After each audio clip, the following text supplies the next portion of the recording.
Hello and welcome to tonight's video.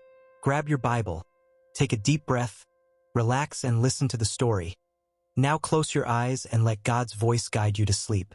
Evening draws its soft, blue shadows across the land. The preserved goods are stored, the tools cleaned, the garden at rest. You sit on your doorstep, watching the day depart. The air is still, holding the last warmth of the sun like a bowl holds heat from a fire. You are tired, but it is the good, clean weariness of a vessel that has been useful, that has participated in the meaningful cycles of giving and preserving. You feel no need to strive, to plan, to prove. You simply are, a shaped thing resting at the close of day, content in its form and its function. In the quiet, you recall the spiral drawing. You go inside and find it, still lying on your table. In the dim light, you trace the charcoal lines with your finger. The motion is soothing, a tactile remembrance of the wheel's turn. You realize the spiral is not just a picture. It is a map of your journey from the potter's house and back again. Not in a circle, but in an ascending coil. You started at the outer edge with your weariness, wound inward to the center of peace in the studio, and are now spiraling outward again, but on a higher plane, carrying that center with you into your garden, your repairs, your preservations. Each day, each cycle of work and rest, is another coil on the spiral, drawing you ever deeper into the center while simultaneously expressing that center further into the world. It is the geometry of spiritual growth. Centered, then sent. Filled, then poured out. Returning, then going forth again, always from a place of deeper peace. You look at your hands in the twilight. They are marked with the day. A small cut from a knife, a stain of green from the herbs, the familiar roughness of honest work. They are not the pristine, guided hands of the studio experience. They are the hands of the sent one, the hands that have dug, repaired, crushed, preserved. And yet they are the same hands. They carry the memory of the clay, the guidance of the master. The marks are not flaws. They are the glaze of lived experience, the patina of a vessel in use. The potter does not despise the marks on a well-used cup. He sees them as the evidence of its purpose, the story of its communion with lips and life. Your hands, your heart, your story, all are acquiring a beautiful, useful patina. A single star appears, a sharp, bright pinprick in the vast, darkening blue. Then another and another. Soon, the sky is a sprawling, silent celebration of distant fires. Each star is a kiln, a sun, a forge of cosmic creation. You are sitting on a tiny, spinning piece of clay in the midst of this unimaginable workshop. The same principles apply here as in the Valley Studio. Centering, heat, transformation, purpose. You are part of a masterpiece of such scale that it takes your breath away. Yet, the potter who throws galaxies also smoothed the rim of your humble bowl. The love is without scale. The attention is without division. You are known individually within the grand, spiraling design. A deep, comforting humility settles upon you, not of insignificance, but of beloved placement.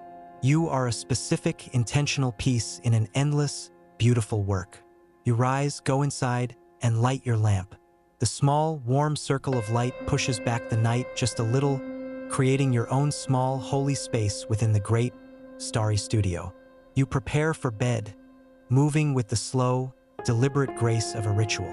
As you lie down, you feel yourself held, not just by the bed, but by the night, by the process, by the promise. The wheel of the cosmos turns, the spiral of your soul ascends, the kilns of stars burn, and the potter, the master of all wheels, all spirals, all fires, watches over you, his hands never ceasing their creative, redemptive, eternal work.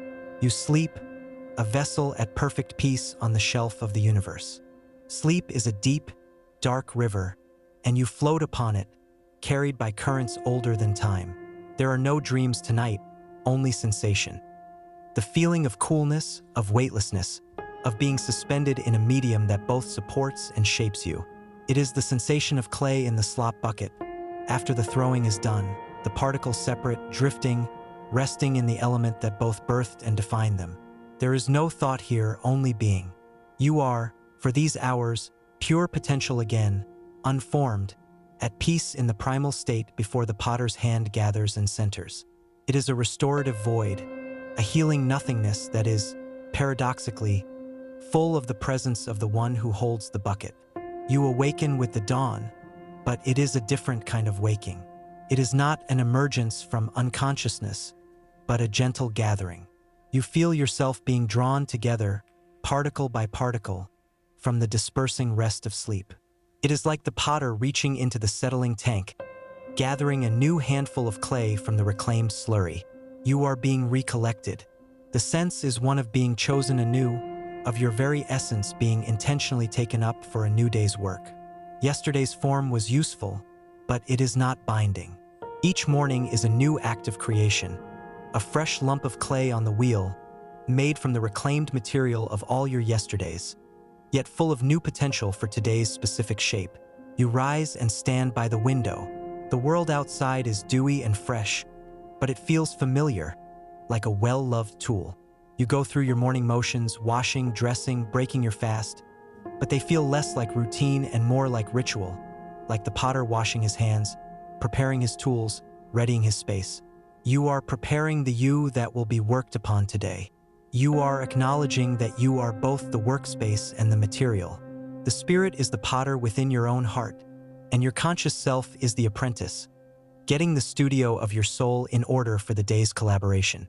You step outside. The air is sweet. You do not immediately go to a task.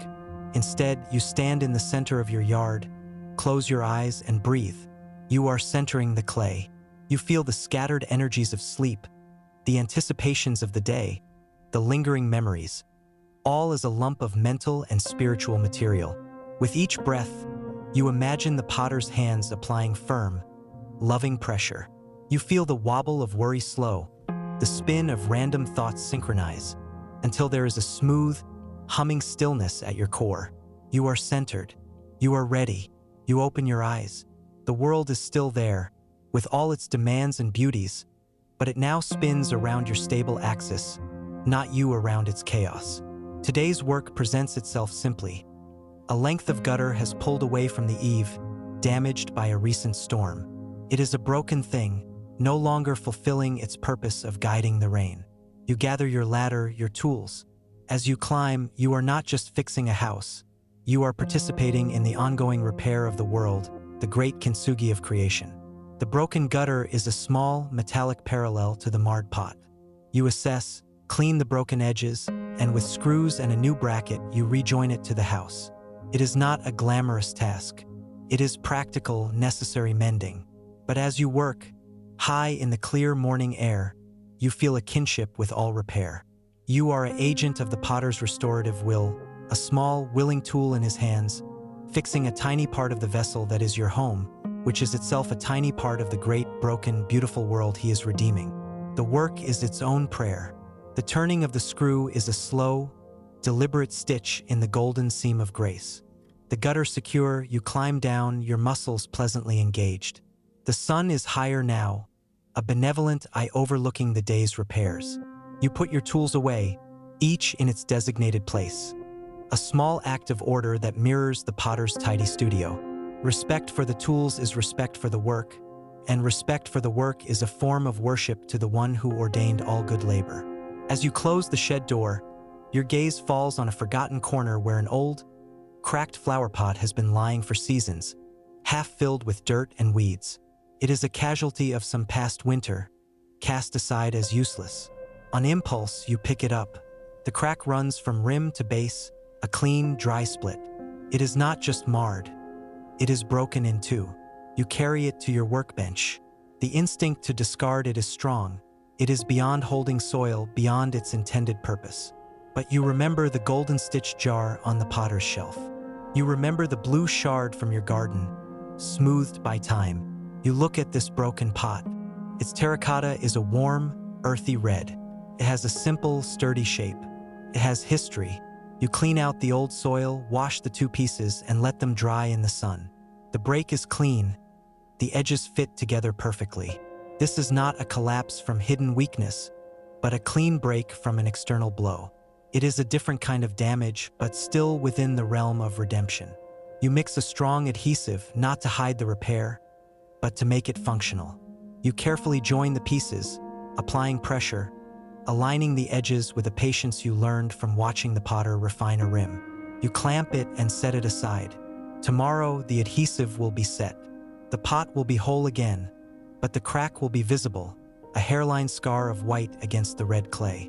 It will not hold water for a plant, but it could hold dry things, kindling by the hearth, cooking utensils, feathers collected on walks. Its purpose has changed, but it is not without purpose. It has become something new, a mended thing, a testament to the truth that breakage is not the end of usefulness, but often the beginning of a different, poignant kind of beauty. This act of repairing the broken pot feels like a culmination. You have moved from observing the potter's reworking to experiencing your own guided shaping, to practicing the principle of kintsugi on your tools and fences, and now to actively redeeming something deemed worthless. You are not just learning the parable, you are enacting it. You are thinking like the potter. Your hands are beginning to move with his logic of redemption, seeing potential in breakage, usefulness in the altered form. This is spiritual maturity. Not just receiving grace, but becoming a conduit of it. Not just being repaired, but joining in the repair of the world. You leave the clamped pot on the bench and walk back to your house. The sun is warm on your shoulders. You feel a quiet joy, a deep alignment. You are not just a vessel. You are becoming a vessel maker, a repairer, a student whose hands are slowly being trained in the master's art. The line between the sacred studio and your ordinary shed has fully dissolved. All ground is his workshop. All broken things are his material. All hands willing to love and mend are his hands. You go inside to wash for the midday meal, and as you look at your reflection in the water basin, you see not just your own face, but the face of an apprentice, smudged with the dust of holy work, eyes alight with the joy of collaboration. The wheel turns, and you are no longer just clay upon it. You are learning to feel the spin, to love the pressure, to trust the hands, and to offer your own hands to the next broken piece waiting in the corner. The afternoon unfolds in a haze of golden light and quiet industry. You tend to tasks that require less brute force and more attentive care. Pruning fruit trees to encourage future growth, oiling leather harnesses to keep them supple, sorting seeds saved from last year's harvest. Each action is a form of preservation or preparation, attending to the cycles that sustain life. As you work, your mind returns to the clamped pot on your bench. The adhesive is setting, performing its own quiet chemical miracle of reunion. You realize this mending is a slow sacrament. The potter's reworking of the marred clay was immediate, a decision followed by swift action. But some repairs, like this one, require waiting. They need the invisible curing of time, the patient pressure of a clamp, the trust that the bond will hold. Your own deepest healings have been like this, not dramatic, instant transformations, but slow, unseen settlings of grace, where the broken pieces are held together in the quiet clamp of God's faithfulness until, one day, you discover you are whole again, functioning in a new way. Later, you visit your repaired fence. In the days since its mending, it has weathered a little more. The new wood has lost its stark pallor, beginning to silver and blend with the old. The seam is becoming a memory in the wood's grain, not an event.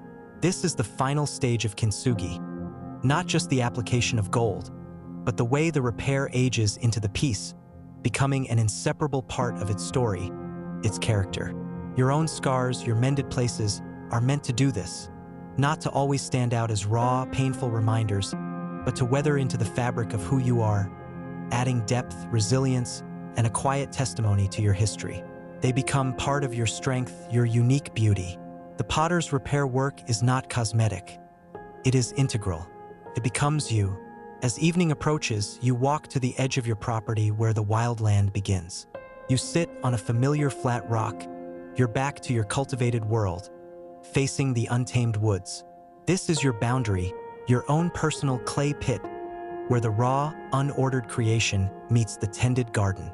You listen to the sounds of the wilderness, the rustle of unseen creatures, the creak of ancient trees, the distant cry of a hawk. It is beautiful, but it is not safe.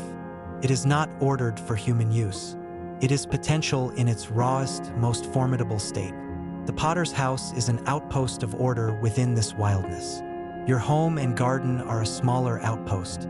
You are a vessel shaped from wild earth, placed here as a point of order, of purpose, of conscious love within the sprawling, beautiful chaos. Your task is not to conquer the wild, but to bring the principle of the wheel of loving, skillful shaping into your own sphere to create pockets of meaning, connection, and nurture, just as the potter does in his studio.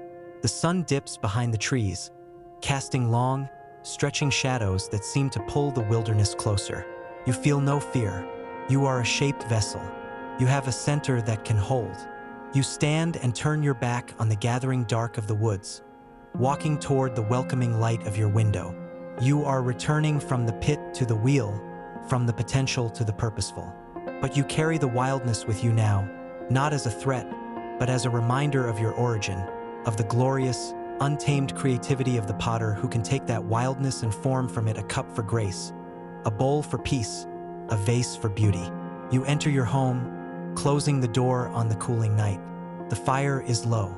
The clamped pot sits in a place of honor on your table, waiting for morning. You eat a simple supper, your mind peaceful, your spirit aligned with the great, turning story.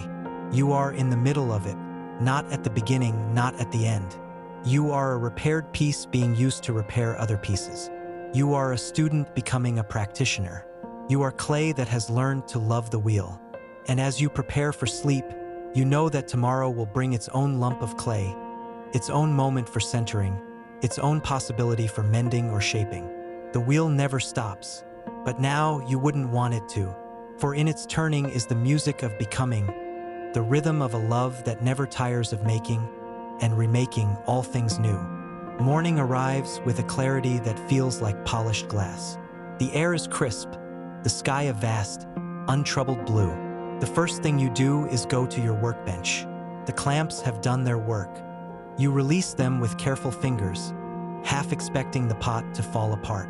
It does not. It holds. You lift it. It is one piece again, solid in your hands. The hairline crack is there, a fine, white river mapping its history across the red terrain of the clay. You run your thumb along it. It is smooth. The break is sealed. The pot is whole, but it is a different kind of whole, a mended whole. Carries its story on its surface. You fill it with dry pine cones and set it by your hearth. It is beautiful, not in spite of the crack, but because of it. The crack is where the light of your attention catches now. It is the focal point. It tells a story of breakage and deliberate, loving repair. It is more interesting, more valuable to you now than a perfect, store-bought pot ever could be. This small, personal victory feels like a quiet graduation. You have completed a cycle. You witnessed the potter's art, received his shaping, practiced his principles, and now you have produced a small, tangible fruit of that learning. You are not a master potter, but you are a faithful apprentice. You understand the language of clay and crack and mend. This understanding changes how you see everything. The chipped cup in your cupboard is not garbage. It is a candidate for care. The strained relationship is not a failed thing to be discarded, but a bond that may need the careful clamp of forgiveness and time. Your own limitations are not flaws to be cursed, but the very contours that define your unique, hand-shaped form. The day's tasks call, but you carry this mended pot awareness with you. Everything feels interconnected. Weeding the garden is removing impurities from the clay of your land. Cooking a meal is the alchemy of transforming raw elements into nourishing form. Even resting feels purposeful. It is the clay resting on the shelf, firming up for the next handling. You move through your hours with a serene attentiveness, seeing the potter's fingerprints in the veins of a leaf, hearing the wheels hum in the buzz of bees, feeling the kiln's warmth in the sun on your skin. The parable is no longer a story you recall. It is the very atmosphere you breathe. In the late afternoon, you feel a gentle prompting, a quiet longing in your spirit. It is not a longing for escape, but for return. You wish to see the potter's house again, not to flee your life, but to offer it back, to show the potter the mended pot of your own hands, to sit once more in the presence of pure, undiluted making. It is the desire of the apprentice to return to the master's studio, not as a novice, but as a fellow craftsman, to share in the silent communion of those who understand the secret language of the wheel. You know the path. You know it is there. And you know you will walk it again, not out of need, but out of love, out of the joy of shared purpose. The thought itself is a kind of homecoming. As dusk paints the sky in watercolor hues of rose and mauve, you sit outside your door, the mended pot beside you. You look toward the valley, though the studio is hidden by the fold of the land. You do not need to see it to feel its reality. It is the true north of your soul's compass. The wheel there turns eternally, and your own small wheel, the rhythm of your days, the spin of your choices, the turning of your heart toward grace, is a faithful, smaller echo of that great creative spin. You are part of the same motion. The potter is there. He is also here. The studio is a specific place, and it is also everywhere his hands are at work, which is everywhere. You go inside, carrying the pot, carrying the peace. The night will be quiet, and in the quiet, you will listen for the hum of the wheel that turns at the center of all things, knowing you are perfectly, forever, centered upon it. The night passes in a blanket of deep, star-studded quiet. You sleep the dreamless sleep of a vessel at rest on a familiar shelf, known and secure. With the dawn, the prompting of the previous evening crystallizes into a clear, gentle intention.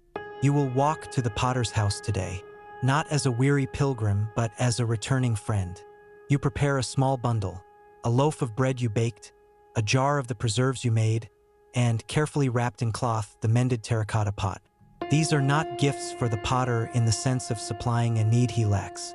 They are offerings of collaboration, the apprentice's work brought to show the master, the fruits of the seeds planted in your soul during your first visit.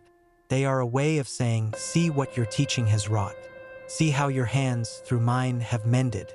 The path is as you remember it, yet utterly new because you are new. You walk with a lighter step, not because the way is easier, but because you carry your center within you. You are not seeking peace. You are bringing it with you, a living wellspring from the hollow he created. The grasses still sway, the stream still chatters, the golden light still filters through the leaves. But now you see them not as scenery on the way to a destination, but as fellow creations, other vessels shaped by the same hand. You are walking in a gallery of divine art, and you are one of the pieces, mobile and aware. As you near the familiar humble building, a new sound reaches your ears, a low, rhythmic, grinding rumble, different from the wheel's hum. It is the sound of a millstone. Rounding the final bend, you see the source. A small, clear millstream has been diverted to turn a wooden water wheel, which in turn powers a millstone grinding grain in an open-sided shed adjacent to the studio. The potter is there, his tunic dusted with fine, pale flour. He is feeding grain into the stone's center, and a steady stream of fresh, wholemeal flour pours from its rim into a waiting sack. He is not shaping clay in this moment. He is providing bread. The studio of form is connected to the mill of sustenance. The hands that shape vessels also grind the grain that will fill them. The lesson is immediate and profound. His creativity is not limited to one medium. He is the shaper and the sustainer. The wheel and the millstone are turned by the same water, driven by the same purpose, to take the raw materials of earth and transform them into things of use and life. He sees you. He does not stop his work, but he smiles, a wide, welcoming smile that crinkles the corners of his eyes. He gestures for you to come closer. You approach and set your bundle down on a dry stone bench.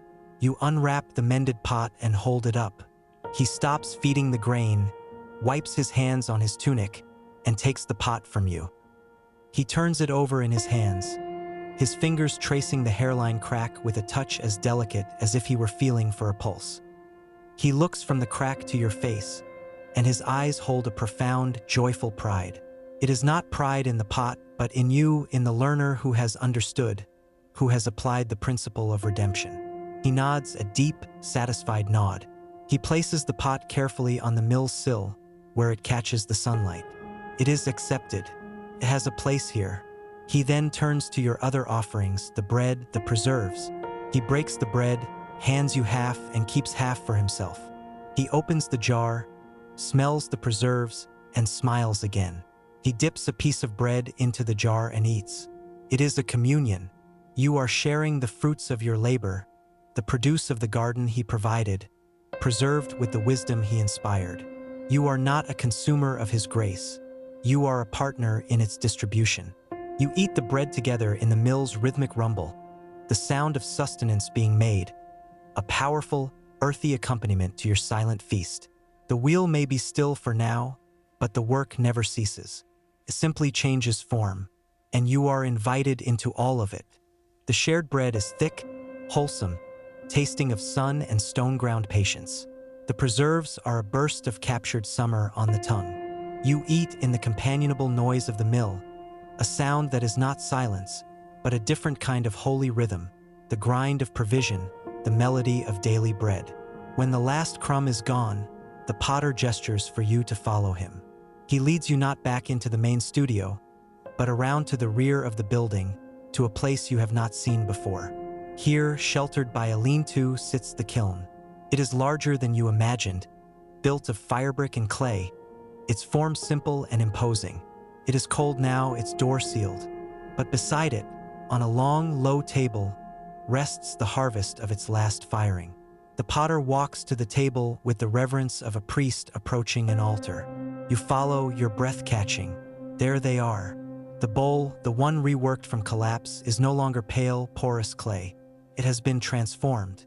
It is glazed in a deep, midnight blue, like the sky just after sunset, and within that blue are specks that shimmer like tiny, embedded stars. It is solid, vitrified, ringing with a low, clear tone when the potter taps it with a fingernail. It is a vessel of the heavens now, capable of holding the weight of the world without returning to dust. Next to it sits the tall, graceful vase you helped to raise. Its finish is entirely different. A matte, creamy white, as smooth as sea-bleached bone. Its surface is unadorned, its beauty in its perfect, soaring lines and the gentle flare of its lip. It is simplicity and elegance incarnate, a vessel for clear water or a single, perfect stem. And there, beside these two beauties, is the humble cup, the first attempt, the symbol of daily use. It is fired a warm, earthy terracotta, unglazed save for a simple band of olive green around its rim. It is sturdy, honest, fit for a workman's hand. It is perhaps the most beautiful of all because its beauty is its utter lack of pretension, its readiness for service. The potter lets you look, letting the silence speak. These are the same lumps of clay you saw centered, opened, raised, marred, reworked, and refined. They have passed through the fire. They are forever changed. They are finished. Their potential has been actualized. Their story for this phase is complete. They are ready to leave the studio and enter the world for their appointed purposes. He then picks up your mended terracotta pot from the mill sill and places it gently on the table beside the three fired pieces. The contrast is striking. Your pot is still porous, its repair visible, its function altered. It has not been through the studio's kiln. It is of a different order, and yet the potter places it here, among his masterpieces. The message is unmistakable. Your mending is also his work. Your offerings of repair, however humble, are part of the same great story of redemption. They belong on the same table. They are all evidence of the same relentless, creative love that will not abandon what it has made. He looks at you, his gaze holding the table's entire narrative, the glorious, the elegant, the humble, and the mended. In his eyes, there is no hierarchy. There is only love for each unique story, each faithful response to the touch of his hand. You are all of these. You are the reworked bowl, the gracefully raised vase, the humble cup, and the pot mended by your own learning hands. And you are here, standing before the kiln of transformation, invited to see the end from the beginning, to understand that every touch, every turn, every fire leads to a goodness that is solid, beautiful, and forever. The potter leaves you for a moment by the table of fired vessels, the silent testimony to completion. You let your gaze linger on each one, feeling the weight of their journey in your own bones. The kiln, now cool and silent beside you, is no longer a mysterious chamber of dread, but a faithful servant, a necessary instrument in the alchemy of usefulness. You reach out, hesitantly, and touch the star-glazed bowl. It is cool, smooth, and unyielding. It has crossed a threshold you have not yet fully crossed. It is fixed in its beautiful form. A pang of something like holy envy passes through you, a longing for that final, settled wholeness. But it is quickly followed by a deep contentment. Your time in the kiln will come, in its own season, under his exact and loving supervision. For now, you are in the good, necessary phase of being shaped, used, and sometimes mended. The potter returns, carrying a small, wooden crate lined with straw. With utmost care, he begins to pack the fired vessels. The starry bowl is nestled deep. The white vase is swaddled in soft cloth. The humble cup is tucked securely in a corner. These are not being stored on a shelf. They are being prepared for a journey. They are leaving the studio. Their making is over. Their mission is about to begin. You understand that the potter's house is not a museum for finished pieces. It is a birthplace, a commissioning station. Every vessel, no matter how beautiful, is made for something, for someone somewhere beyond these walls. He closes the crate and fastens it with leather straps. Then he turns to you. He places a hand on the crate, then points down the path that continues past the studio, winding further into the valley you have never explored. It is the path of sending. These vessels are going out. And in his eyes, as he looks from the crate to you, you see the same commissioning love. You too are a vessel from his hand. Your time of intensive shaping in this particular studio visit may be nearing an end, but your sending is continuous. You are always being prepared to carry what you have received into the world that needs it. He then does a surprising thing. He picks up your mended pot from the table. He does not pack it in the crate. Instead, he walks to a different shelf inside the studio's open door and places it there, among other simple, functional items. A bowl for holding keys, a dish for stray buttons, a jar for dried blossoms. It is a shelf of daily, domestic usefulness. He has given your mended work a home in his own house. It will be used here in the daily life of the studio. The honor of this takes your breath away. Your offering, the fruit of your learned redemption, will have a place in the very heart of the making. It will hold the small, humble things that keep the sacred work flowing. It is a validation beyond words. He returns to you, standing between the crate of glorious vessels bound for the unknown world and the studio where your mended pot now resides. He looks at you, his face radiant with a complex, beautiful emotion. Pride in what is finished, anticipation for what is to come, and a deep, abiding pleasure in your presence here and now. He opens his hands in a gesture that encompasses it all. The wheel inside, the cold kiln, the packed crate, the path ahead, the mended pot on the shelf. It is all his work, and you are in it, of it, forever part of its unfolding story. The visit is nearing its end, but the communion is eternal. You have seen the full circle, from clay to wheel to fire to usefulness, and you are standing squarely, peacefully, in the middle of that magnificent turning wheel. The day has been long, a tapestry woven with threads of sound and motion, of demands met and tasks completed. But now, as the sun begins its slow, generous descent, a hush begins to fall over the world. It is a gentle, forgiving quiet, one that asks nothing of you but to release, to let go, to allow the sharp edges of the day to be softened by the approaching twilight. You have carried the weight of your hours with strength, but that strength can now be set down, like a heavy bag dropped gratefully at the door. There is no more need for striving, no more need for the focused intensity that has brought you to this moment of rest. Your only responsibility now is to breathe and to listen, and to be guided into a peace that has been waiting for you all along. A peace as deep and as ancient as the silent stars that will soon pepper the velvet sky. Imagine, if you will, that with each exhalation, you are releasing a little piece of the day's concerns. The unfinished conversations, the small worries that buzz like gnats, the persistent hum of what must be done tomorrow, watch them all. In your mind's eye, drift away from you like smoke on a soft breeze, dissipating into the vast, accepting air until they are gone, leaving behind only a clean, clear space within you, ready to be filled with tranquility.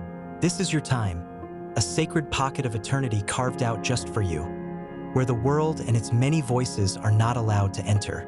Here, in this space we are creating together, you are safe, you are held, you are profoundly and completely free to simply be.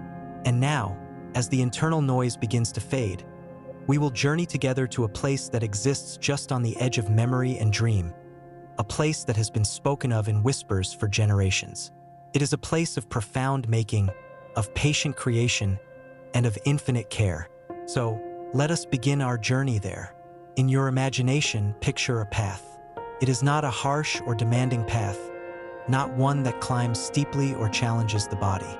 It is a gentle, meandering path, one that seems to have been worn smooth by the passage of peaceful feet over countless years. The earth beneath is a rich, reddish-brown, packed firm but yielding softly underfoot. It winds down a gentle, rolling hill, and on either side, wild grasses sway in a rhythm that is as old as time itself, a slow, hypnotic dance to a music only they can hear. The light is not the bright, demanding glare of midday, but the deep, golden, honeyed light of a late afternoon. It pours over the landscape like a liquid blessing, painting every blade of grass, every stone, every leaf in a soft, forgiving glow. It is a light that hides no flaws, but instead beautifies everything it touches, transforming the ordinary into the sacred. The air is cool and gentle against your skin, carrying the subtle, clean scent of damp earth from a recent rain and the faint, sweet perfume of distant wildflowers. It is an air that feels like a balm, cleansing not just the world, but your very spirit with each slow, deliberate breath you take. You are walking, but this is not a walk of purpose or destination. It is a walk of being. Your pace is slow, drifting, almost dreamlike. With each step, you feel yourself moving deeper into a state of calm, leaving the residue of the day further and further behind you.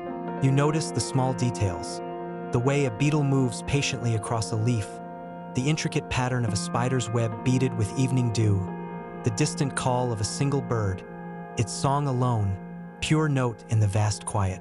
These are not distractions, but anchors, gently pulling your awareness into the present, into the now, into this perfect, peaceful moment.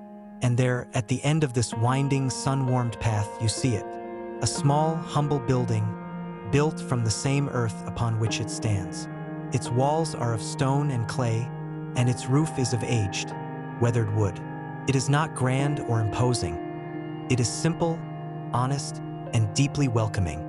Its windows are open wide to the day, and from within, a soft, warm, orange light spills out, a promise of warmth and sanctuary against the cooling evening air. This is the Potter's house. You know this not because a sign proclaims it, but because your soul recognizes it. It is a place you have always known, a place you have been journeying towards, even if you were not aware of it. This is the place where the formless is given form, where the broken is made whole, where the marred is transformed into something new and beautiful. This is the place where the quiet work of remaking happens. And it is here, as you approach this sanctuary of stillness, that your true rest begins. Your breathing slows to match the gentle rhythm of the swaying grasses. Your heartbeat becomes a soft, steady drum, a quiet pulse in the immense quiet.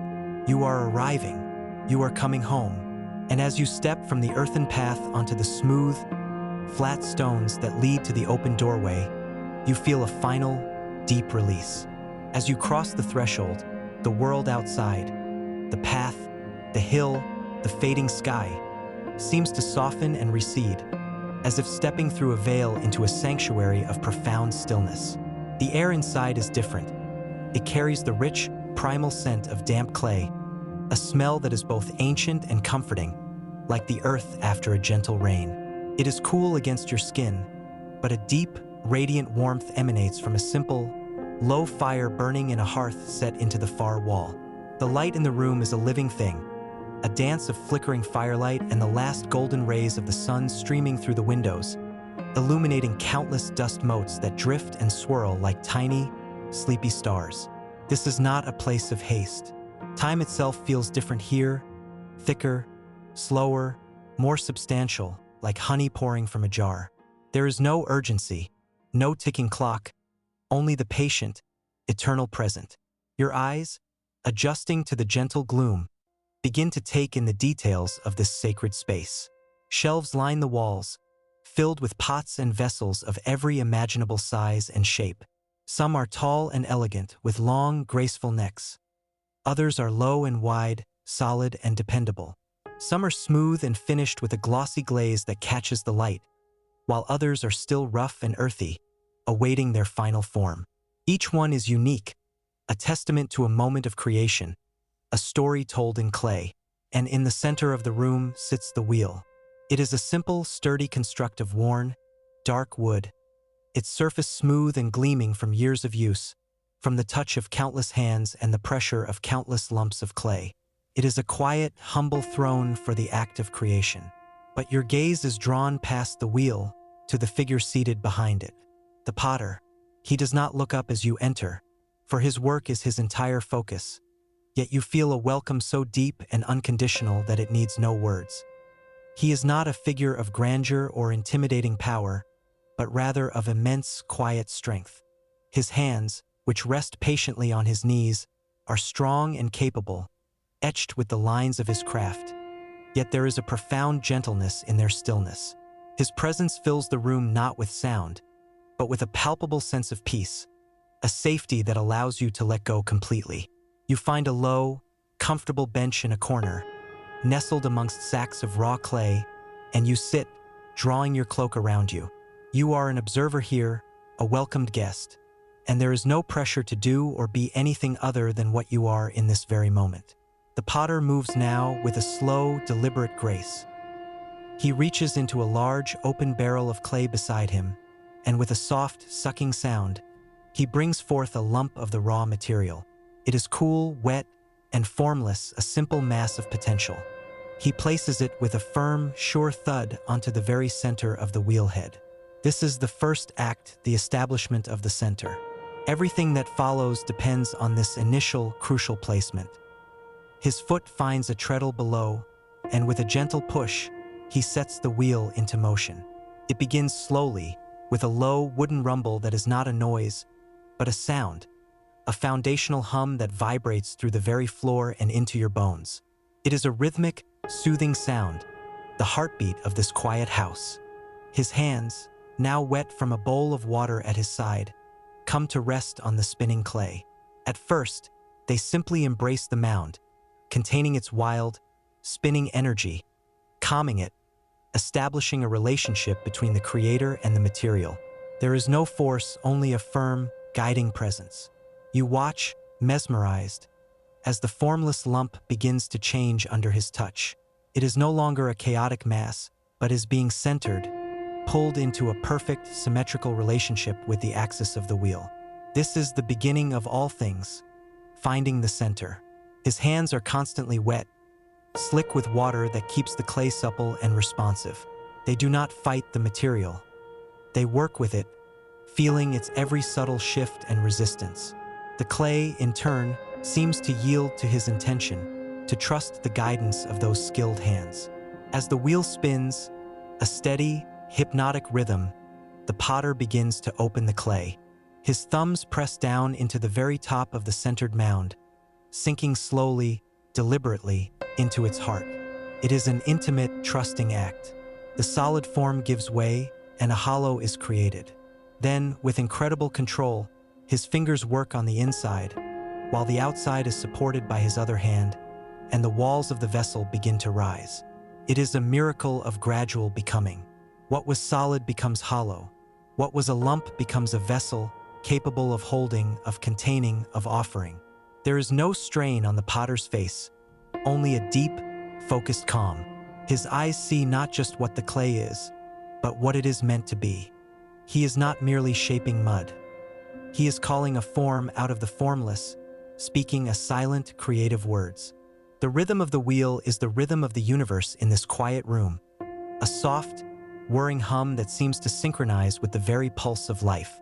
It is not a monotonous sound, but a living one with subtle variations as the potter's foot applies more or less pressure to the treadle, speeding the spin for one part of the process, slowing it for another.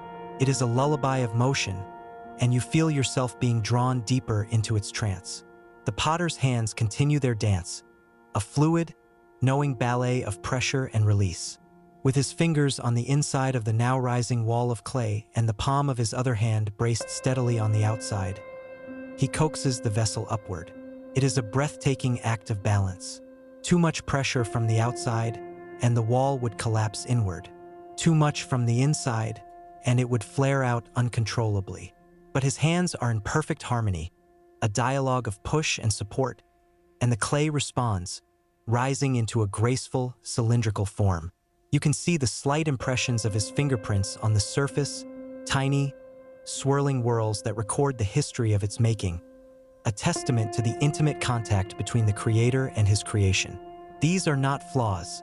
They are the marks of love, the unique signature of the maker. The fire crackles softly in the hearth, its light dancing over the rising form of the pot, giving it a warm, lifelike glow. The scent of the clay is rich and grounding, a primordial aroma that speaks of riverbeds and deep, undisturbed earth. It is the smell of potential, of something new being born from the old, silent elements of the world. You watch as the potter works on the lip of the vessel, his touch becoming impossibly finer, more delicate. With a wet sponge in one hand, he smooths the rim as it spins, rounding it, perfecting it. This is the part of the vessel that will one day pour, that will meet the world. It must be smooth. It must be strong, yet gentle to the touch. He gives it his full attention, his head tilted slightly, his eyes missing no detail. There is no sense of rush, no anxiety that he might make a mistake. His movements are born of a deep, ingrained knowledge, a mastery that is as much about listening as it is about doing. He is listening to the clay, feeling its feedback through his fingertips, understanding its nature, its limits, and its possibilities. He is not imposing a will upon it so much as he is collaborating with it, guiding its inherent potential into a specific, beautiful form. And then, something shifts, a subtle change in the tension of his shoulders, a slight tightening of his focus. You see it before you fully understand it. A small, almost imperceptible weakness in the wall of the vessel, a thin spot that could not bear the upward pressure. The rhythm of the wheel seems to falter for a fraction of a second. The graceful cylinder, so perfect a moment before, begins to wobble. It is a tiny shudder at first, a quivering in the form. The potter's hands immediately adjust, trying to support it, to coax it back to true center. But the flaw is from within the clay itself, a hidden pocket of air, an inconsistency in its makeup. His gentle, corrective pressure is not enough. The wobble becomes a shudder, and the shudder becomes a collapse. The top of the vessel, the beautiful, smooth-lipped rim, leans heavily to one side, its symmetry broken. The wall buckles inward, and in a soft, silent surrender, the form slumps back into a distorted, marred shape on the wheel. It is no longer the vessel it was meant to be. It is a failure. It is ruined. The wheel continues to spin, but now the lump of clay on it is sad, misshapen, a testament to a beautiful intention that was thwarted by a hidden flaw. A lesser craftsman might sigh in frustration. He might scoop up the failed clay and dash it angrily against the wall, discarding it as worthless. He might lament the wasted time and effort. But the divine potter does none of these things. He does not curse the clay. He does not show a flicker of anger or impatience. He simply stops the wheel with a gentle pressure of his foot. The humming ceases, leaving a profound silence in its wake. A silence that is not empty, but full of a patient, loving presence. He looks at the marred lump in his hands, and his gaze is not one of disappointment, but of deep understanding. He sees the flaw, yes, but he also sees the material. He sees the clay itself, its essential nature, its inherent worth that has not been diminished by its failure to hold one particular form. His hands, still wet and slick, come to rest upon the collapsed form. They do not discard. They do not destroy. They simply rest, as if in a moment of silent communion, of reassessment. The story is not over. It has simply taken a turn. The clay is still in the potter's hands. And in his hands, there are no dead ends, only new beginnings. There are no final failures, only opportunities for a different, In the quiet that follows the collapse, a deeper lesson unfolds, one that is felt rather than heard. The potter does not see the marred clay as a mistake to be erased, but as a reality to be worked with. His gaze upon it is thoughtful, contemplative. He is not looking at what it failed to become. He is seeing what it can become.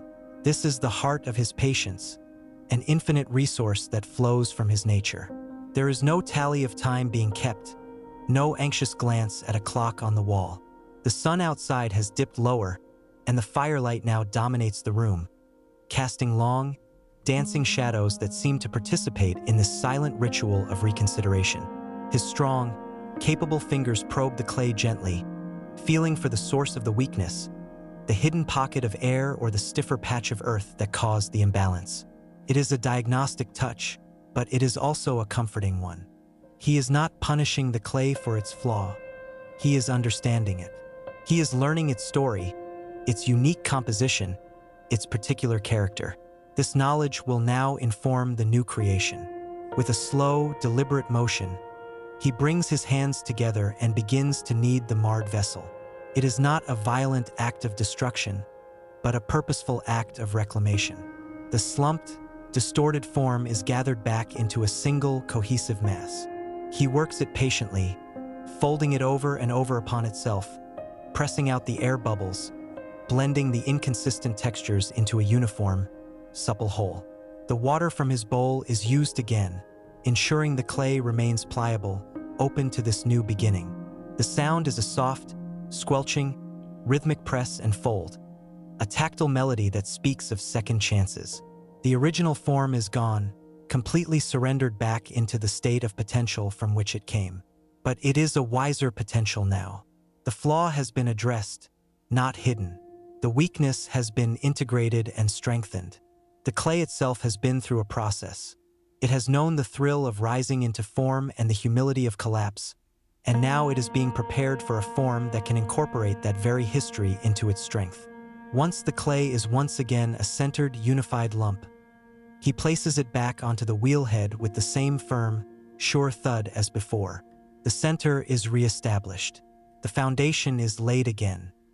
His foot finds the treadle, and the wheel begins to turn once more, its low, wooden hum returning like a faithful heartbeat, a rhythm that never truly abandoned the room, but only paused for a breath. This time, as his wet hands embrace the spinning clay, the process feels different. It is not a repetition. It is a continuation. There is a depth to this act of making that was not there before. The potter's hands move with the same skill, the same gentle authority, but there is a new layer of intention. He is not starting over from scratch. He is starting from experience.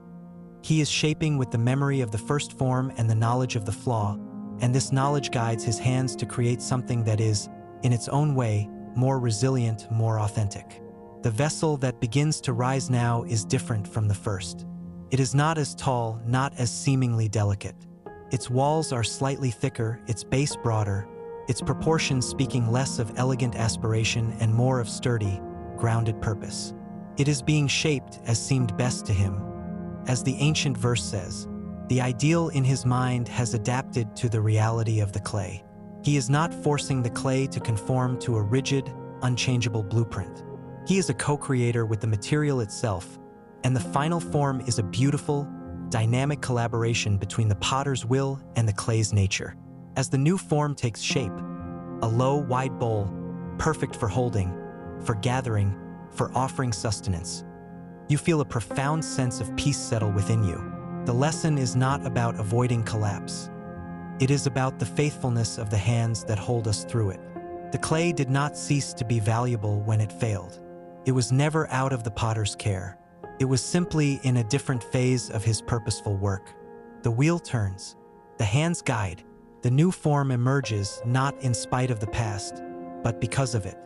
And in the warm, quiet safety of the potter's house, you begin to understand that this is true for the clay on the wheel, and perhaps it is also true for you.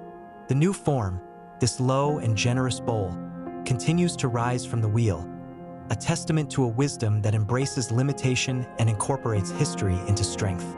The potter's hands are a study in focused gentleness, their movements so fluid and assured that they seem less like a conscious effort and more like a natural force. The way water gradually smooths a stone or a root patiently parts the earth. His thumbs work along the inner curve of the bowl, widening it, creating a deep, capacious hollow. His fingers on the outside follow the contour, supporting, guiding, ensuring the wall remains even and true. There is a profound sense of rightness about this new shape. It feels inherently stable, grounded. It does not aspire to a height it cannot sustain. Instead, it embraces its purpose as a vessel of containment, of offering. You can almost imagine it filled with ripe, sun-warmed fruit, or with clear, cool water, or simply sitting empty and ready, a thing of quiet, humble utility. This is its beauty, not in fragile elegance, but in resilient grace. The sound in the room is a symphony of softness. The low, persistent hum of the spinning wheel forms the bass note, a vibration you feel more than hear. Over this is the whisper of the potter's wet hands against the clay, a soothing, rhythmic shushing sound, like gentle waves on a distant shore. Occasionally, there is the soft drip of water from his fingers back into the bowl, a clear, punctuating note in the melody. The fire in the hearth crackles intermittently, a warm, domestic percussion. These are the only sounds, and they weave together into a tapestry of tranquility that wraps around you, calming the nervous system, slowing the breath, and inviting the mind into a state of receptive stillness. There is no need for thought here. The narrative is not in words, but in the silent, spinning dance between the hands and the clay. You are not being told a story, you are being shown one, and the showing is a form of healing, a gentle massage for the soul that has known its own seasons of rising and collapsing, of aspiration and reformation. The potter now reaches for a small, simple tool, a flat, flexible piece of wood. He holds it against the outside of the spinning bowl, and as it turns, the wood smooths the surface, catching on the tiny, invisible ridges and softening them into a seamless, flowing curve. It is an act of refinement, of finishing. He is not removing the history. The memory of his touch is still embedded in the very particles of the clay, but he is perfecting the form, ensuring its surface is whole and without blemish. He follows this with a damp, soft sponge, running it over the lip of the bowl, making it perfectly smooth to the touch. Every part of this vessel is receiving his attention. No detail is too small, no part of the whole is overlooked. He cares for the entirety of its being. His focus is absolute, yet it is not a strained or weary focus. It is the peaceful, sustained attention of a love that does not tire, of a skill that is endlessly patient. As he works, you notice your own body beginning to feel heavier, more deeply relaxed into the bench where you sit. The weight of your limbs is a pleasant anchor. Your eyelids may feel soft and heavy, fluttering closed for longer and longer moments, only to open and see the same peaceful scene, a constant, reassuring anchor in the drifting sea of approaching sleep. The image of the spinning wheel is etching itself onto your mind, becoming a focal point for your releasing thoughts. The turning, the constant, gentle turning. There is a rhythm to it that is as old as the planets in their orbits, as constant as the seasons. It is the rhythm of life itself, of breath, of heartbeat, of day yielding to night and night to day. And at the center of this rhythm are the hands. The strong, gentle, capable hands that never falter, never grow impatient, never let go. They are the constant. The clay may change, the form may alter, but the hands remain, steady and sure. This is the deep, nonverbal truth that the potter's house imparts. It is a truth that sinks into you now, past the layer of conscious thought, into the quiet, receptive depths of your spirit. The wheel turns, the hands hold. You are safe, you are held. You can let go completely and allow the turning to carry you into rest. The bowl is nearly complete. Its form is whole, its purpose clear. And in its quiet, sturdy completion, there is an invitation for you to find your own completion in sleep. A final, almost imperceptible adjustment of his thumb along the inner curve, and the potter seems satisfied. The wheel slows from its steady, spinning hum to a gentle, wobbling rotation, and then, with a soft press of his foot on the treadle, it stops completely. The silence that rushes in is profound, yet it is a full and peaceful silence, like the held breath of a sleeping world. The bowl is finished. It rests on the wheel head, a perfect, whole creation. The firelight plays over its damp, dark surface, highlighting the gentle, sweeping curves that tell the story of its making. It is not a dramatic or flashy object, but there is a profound beauty in its completeness, in its quiet readiness. The potter does not immediately move it.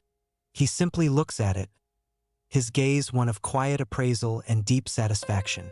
It is the look of an artist who sees that the work has become what it was meant to be, a perfect alignment of intention and outcome.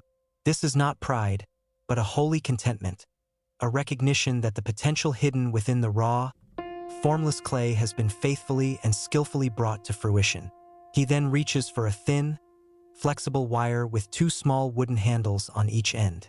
With a practiced, fluid motion, he slides the wire beneath the finished bowl, separating it from the wheelhead with a clean, soft whisper.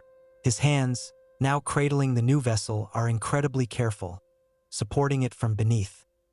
He carries it not as a burden, but as a treasure, over to a long, low shelf in a dimmer corner of the room. This is the shelf of waiting, where the newly formed pieces rest before their final firing.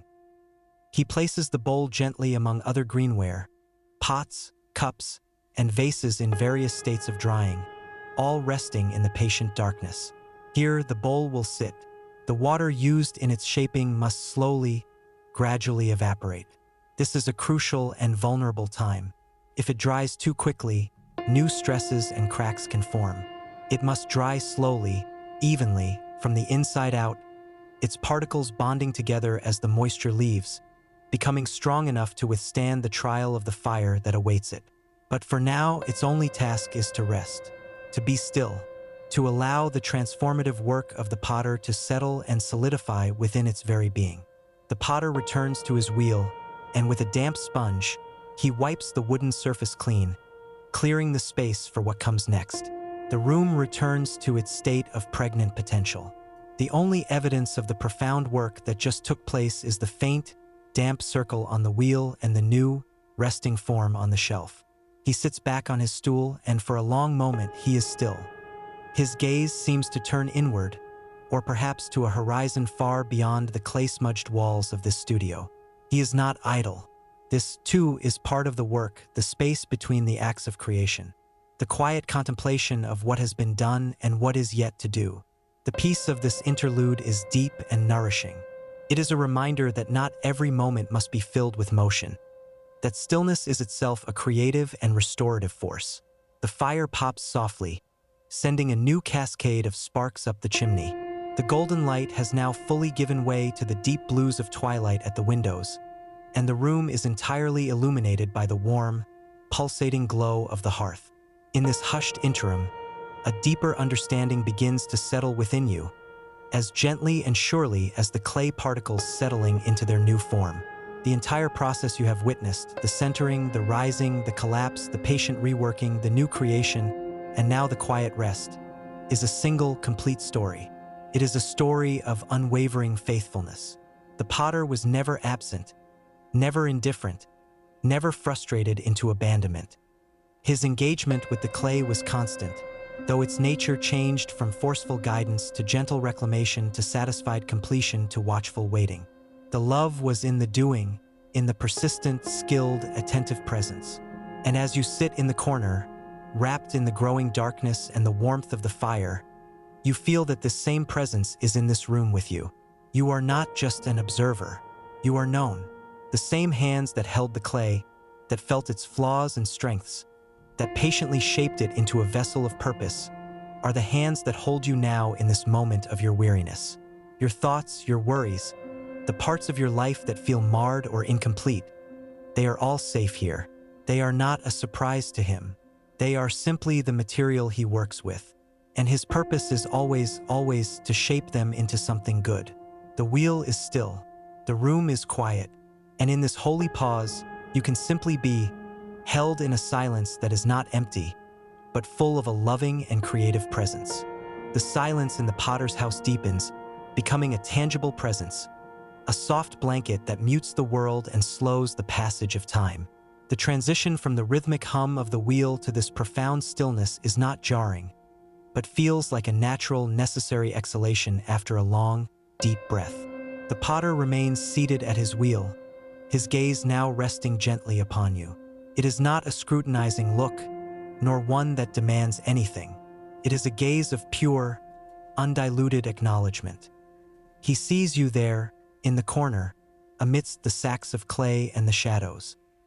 He sees the weariness in the slope of your shoulders, the quiet tumble of your thoughts, the hidden places in your heart that feel as formless and vulnerable as the raw clay before it is centered. And in his seeing, there is no judgment, only a deep, abiding acceptance. You do not need to explain yourself here. You do not need to justify your presence or your need for rest. You are simply welcome, a beloved part of the quiet scene. His hands, now resting on his knees, are still. You notice the fine lines of clay dried in the creases of his skin, a permanent record of his communion with the earth. These are hands that have known countless lumps of clay, each with its own unique story, its own hidden flaws and surprising strengths. They are hands that have felt the thrill of a perfect rise and the gentle yielding of a collapse. They are hands that have never, ever let go. As you look at those still, capable hands, you feel an invitation being extended, not in words, but in the peaceful atmosphere of the room. It is an invitation to bring your own clay, the substance of your life, into this sacred space. The anxieties that cling to you like static, the regrets that feel heavy as stone, the hopes that seem too fragile to name, the parts of your character that feel unworthy or marred. All of it is welcome here. All of it is valid material in the hands of this divine potter.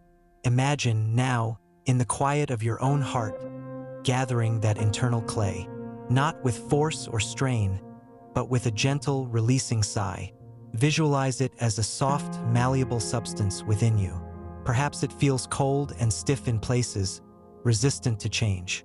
Perhaps it feels too wet and formless in others, lacking structure or direction. Simply acknowledge it. Feel its texture without criticism. This is the raw material of your soul, your circumstances, your very being. And now, in the theater of your mind, see yourself bringing this internal clay and placing it onto the potter's wheel that now stands between you and him. It is an act of profound trust. It is you saying, without words, "Here I am. This is what I have to work with. These are my strengths and my weaknesses. I place them in your hands." There is no drama in this offering, only a quiet, deliberate surrender. The potter nods almost imperceptibly. His eyes hold a light of gentle understanding. The material is accepted. The work can begin. His foot finds the treadle once more. But this time, the wheel does not hold a physical lump of clay. It holds the essence of you, the offering of your spirit, and he begins to set it into motion. This is the centering. Feel it within your own body, a gentle, spiraling sensation starting deep in your core. It is not a disorienting spin, but a guiding pull towards a true and stable axis.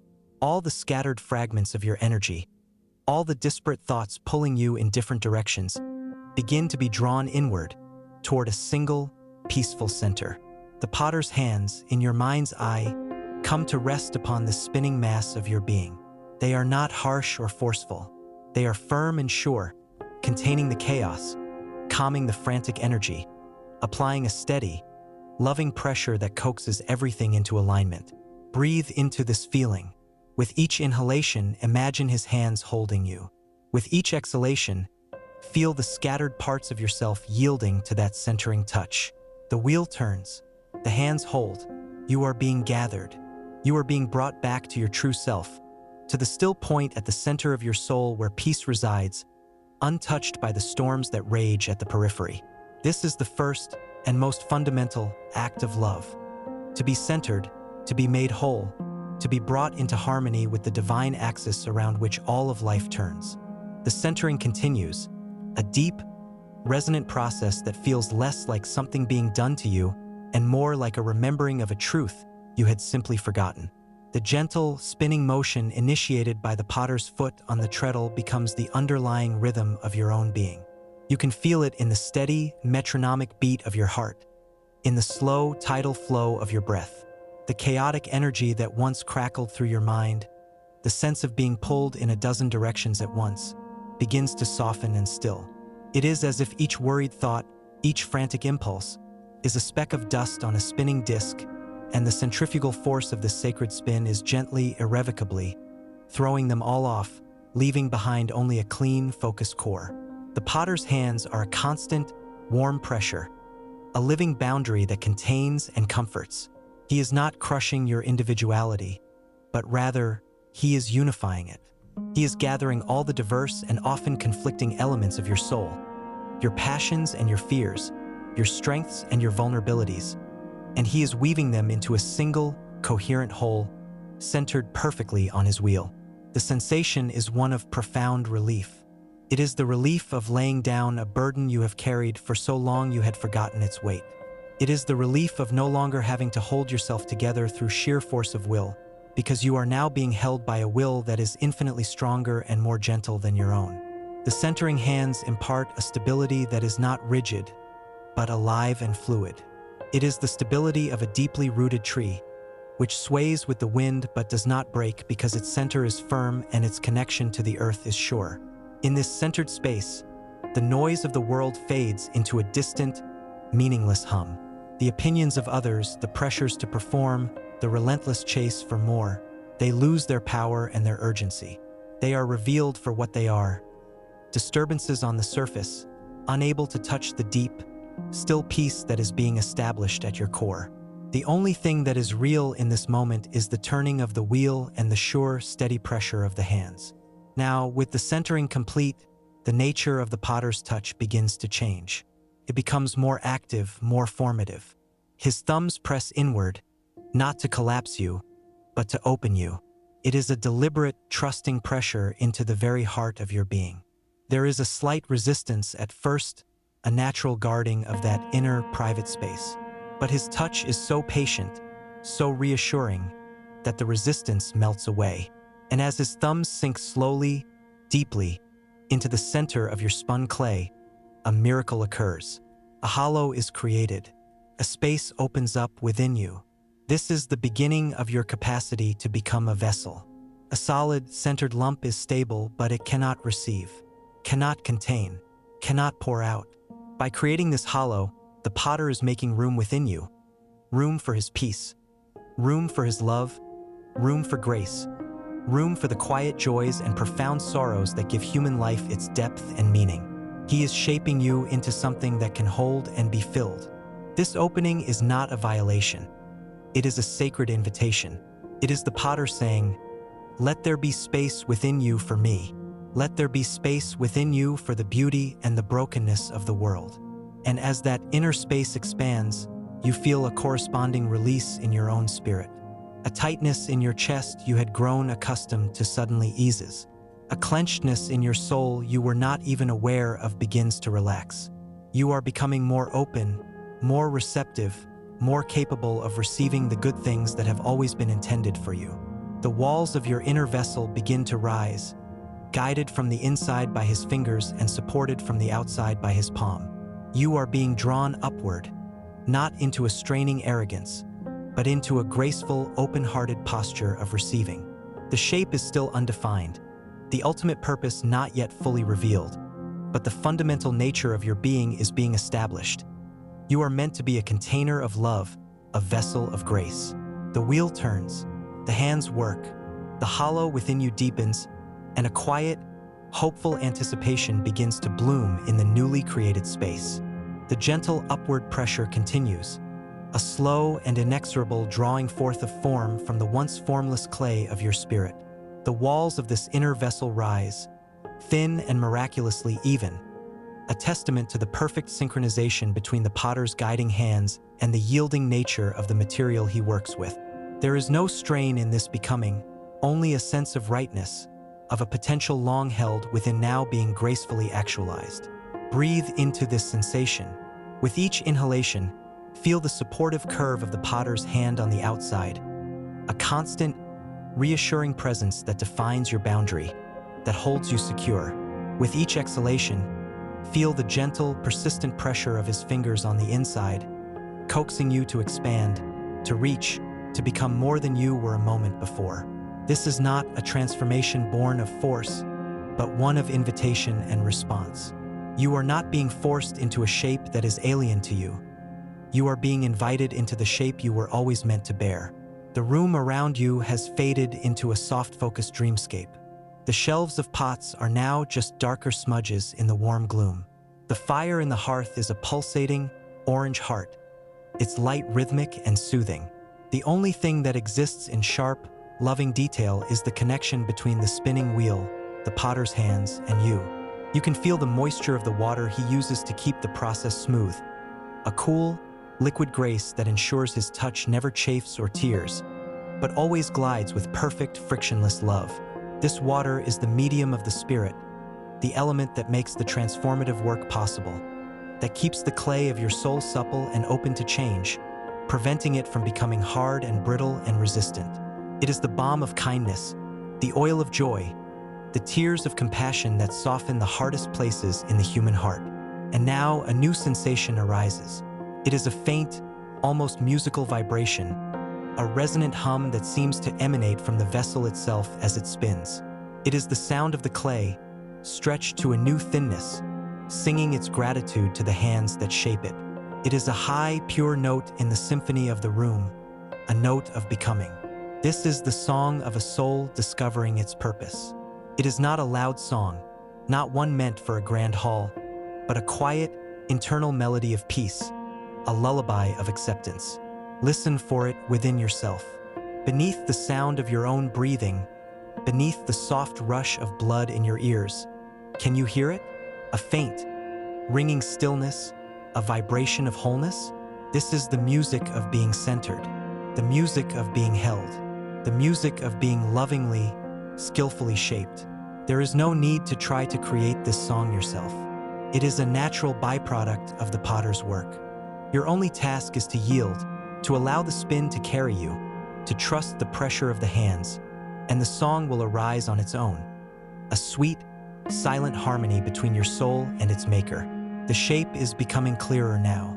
It is graceful, with a gentle curve that swells outward, a vessel designed not just to hold, but to offer. Its lip is wide and open, ready to both receive and to pour out. The potter's attention turns to this rim, refining it, smoothing it with a wet sponge until it is perfect. This is the part of you that meets the world, your words, your actions, your presence.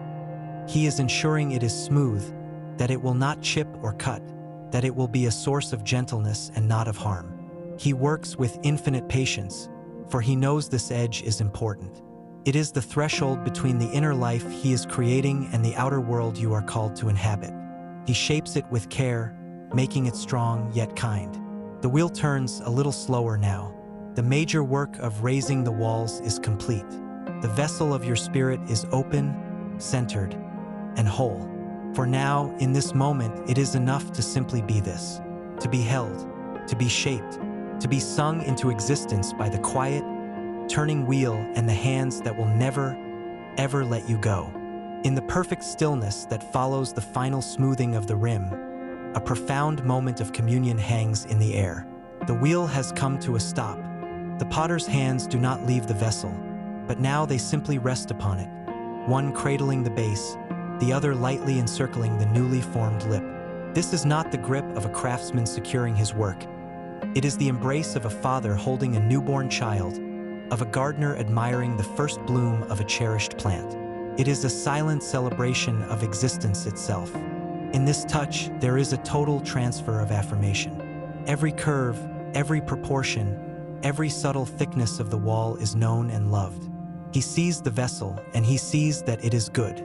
The flaws of the original clay, the memory of the collapse, are not erased, but they have been utterly transformed. They are no longer points of failure. They are now part of the vessel's unique story, the history that gave it its particular strength and its specific, grounded form. They have been integrated into a wholeness that is far more beautiful and durable than the initial, more fragile vision could ever have been. This moment of held silence is a gift for you as well. As you sit in the corner, your own breathing deep and even, you can feel that same affirming gaze resting upon you. It is a gaze that sees past every mistake, every moment of weakness, every time you have felt marred and misshapen by life's pressures.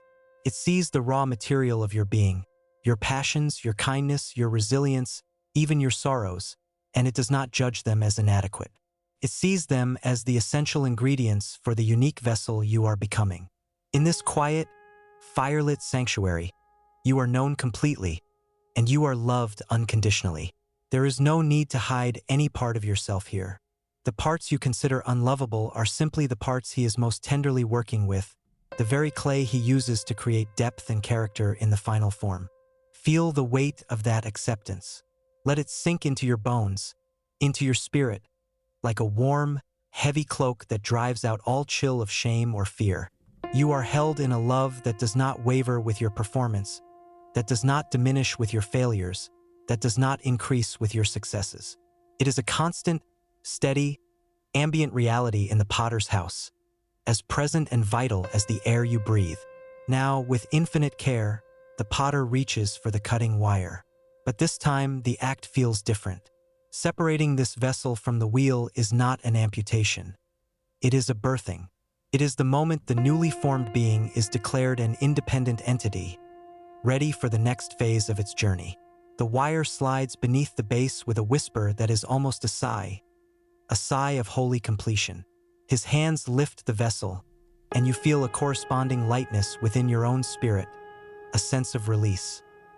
He carries it across the room, not to the shadowy shelf of waiting greenware, but to a place of honor on a low table near the fire. Here the light is best. Here it can be seen.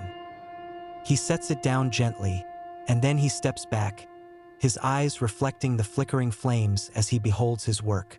The vessel rests there, damp and dark and beautiful in its simplicity. It is complete, yet its journey is not over. It must still dry. It must still be fired. But for now, its primary purpose is to rest in the presence of the one who made it, to absorb the warmth of the fire and the peace of the room, to solidify into this new identity. And this too is your invitation. The active shaping may pause. The intense, focused pressure of becoming may ease. But you remain in the presence of the potter. Your task now is not to strive, but to rest. To simply be the newly centered, open vessel that you are, held in the warm light of a love that will never abandon you.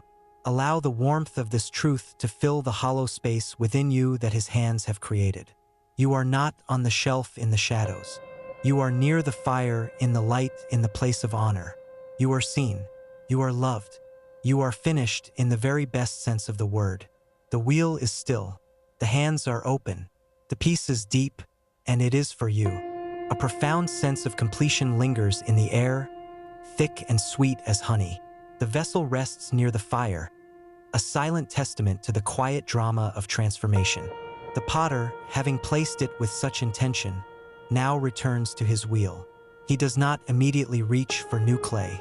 Instead, he takes a soft, damp cloth and begins to meticulously clean the wheel head, wiping away every trace of slurry, every fleck of the clay that was once you.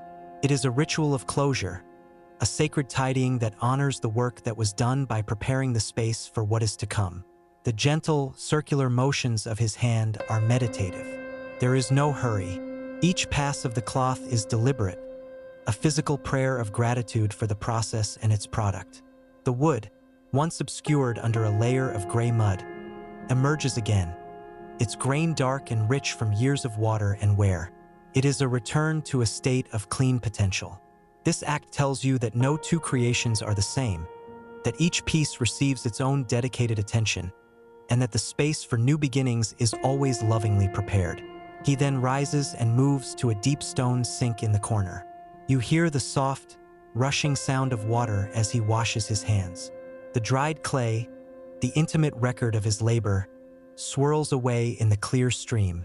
His hands emerge clean, yet they remain the same hands, strong, capable, marked by the memory of their craft. He dries them on a simple linen towel and returns to his stool. For a long while, he simply gazes at the vessel by the fire. His expression is one of deep, quiet joy. It is the joy of an artist, yes, but more so the joy of a parent. The joy is not in possession, but in the sheer existence of the beloved thing, in its goodness, in its itness. This silent communion between maker and made is a holy language unto itself. It speaks of a love that does not need to be constantly doing to be valid. Sometimes, love is simply in the beholding. In this extended moment of peaceful aftermath, your own consciousness begins to soften and drift like the dust motes in the firelight. The intense, focused visualization of being the clay on the wheel gently dissolves, but the feeling it produced, the sensation of being centered, held, and lovingly shaped, does not fade. It settles into you as a permanent truth, a deep knowing in your spirit that transcends the need for continuous mental imagery. You are in the potter's house. That is enough. You are in the presence of the one who shapes all things with wisdom and love. That is everything. The specific narrative of the spinning wheel has done its work. It has guided you into a state of receptive peace. Now you can simply abide here. The details of the room, the rough texture of the stone wall against your back, the scent of wood smoke and damp earth, the orange glow painting everything in warm, shifting relief, become the entire universe. There is nowhere else to go. Nothing else to do. The potter's stillness invites your own. Your thoughts, which had been gently corralled by the story, now begin to slow their meandering entirely. They are like leaves floating on a perfectly still pond, coming to rest one by one on the surface until the water is calm and mirror-like, reflecting only the serene sky above. A deep, physical heaviness, the very opposite of burden, anchors you to the bench. It is the pleasant, irresistible weight of sleep approaching, of a body and soul finally consenting to full surrender. The fire's crackle is the only punctuation in the long, languid sentence of the evening.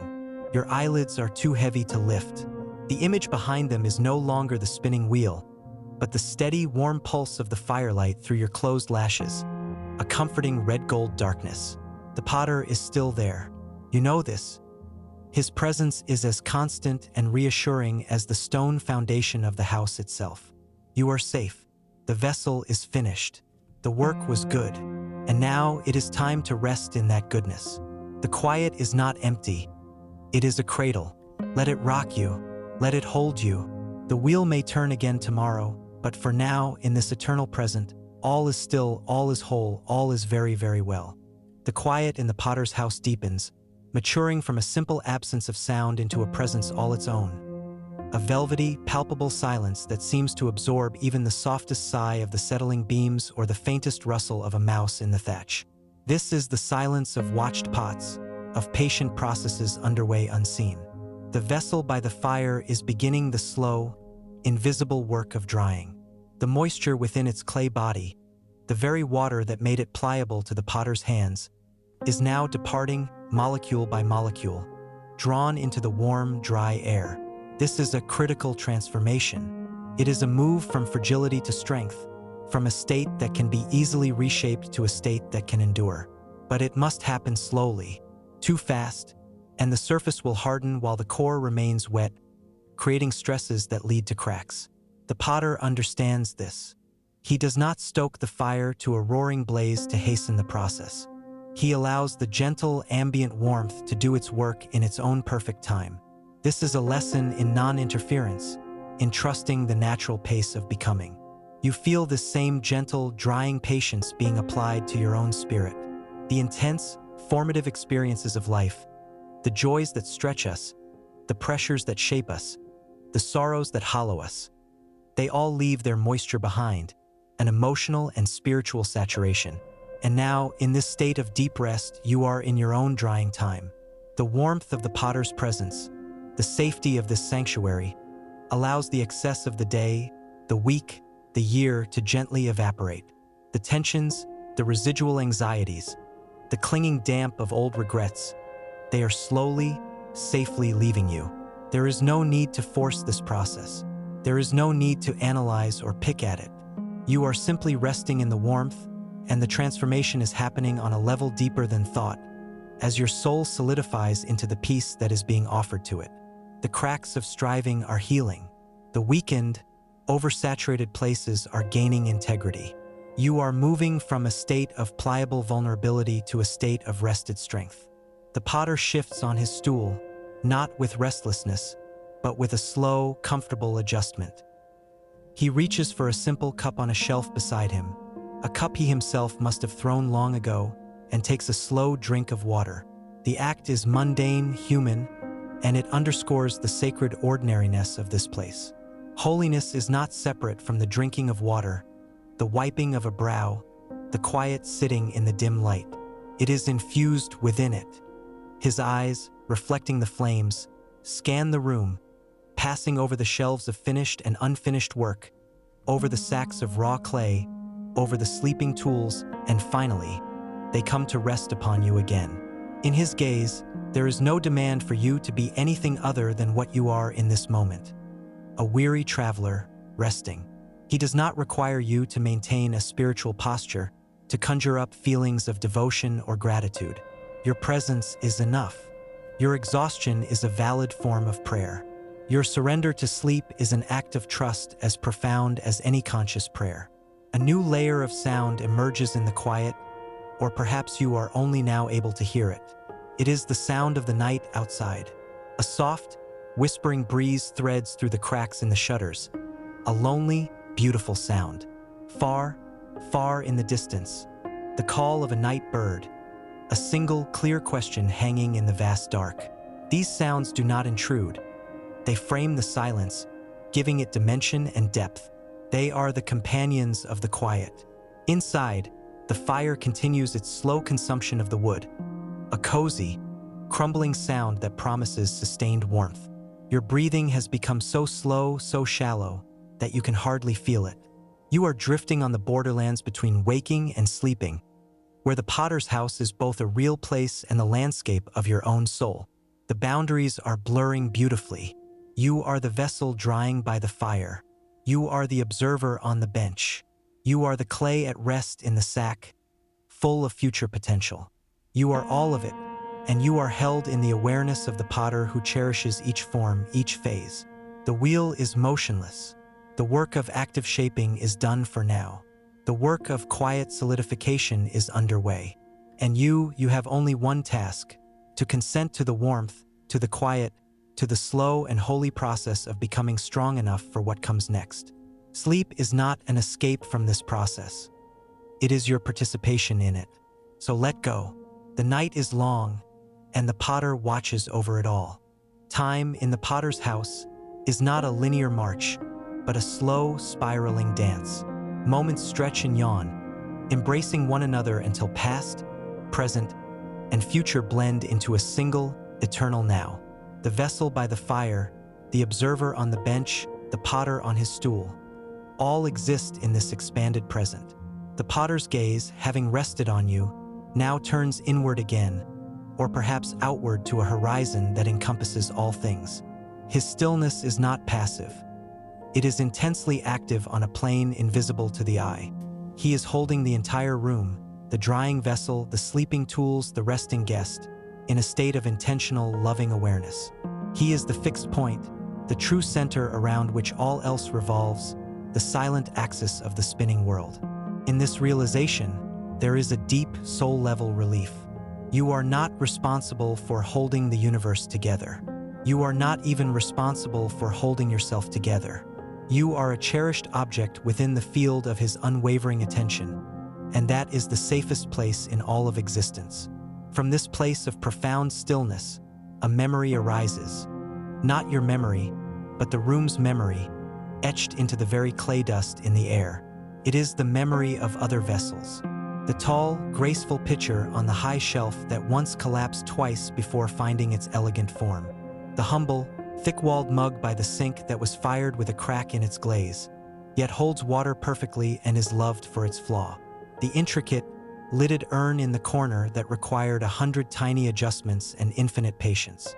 Each piece on these shelves is a chapter in the potter's story of faithfulness. Each one whispers a testimony. I was marred. I was reworked. I was not discarded. I was made new. This choir of silent witnesses surrounds you, a cloud of forgotten failures transformed into present beauty. Their collective presence sings a lullaby of hope. Your own hidden flaws, your secret collapses, are not unique tragedies. They are part of the universal material the potter works with. They are, in fact, the very prerequisites for a certain kind of beauty, the beauty of a story redeemed, of a strength forged in humility, of a vessel that understands its dependence on the hands that hold it. The fire pops, sending a constellation of sparks swirling up into the darkness of the chimney. The sudden, tiny burst of light and sound is a pleasant punctuation, a reminder of the friendly, elemental force contained within the hearth. It does not startle you. It simply anchors you more deeply in the sensory reality of the room. The warmth on your skin is now a constant, like an invisible blanket woven from radiance. The scent of the wood smoke has mellowed, mixing with the earthy clay to create a perfume that is the very essence of sanctuary. You find yourself focusing on the vessel by the fire. In the flickering light, it seems to breathe. The shadows deepen its curves, then release them in a slow visual rhythm. It is becoming.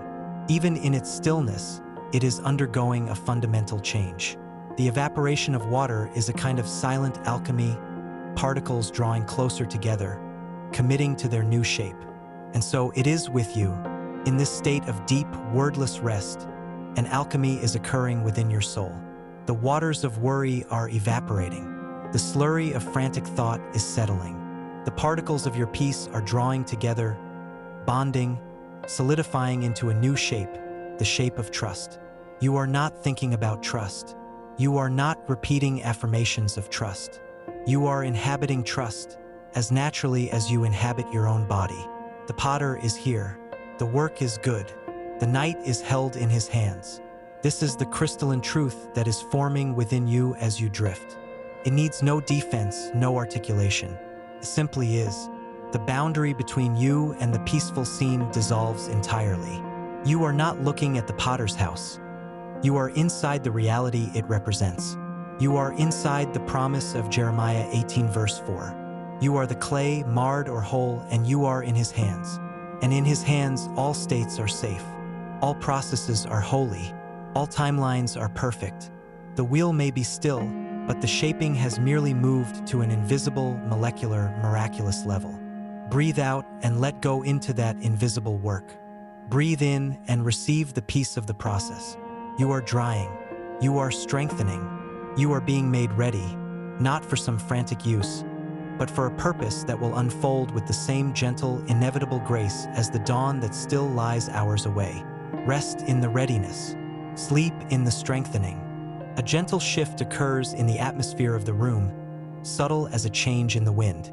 The potter rises from his stool, his movement fluid and silent, a displacement of peace rather than a disruption of it. He walks to the vessel resting near the fire and kneels beside it. He does not touch it. It is too vulnerable in this green state, its form fixed but its strength not yet set. Instead, he simply observes it from a new angle, his head tilted, his eyes reading the surface like a scholar reads a sacred text. He is looking for the faintest hairline shadow that might indicate a drying flaw, a tension in the form. His scrutiny is not anxious, but deeply attentive. It is the gaze of a guardian. This, too, is part of the shaping, the vigilant, loving watchfulness during the vulnerable time. The vessel is not forgotten because the active throwing is done. It is, in a way, more intimately attended to now in its fragile autonomy. He then turns his head and looks directly at you, and in the dim, pulsing light, his eyes hold a knowing softness. He sees your own vulnerability, your own green state, the tenderness of your spirit as it releases the last vestiges of the day's hardness, the new, fragile peace that is forming within you. And his gaze says, wordlessly, I am watching over you too. This rest is not neglect. It is a watched pot. I see the tensions leaving you. I see the gentle solidification of your trust. I am here. This realization wraps around you with a greater comfort than any physical blanket. You are not resting alone. Your sleep is not a solitary venture into unconsciousness. It is a watched-over process, a necessary and holy phase in the making of your soul, and the master craftsman is present, vigilantly tender, ensuring nothing harms this good work. He returns to his seat, but now he does something new. From a basket at his feet, he takes not a lump of clay, but a handful of dry, powdered oxide, a rich, earthy umber. He sprinkles it onto the now clean wheelhead. Then, from a pitcher, he pours a small amount of water, creating a shallow, muddy pool. With his finger, he begins to stir. It is a slow, absent-minded motion, but his eyes are distant, seeing something else. He is not making pottery now. He is mixing a pigment. He is thinking of color, of finish, of the final beauty that will come after the firing. This is the work of anticipation, of envisioning the completed glory of the vessel. It is a work of hope. The drying phase is necessary, but it is not the end. The firing is still to come, a trial by transformative fire that will permanently seal the form and make it fit for holding its intended contents. But even that is not the end. After the firing comes the glazing, the adornment, the final touch where beauty is applied to strength. By mixing this pigment now, in the quiet watchfulness of the night, he is already loving the vessel's future. He is already planning its final goodness. This action is a quiet revelation for your resting heart. Your life, with its necessary rests and its coming trials, is also seen in its completed state. The potter is not just addressing your present vulnerability. He is, even now, mixing the pigments of grace that will one day adorn your enduring form. The challenges you will face, the fires that will test your strength, are not meaningless ordeals. They are part of a process that leads to a finished beauty, a usefulness, a purpose that you can only dimly perceive. But he sees it, and in this quiet night, he is already preparing for it. The hope embedded in this truth is not a fragile wish, but a solid certainty, as tangible as the pigment dissolving under his finger.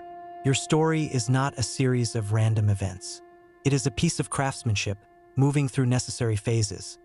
The centering, the shaping, the collapse, the reworking, the drying, the firing, the glazing.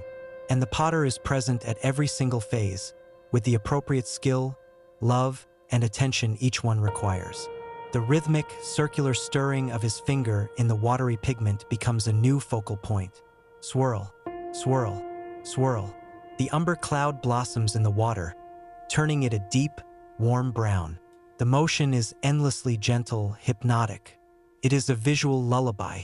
The firelight catches in the tiny vortex. You are drying. You are watched over. Your future beauty is already being prepared for. These three truths merge into one soothing certainty that cradles your consciousness. The stirring slows. The pigment settles, a fraction, leaving translucent swirls in the water. The finger stops. All is stillness again, but a stillness now charged with loving anticipation. The night holds its breath, and you slip a little deeper into the safe, watched-over darkness of restorative sleep. The stillness following the cessation of the stirring is of a different quality. It is a silence that has absorbed a promise, a quiet pregnant with future color.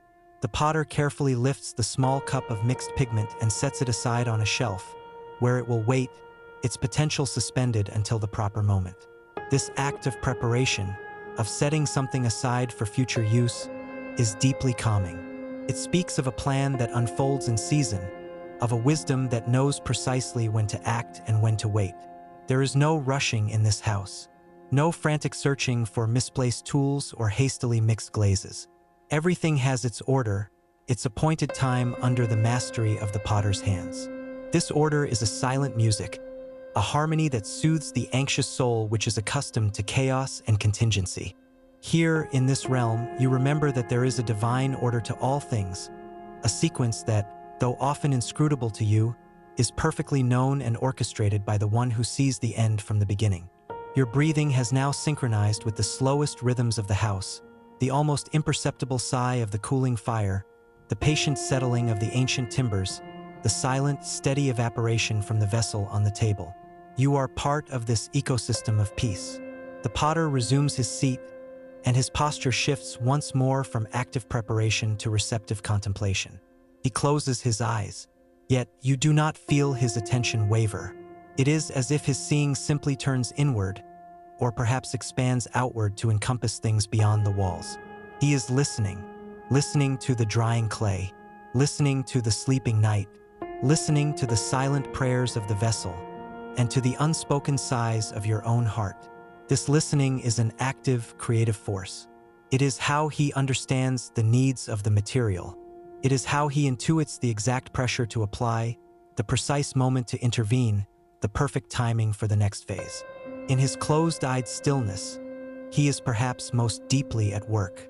Allow this image to calm the final restless corners of your mind. The divine potter is not a distant overseer, but an intimate listener.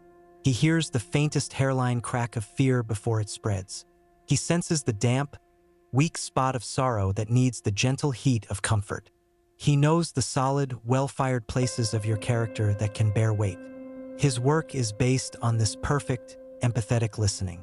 You do not need to shout your needs or articulate your pains with eloquence. He hears the language of your being, the quiet weariness, the longing for peace, the hope for renewal. And hearing, he responds not with a general solution, but with the specific, tailored touch of a master artisan working with a unique piece. Your life is that unique piece. Your rest is being listened into wholeness. A profound sense of being understood washes over you, a wave of grace that carries away the last lingering sense of isolation. In the world, you must explain, justify, and defend. Here, you are simply known. The potter's listening heart understands the context of every flaw, the history behind every strength, the hidden potential in every lump of apparent failure. This understanding is not analytical. It is compassionate. It is the understanding that shaped the low, wide bowl from the collapsed cylinder. It is the understanding that knows when to apply pressure and when to simply provide supportive presence. As you hover on the sweet brink of sleep, let this truth be your pillow. You are fully known and fully loved. There is no part of your story that frightens or repels these listening hands. Every chapter, every line, every scribbled margin note is material for his redemptive art. The fire has burned down to a deep bed of crimson coals, pulsing like a slow, steady heart. The room is bathed in a dim, rosy gloom. The potter remains, eyes closed, listening. The vessel rests drying, watched. You rest, sinking, heard. All is suspended in this holy equilibrium. The wheel is still, but the work is deep and ongoing. The night is dark, but the watchful presence is a light that does not flicker. There is nothing for you to do but to be the clay in this silent, listening space. To be the vessel in its patient drying.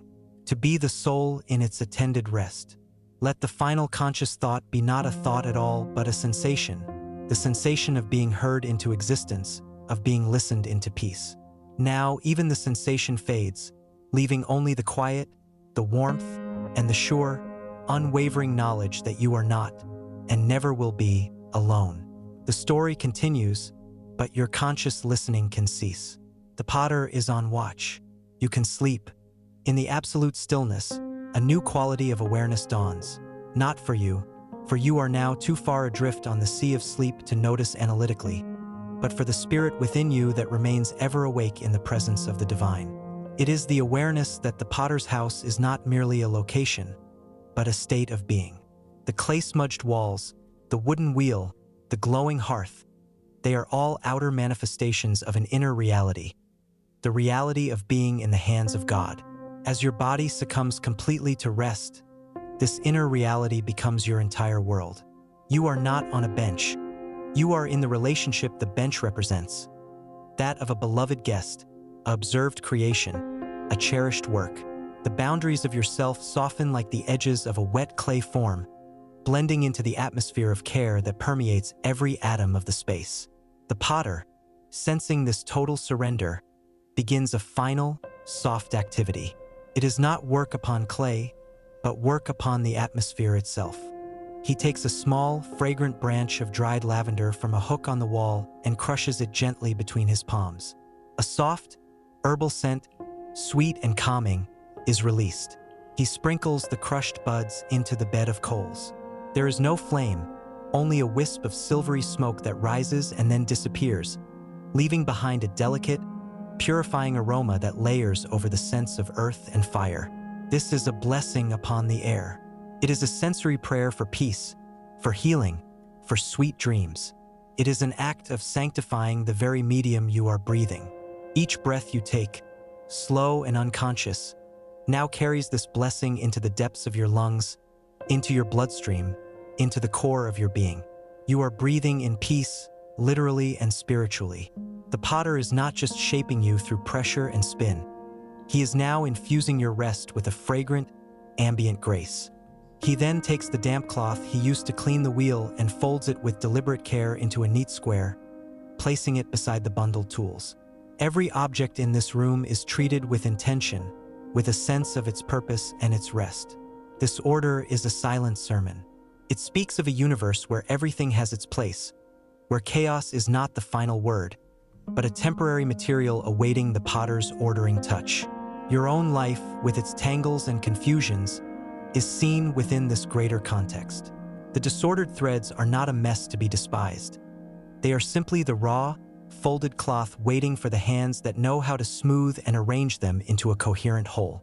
In your sleep, those hands are at work on the tangled linen of your subconscious, ordering memories, soothing fears, folding the frayed edges of experience into a pattern that will make sense in the light of day. The deepest hour of the night is upon the house.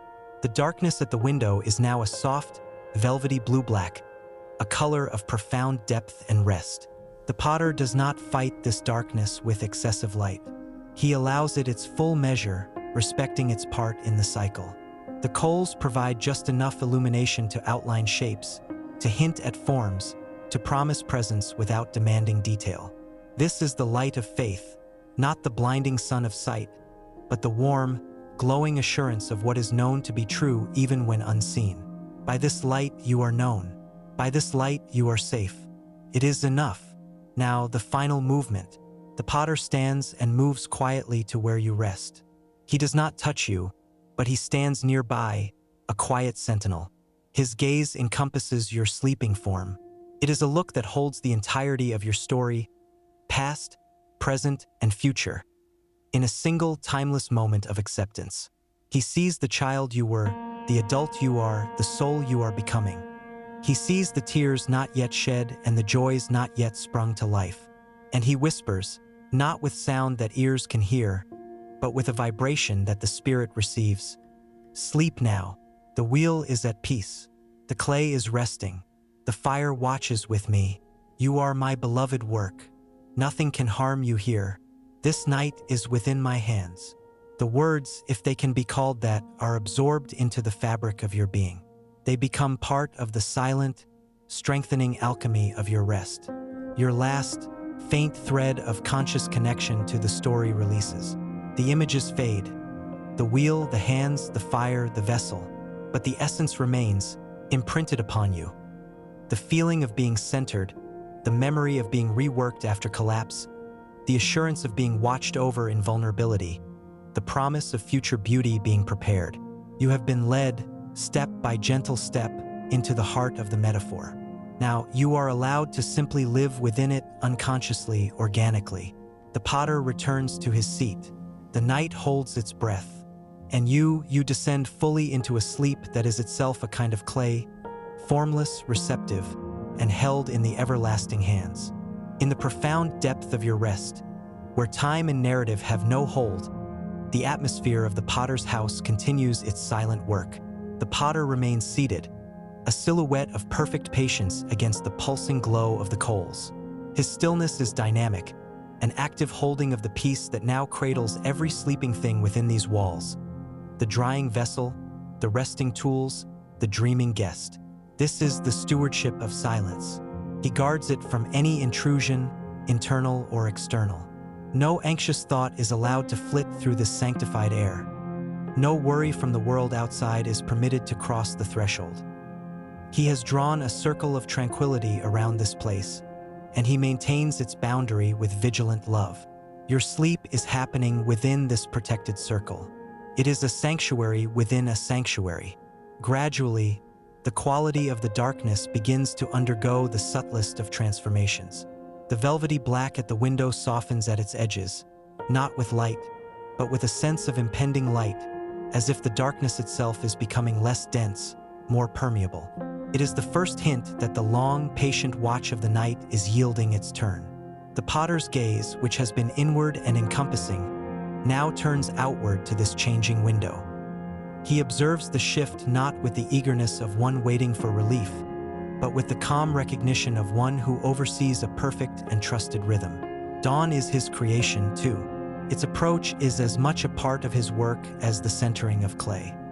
He sees the infinite shades of darkness, knowing each one by name, and he knows the precise moment when the first will give way to the first faint whisper of gray. Within this protected, transitioning space, your sleep deepens into its most restorative phase. This is the slumber where the body repairs, the mind consolidates, and the spirit communes in ways that conscious thought cannot fathom.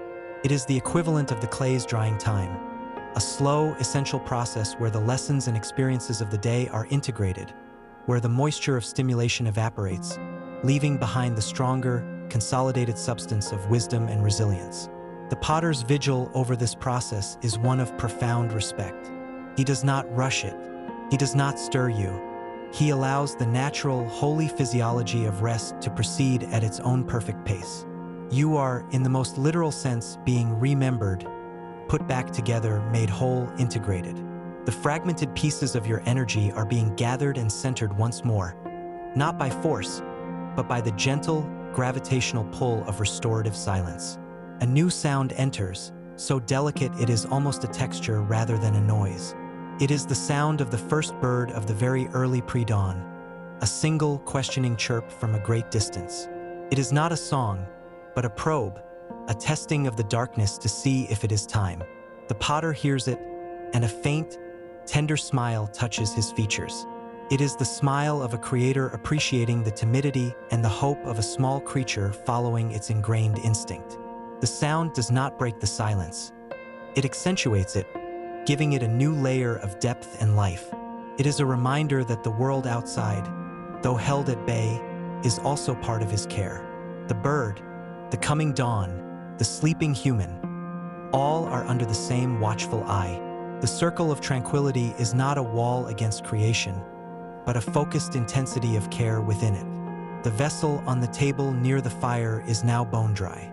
It has passed from its leather-hard state to its greenware state, ready for the next trial. But that trial, the firing, is for another day. For now, its work is done. It is stable. It is strong enough to be moved, to be handled, to wait for its transformation in the kiln. This is a milestone. The potter looks at it, acknowledging this invisible achievement. Similarly, your own rest is moving you toward a state of spiritual greenware. The frantic, pliable vulnerability of the evening has passed. A new stability is forming within you. You are not yet fired into your final strength that requires the heat of lived experience, but you are stronger than you were. You have been recentered. You have dried in the warmth of a loving presence. You are ready to be carried carefully into whatever the next phase may hold. But that phase is not now. Now is still for rest. The bird does not sing again. The darkness holds its soft, dark blue tone. The coals pulse their final, fading warmth. The potter closes his eyes once more, not in sleep, but in a deep, shared participation in the quiet of the world. He rests in his vigil. You rest in your sleep. Together, in the silent communion of the potter's house, you abide through the last, deepest watch of the night. There is no need for a story here, no need for words, only being, only held, only at peace. The silence matures. It is no longer an absence, but a substance, a rich medium in which both watchfulness and sleep can float, weightless and secure. Within this medium, the very particles of the air seem to slow their dance, aligning to the frequency of peace. The potter's form in the chair is as still as the stones of the hearth, yet thrumming with a vitality that is the source of all life in the room. His presence is the axis, the unmoving mover, the center around which the gentle rotation of the night completes its final, slow arcs. You are unaware of this in your sleeping mind, but your soul perceives it perfectly. It is drawn to this center like iron filings to a magnet, aligning effortlessly, finding its true north not through effort, but through the simple, gravitational pull of love. A faint, almost imperceptible change occurs in the light. It is not that the room grows brighter, but that the darkness loses a shade of its opacity. It becomes a translucent gray, like looking through deep, still water towards a surface far above. The shapes in the room, the wheel, the shelves, the bundled tools, begin to detach themselves from the void, reasserting their familiar forms with soft, charcoal clarity. This is the first genuine herald of dawn, not a color but a revelation of contour. The potter opens his eyes. They reflect this new, subtle luminosity, holding the soft gray light like treasured water. He watches as the world silently reassembles itself out of the formlessness of night. It is a rebirth he witnesses every morning, and his appreciation for it is evergreen, a fresh joy with each returning cycle. This gradual unveiling is a mirror of the inner work he performs. Just as the light coaxes form from shadow, his spirit coaxes order from chaos, hope from despair, peace from anxiety. The process is never violent, never sudden. It is a patient, persistent revelation of what has always been true but was hidden by the dark. Your own inner landscape in sleep is undergoing this same gentle revelation. The sharp, frightening shadows cast by the worries of the day are softening, their edges blurring as the light of a deeper truth rises within you. The truth of your belovedness, the truth of your safety in his hands. The monsters of tomorrow's tasks shrink back into the simple, manageable shapes of pots to be thrown, clay to be kneaded, work that is within the scope of his skill, and you're called for participation. He rises silently and goes to the large water jug. Dipping a clean copper cup, he drinks deeply of the cool, night-chilled water. It is an act of sustenance, simple and human. He then brings the cup to the vessel on the table. He does not pour the water in. The greenware would dissolve. Instead, he holds the cup near the bowl, as if toasting it, or as if offering the idea of water, the promise of what it will one day contain. It is a gesture of dedication, a prophetic act that speaks of the vessel's future purpose. You will hold, you will refresh, you will sustain. This silent blessing hangs in the air. The vessel, in its dryness, is now linked to the liquidity of life it is meant to serve. Its form finds its meaning in its future function. This blessing extends unseen to you. In your sleep, you are also being dedicated. The rest you are receiving is not an end in itself. It is preparation for containing, for pouring out, for sustaining and being sustained. The peace being poured into the hollow of your spirit is not meant to stagnate, but to be a reservoir from which you can draw and to which you can return. The potter sees your future usefulness, the conversations you will have, the kindnesses you will offer, the quiet endurance you will display, and he blesses you for it now. He dedicates your rest as part of that holy purpose. Your sleep is not wasted time. It is an anointing. He returns to his seat. The gray light has strengthened, now clearly defining the world. The night is over, but the morning has not yet broken. This is the in-between time, the hinge of the day, the most peaceful and potent moment. In this hushed, gray sanctuary, the potter resumes his stillness. His watch continues, but its character shifts from guarding against the full dark to welcoming the gentle light. And you sleep on, cradled in the hinge moment, held in the transition, your rest now blessed and dedicated, part of the silent, sacred logistics of a love that plans for beauty, for usefulness, and for the dawn that is now absolutely certain. The gray light in the room thickens, gaining a quality of pearl, a luminous softness that seems to emanate from the very air rather than from a specific source. It is the light of creation's pause, the breath held between night and day. In this ethereal glow, every object appears both solid and dreamlike, as if it exists in two realms at once. The potter's form is a study in quiet majesty, his stillness the anchor for this floating, in-between world. His gaze is fixed on the eastern window, not with impatience, but with the attentive patience of a conductor awaiting the cue for the next gentle movement in a symphony. He listens for a sound that is not a sound, the silent turning of the earth that will bring the sun's first fiery kiss to the horizon. Within you, a parallel transition is occurring. The deep, dreamless waves of sleep are beginning to gentle into the softer, more narrative shores of dreaming. This is not a return to wakeful anxiety, but a playful, subconscious exploration within the safety of the potter's house. Perhaps in this dream space, you are not on the bench, but are a tool on the shelf, resting in the knowledge of your purpose. Or you are a sack of clay, content in your potential, feeling no urgency to be chosen.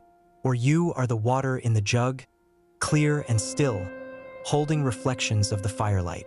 The dreaming mind, freed from logic, explores the metaphors from the inside, experiencing the truth of being part of this beloved ecosystem in a dozen different, soothing ways. The potter's watchfulness extends into this dreamscape, a benign presence ensuring that even your dreams are held within the atmosphere of peace. No nightmare can cross the threshold he guards. A change in the air, a single vertical slit of brilliant, molten gold appears at the edge of the world, visible through the high window. It is so sudden and so vivid it seems to cut the gray fabric of the dawn. The potter's face is illuminated in profile, the line of his jaw, the curve of his cheek gilded with living fire. The first ray of direct sunlight has entered the potter's house. It is a tangible thing, a blade of light that slices through the dusty air, illuminating a swirling galaxy of motes and coming to rest, like a pointing finger, directly upon the dried, waiting vessel on the table. The bowl is suddenly transfigured. The dull, gray-green clay is ignited, its curves defined in stark contrast of gold and shadow. It is crowned with light. It is chosen by the dawn. This is a moment of silent annunciation. The light does not speak, but it declares, says, this one, this form, it is ready for what comes next. The vessel is sanctified not by speech, but by illumination. The potter watches this, his expression one of profound fulfillment. He had shaped it in the golden light of afternoon, watched it through the blue darkness of night, and now the dawn itself claims it, anointing it with a promise of the heat and glory to come in the kiln. The sequence is perfect, the timing divine. The beam of light holds for a long, suspended minute, then begins to widen, to soften, to flood the room with a warmer, more diffuse brilliance. The gold melts into amber, then into a clear, pale yellow. The potter's house is fully revealed in the morning light. The night's mystery gives way to daytime clarity. Every tool, every splash of clay, every grain of wood is visible, honest, clean. The vigil is over. The watchfulness does not end, but its mode changes. It is no longer a guard against darkness, but a guidance into light. You feel this transition in your sleeping body. The deep, heavy paralysis of deep sleep lightens. Your breathing shallows. Your limbs twitch with the gentle electricity of returning life. Yet you are not jerked back to consciousness. You are being ushered, as gently as the night was ushered out by the dawn. The dream of being clay or water fades, but the feeling of being a part of remains. The potter rises. He does not come to wake you. Instead, he moves to the wheel and places his hands upon the silent wood, not to work, but to bless it. He looks at the shelves, at the fire now gray with ash, at the vessel blazing in the sunlight, at you, sleeping in the corner.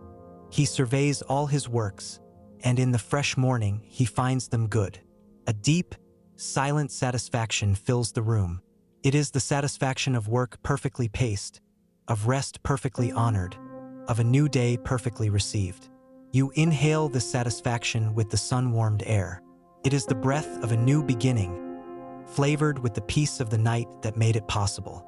With the sun now established in the sky, pouring its generous, yellow light through the open windows, the potter's house awakens to a different kind of life.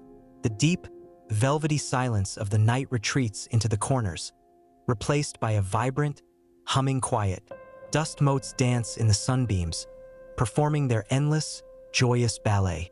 The air, once cool and still, now carries a faint, warm breath from the world outside. A scent of dew on grass, of sun-warmed stone, of distant pine. The night's sanctuary remains, but its mood shifts from secret haven to workshop of the new day. The potter moves with this shift, his motions still deliberate but now infused with a gentle, preparatory energy. He is not yet throwing clay. He is setting the stage for the day's creations. He begins by tending to the hearth. With a small, wrought iron shovel, he carefully scoops the bed of cool, gray ash into a metal pail, leaving the firebox clean and ready. This is an act of honoring what has passed. The warmth that guarded the night is acknowledged, its remains respectfully cleared to make space for the new fire that will be needed later. He lays a nest of dry twigs and curls of wood bark, then places 2 small logs in a careful crosshatch above it.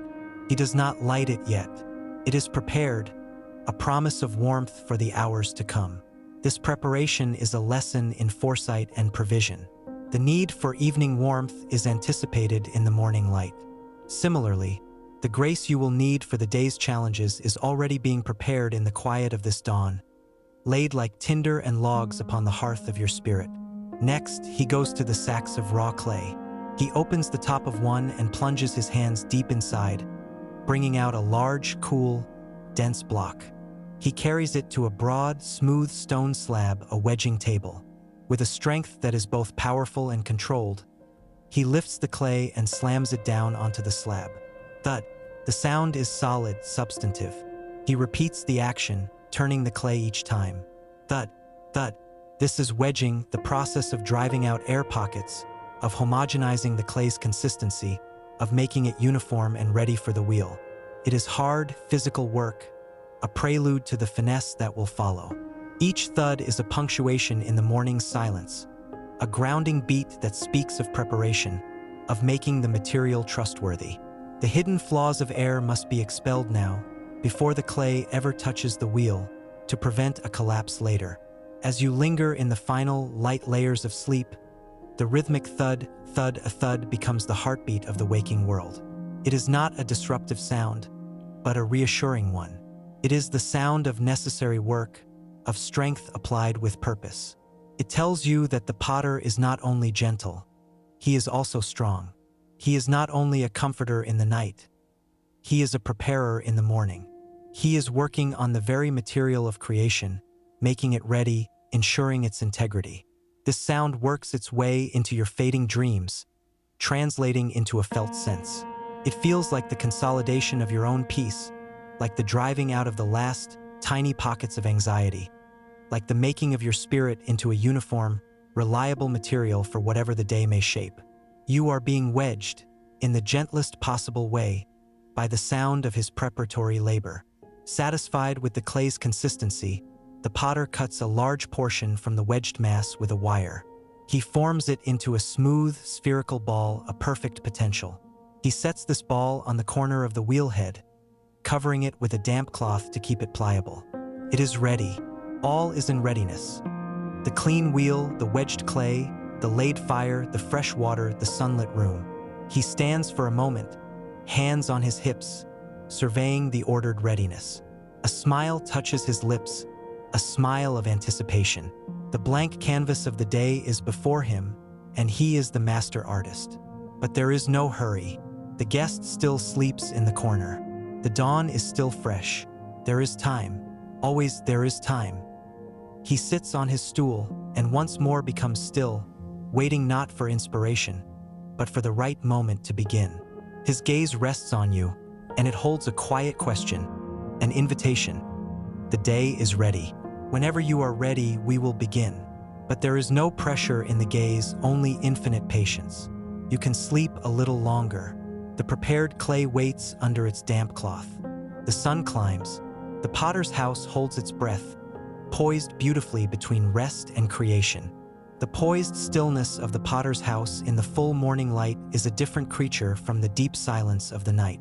This is an active stillness, charged with potential, like the pause between the drawing of a bow and the release of the arrow. Sunbeams, thick as honey, lay across the floor, illuminating swirling galaxies of clay dust stirred by the wedging. The room is warm, clean, and full of clear, shadowless light. The potter remains seated at his wheel, his hands resting on his knees, palms up and open, a posture of receptive readiness. He is not idly waiting. He is listening to the day, feeling its texture, its needs, its possibilities. He is also listening to the rhythm of your sleep, which is now light and delicate as a spider's web trembling in a breeze. Your breathing is soft and even on the very threshold of waking. In this liminal space, the imagery of the night begins to weave itself into the fabric of the coming day. The memory of being centered on the wheel, the feeling of being reworked after a collapse, the assurance of being watched over in vulnerability. These are not just lessons to be remembered. They are spiritual realities to be lived. The potter, in his quiet anticipation, is already holding the truth of these things for you, ready to impart them not as concepts, but as sustenance for the day's journey. He knows that today will have its own pressures, its own spinning wheels, its own moments where you may feel off-center or even marred. And so, in this peaceful preamble, he is fortifying the atmosphere with the essence of last night's revelations, so that you might breathe them in with your first conscious breath. He turns his head and looks at the vessel on the table, now fully illuminated. The single blade of dawn's light has broadened into a general golden bath. The bowl is no longer crowned with dramatic contrast, but it glows with a steady, inherent warmth. It is fully dry, fully at rest, fully ready for its next phase. It has achieved a kind of perfect, patient integrity. This, too, is a silent message for you. You do not need to enter the day fired and glazed, in a state of finished perfection. You only need to enter it with the integrity of a vessel that has been centered, shaped, and dried in the presence of love. You are allowed to be greenware, strong enough for handling, yet still open to the transformative fires that will come in their own time. The pressure to be a finished product is a pressure the potter never applies. He only asks that you be present, pliable, and trusting, as the clay on the corner of the wheel is present under its damp cloth.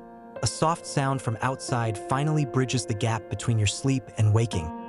The distant, melodious chatter of a stream, hidden somewhere beyond the hill. It is a sound of movement, of journey, of constant refreshment. It speaks of a source that never runs dry, of water that is always flowing from a higher place to a lower one, giving life wherever it goes. The potter hears it, and he nods slowly, as if acknowledging an old friend. This is the sound of his provision, the endless flow of grace that feeds the roots of the grasses, fills the jugs in his house, and will one day fill the vessels he creates. This sound now becomes the backdrop for your awakening.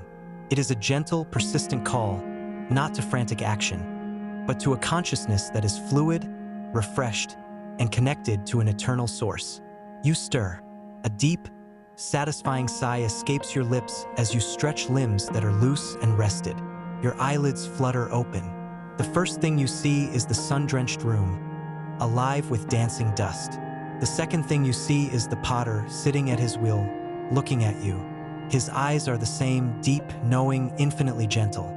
There is no "good morning" spoken aloud, but the greeting is transmitted in the warmth of his gaze. It says, "You have rested well. You are welcome here in the night and in the day. The piece of the watch is yours to carry now." You sit up slowly, feeling the new stability within you, the dried peace from the long vigil. You are not disoriented. You are grounded, as if you have been here for 100 years. The potter's house is not a dream you visited. It is a home you have never left. The wheel is before you. The clay is ready. The stream is singing outside. And the day, held in the potter's hands, begins. You sit on the bench, the warmth of the sun-soaked wood seeping through your clothes, and for a long moment, you simply exist within the confluence of sensations. The residual heaviness of perfect sleep is still in your limbs, but it is a pleasant anchor, not a chain. Your mind is clear, washed clean of the previous day's grit, yet it holds no frantic plans, no immediate demands. It is a still pool reflecting the sunlit room. The potter continues to look at you, his expression one of quiet companionship.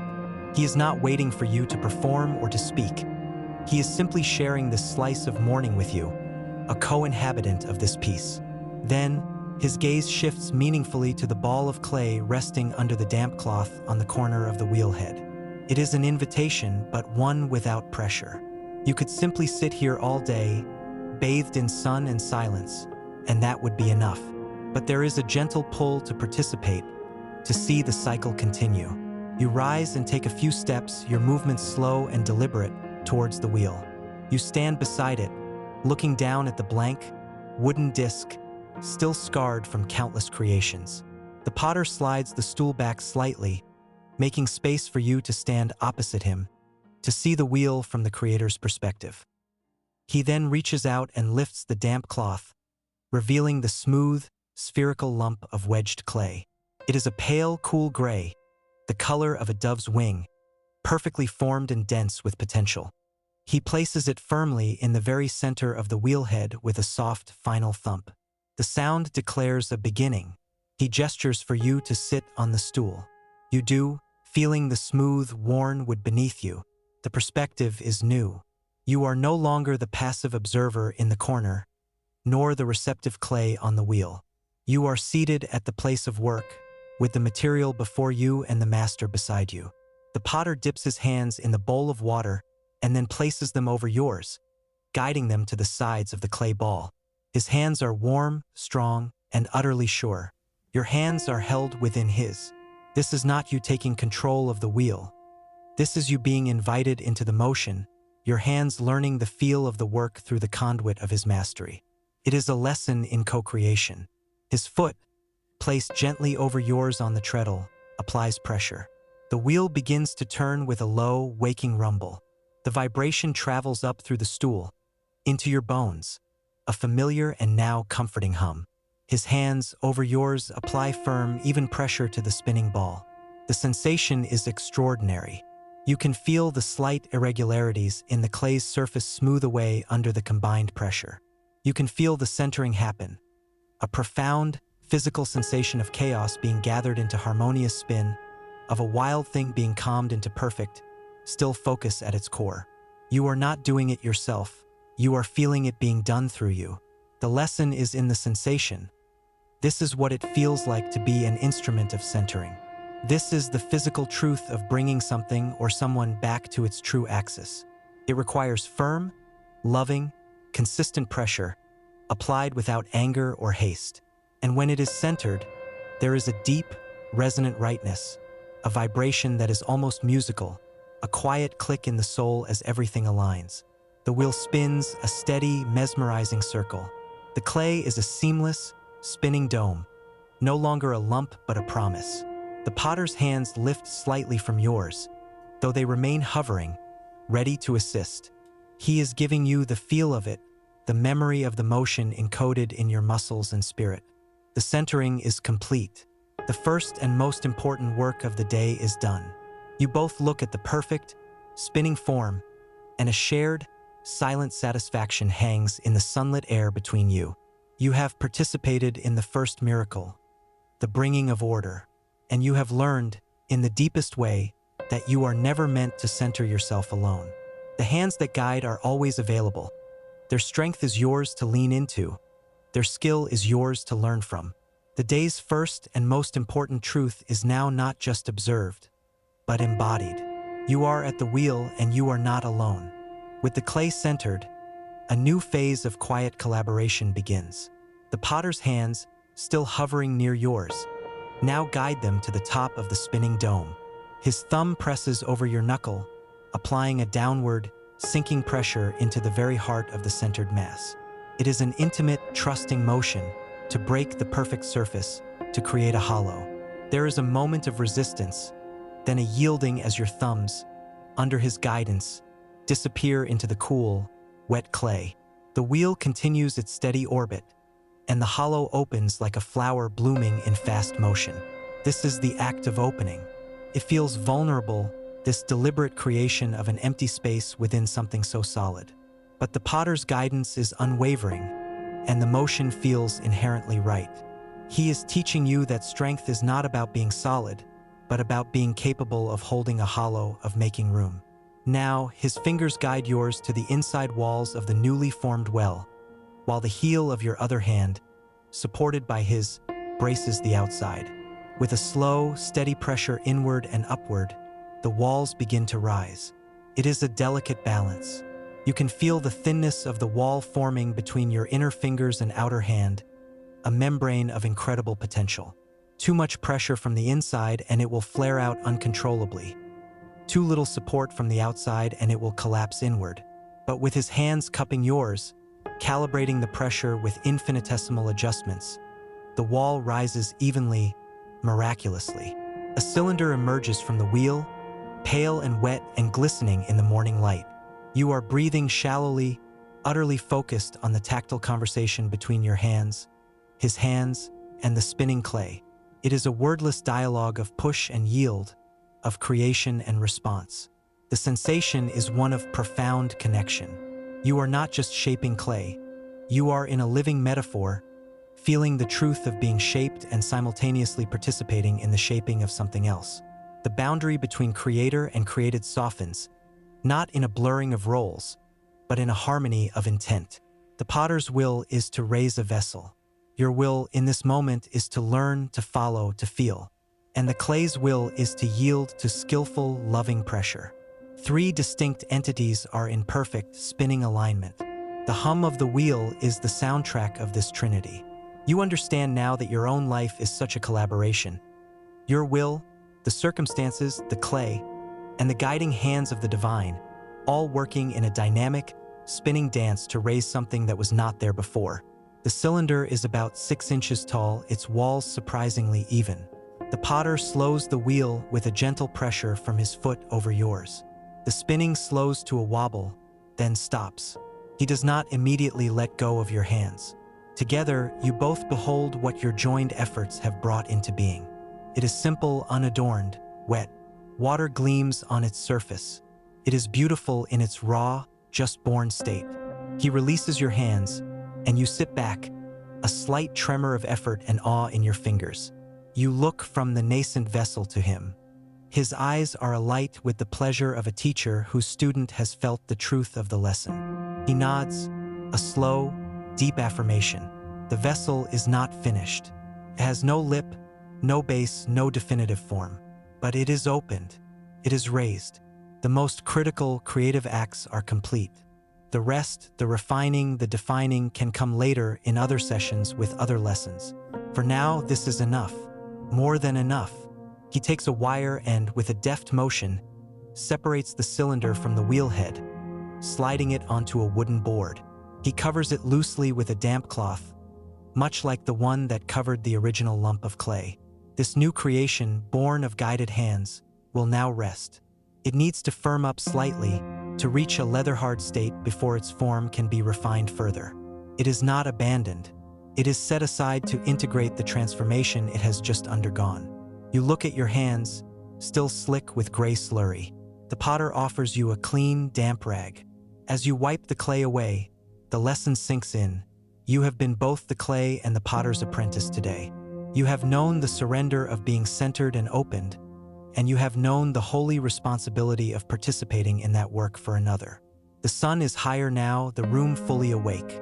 The first collaborative work of the day rests, breathing under its cloth, a testament to what can happen when human hands rest in divine ones. The morning settles into a companionable silence, rich with the aftermath of shared creation. The scent of wet clay and clean water hangs in the sun-warmed air. You finish cleaning your hands, the cool water from the rag a refreshing contrast to the room's growing warmth. The potter has moved to the sink, washing the slurry from his own hands with the same meticulous care he gives to everything. The simple, rhythmic sound of water and the rubbing of skin on skin is a domestic cadence, grounding the profound spiritual lesson in the ordinary holiness of a task completed.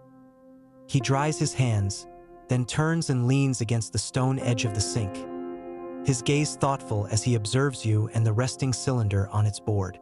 He seems in no hurry to proceed. The thrown cylinder, like the dried bowl from the night before, is in a necessary period of integration.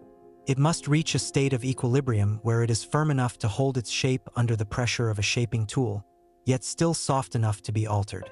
This leather-hard state is a crucial midpoint, a bridge between the fluid vulnerability of wet clay and the fixed permanence of fired ceramic.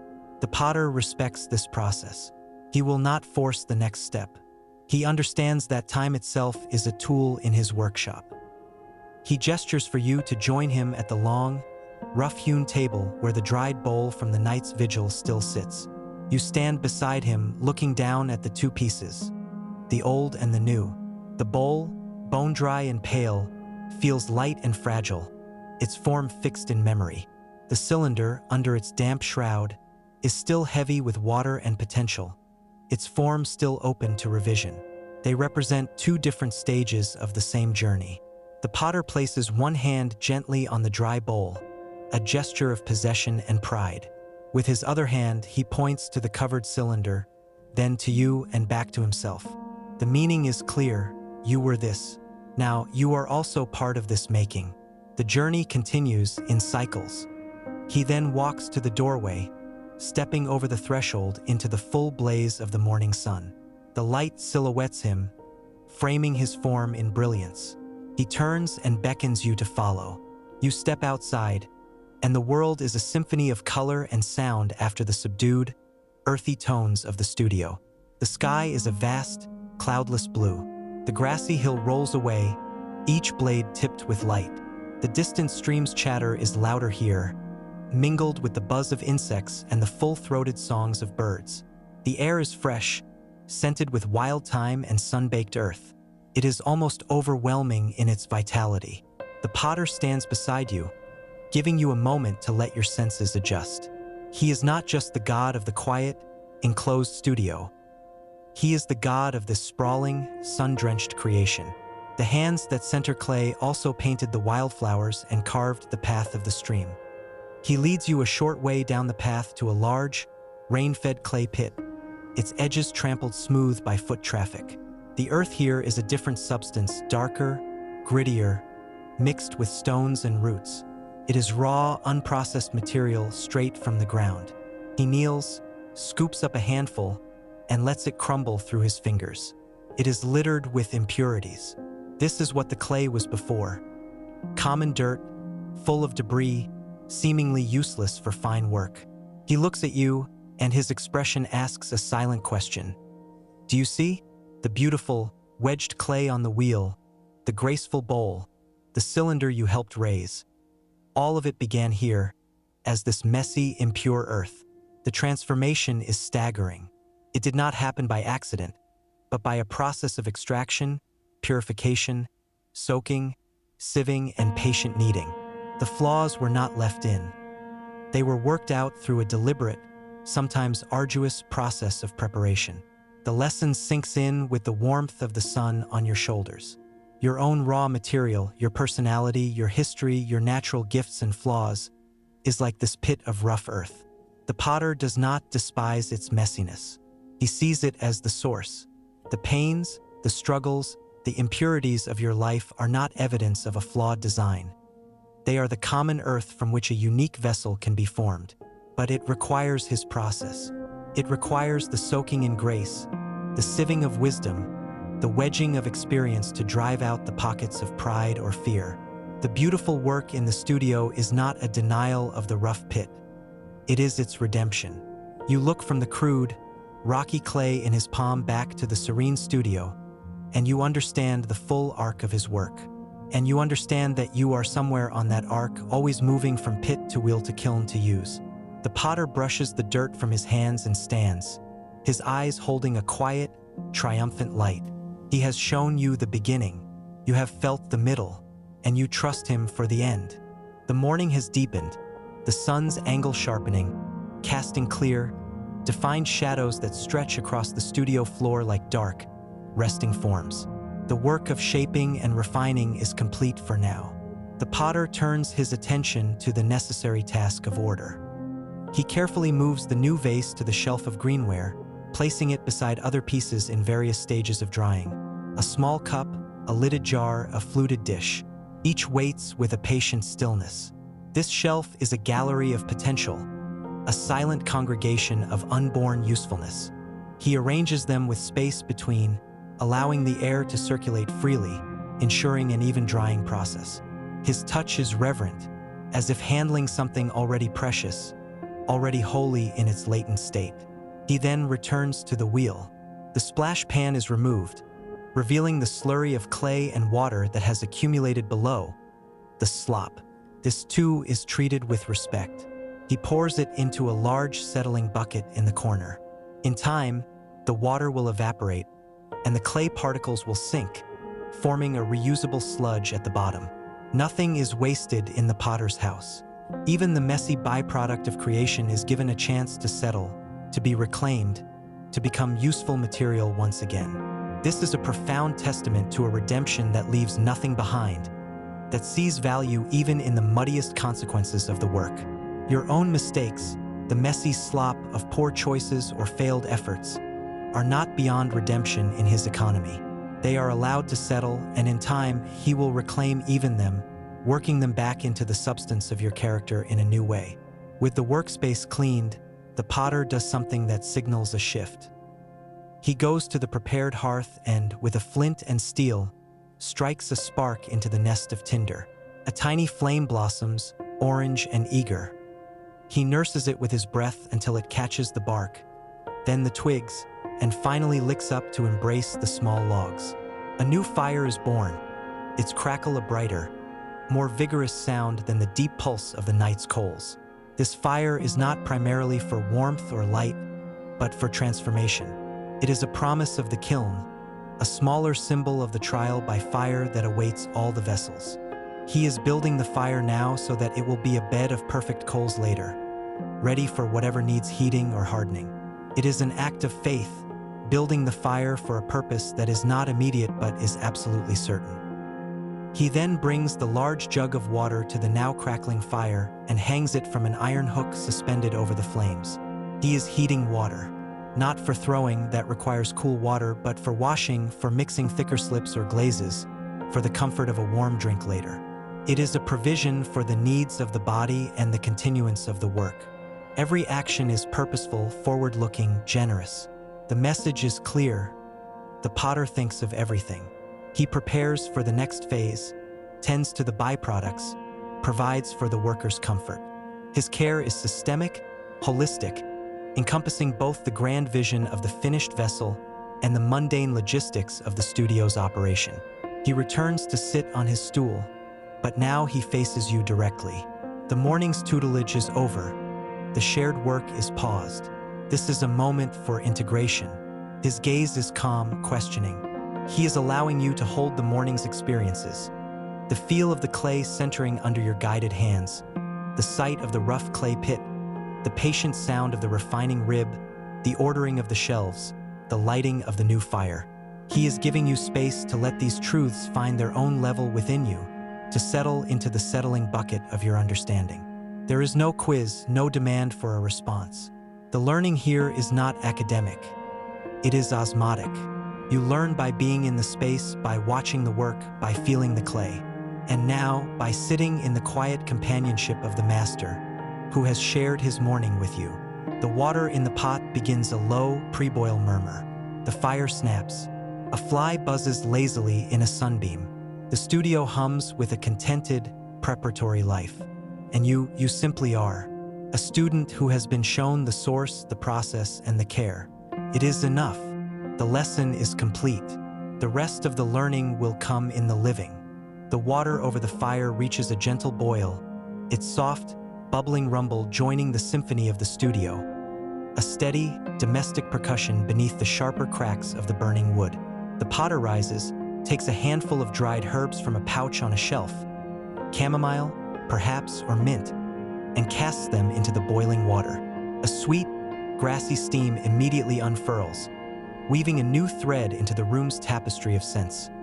Earth, smoke, and now, a clean, green infusion. He hooks two simple, handleless cups from a ledge and pours the fragrant tea. He hands one to you. The clay cup is warm in your hands, its surface unglazed, textured by the maker's fingerprints. You bring it to your face, inhaling the calming steam, feeling the simple, profound hospitality of the act. This is not a break from the work.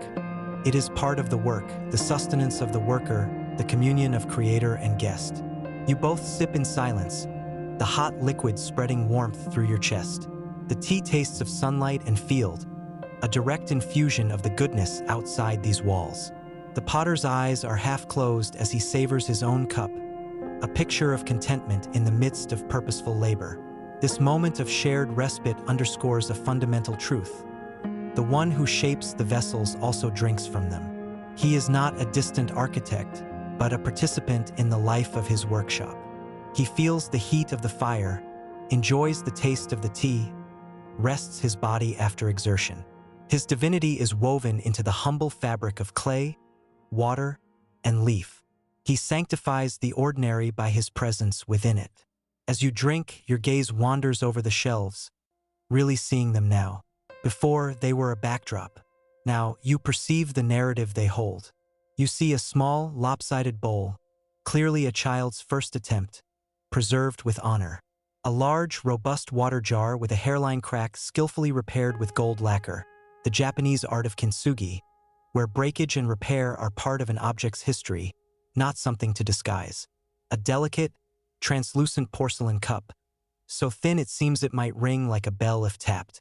Each piece tells a story of a unique relationship between the potter and the clay, of a specific intention fulfilled. Some are for grandeur, some for humility, some for daily use, some for rare ceremony. There is no hierarchy of beauty here. The sturdy bread crock is as valued as the elegant vase. Purpose is the measure of worth. The potter follows your gaze. Setting down his cup, he walks to the shelf and points to the gold-repaired jar. He runs a finger along the golden seam, a river of light tracing the path of a former fracture. He then looks at you, and his meaning is profound. The breaks are not forgotten. They are not merely made functional again. They are adorned. They are made a focal point of beauty. The weakness, once repaired by his skill, becomes the very place where his glory shines most brightly. The vessel is not just restored. It is made more valuable, more unique, more beautiful because of its history of breakage and repair. This is the ultimate promise for every marred piece of clay, for every fractured soul. In his hands, the repair is not a secret to be hidden, but a testimony to be illuminated. He returns to his seat, finishing his tea. You do the same, the warm cup now empty in your hands. The lesson of the shelves settles into you. You are not being shaped on a sterile assembly line for mass production.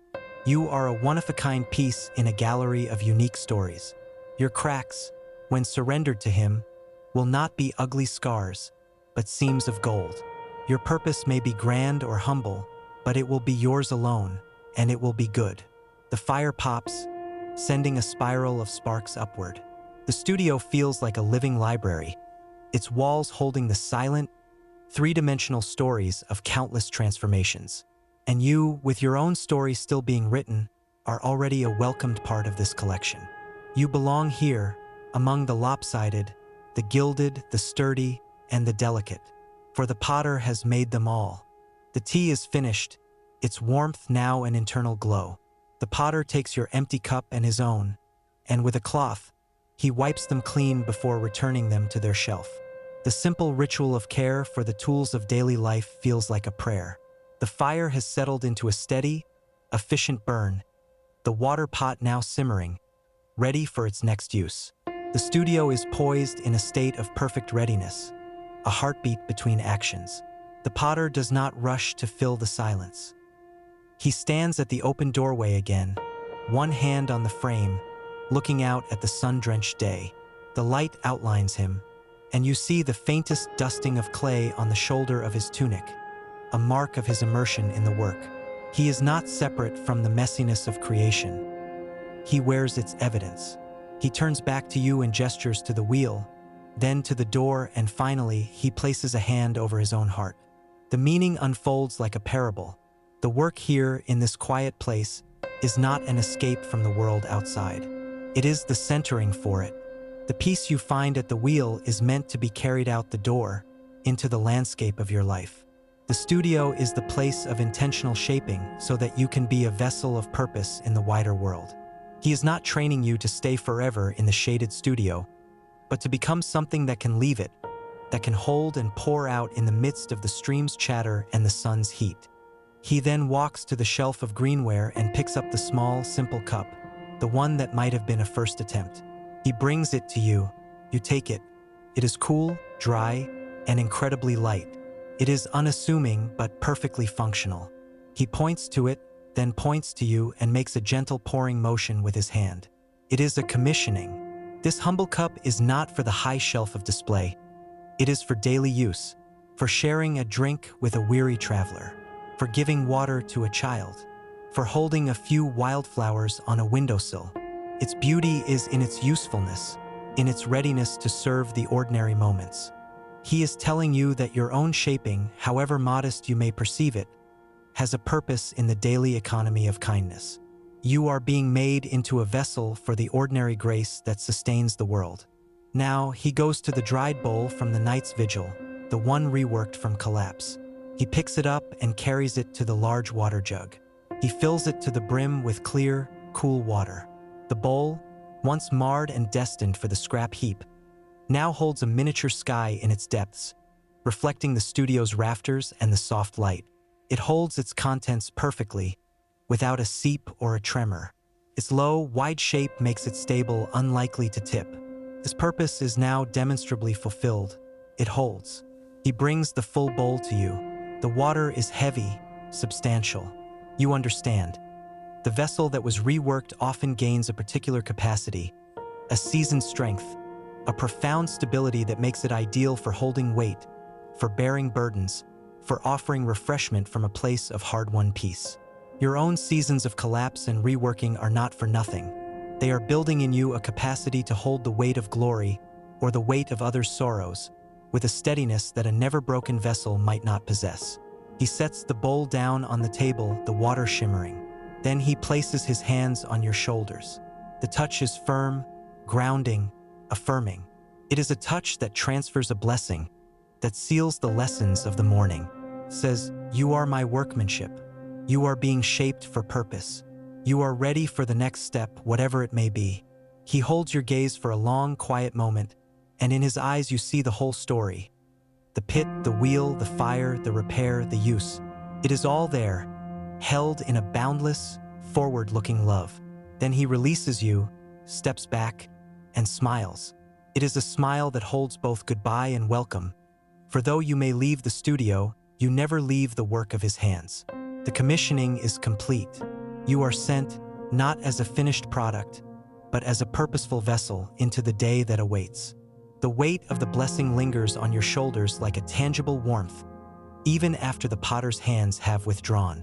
You stand in the center of the studio, held in a moment of profound transition. You are no longer just a visitor or an apprentice. You are a sent one, a vessel commissioned for use. The sunlight streaming through the door seems to beckon, painting a golden path on the earthen floor from your feet to the world outside. The potter has returned to his stool, but he is not watching you leave. His gaze is lowered to a small lump of clay he has taken up, already beginning to knead it with a familiar rhythmic pressure. His attention has shifted, not away from you, but into the next act of creation. This is its own form of blessing, the assurance that his work continues, that his love is not exclusive to you but is an endless fountain, already flowing toward the next piece of clay, the next soul, the next need. You are free to go because you are forever held within the ongoing story of his making. You take a final, slow look around the room, imprinting it upon your heart. The wheel, silent now but humming in your memory.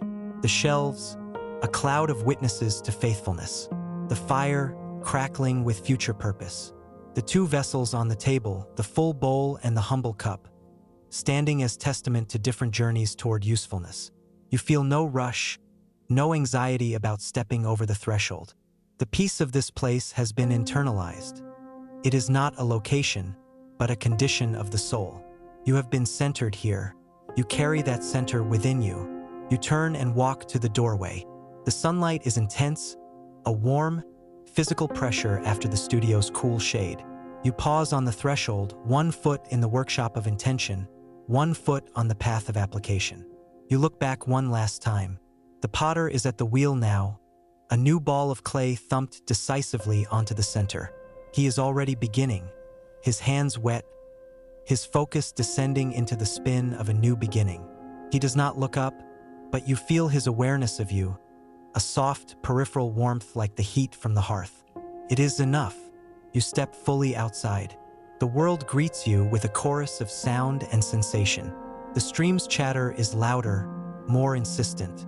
A breeze ruffles the grasses, carrying the rich scent of the clay pit you visited earlier. The path stretches before you, winding back up the gentle hill.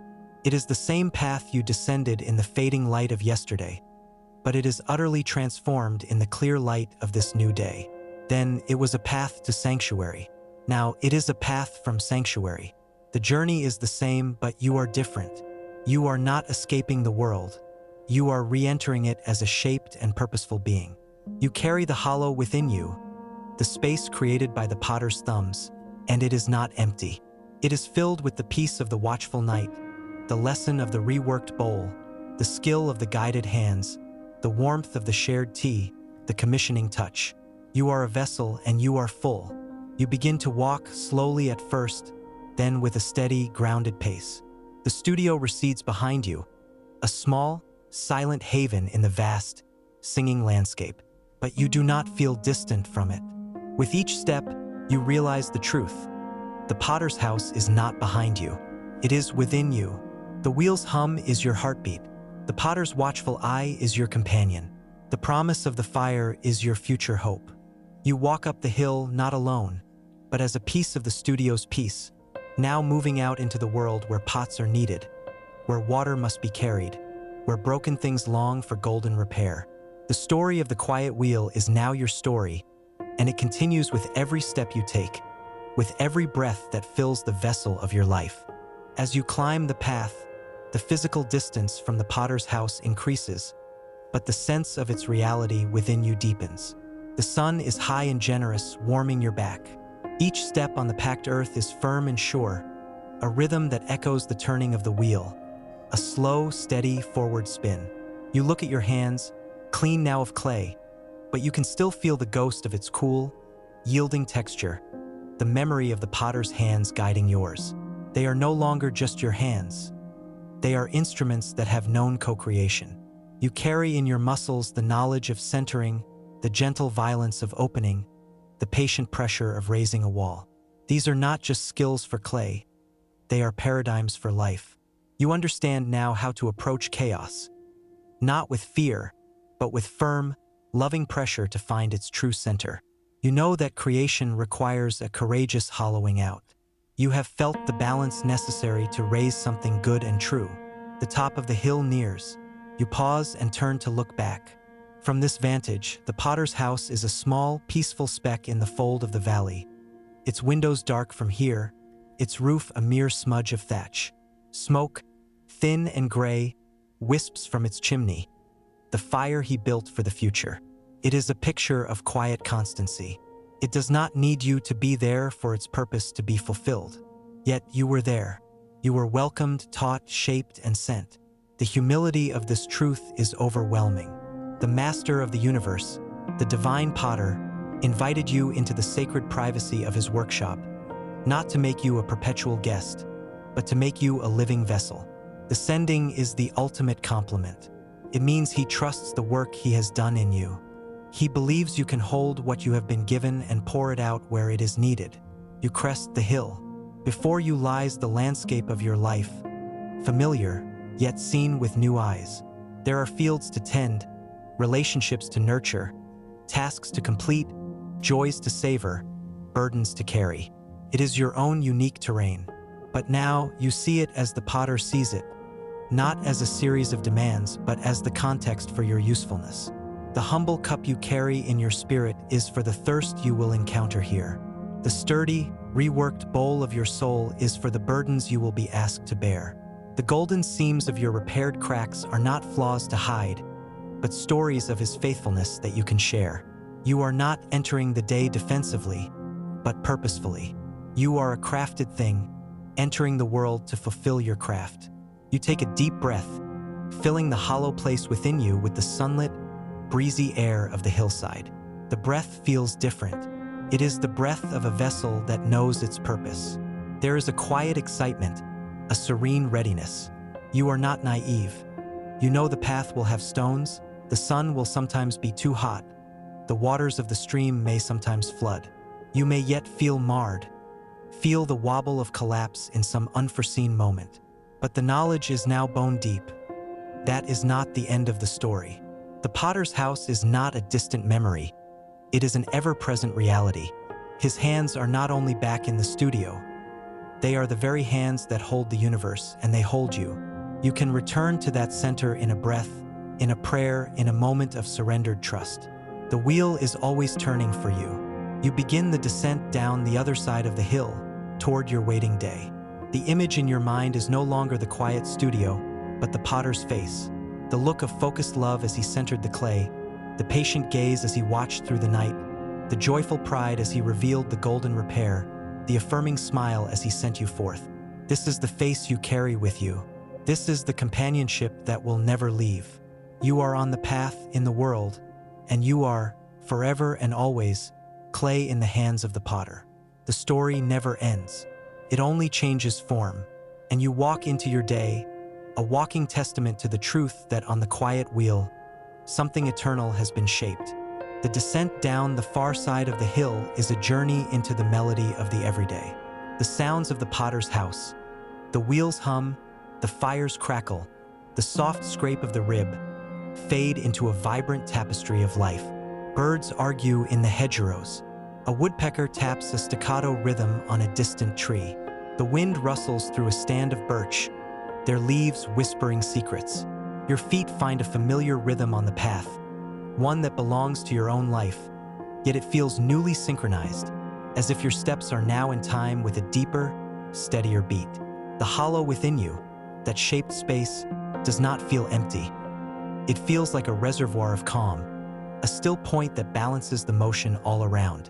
You are in the world, but not overwhelmed by it. You are a vessel moving through the stream of the day, not spilling your contents in anxiety, but carrying them with a steady grace. You come to a small wooden bridge over the stream whose song has been your constant companion.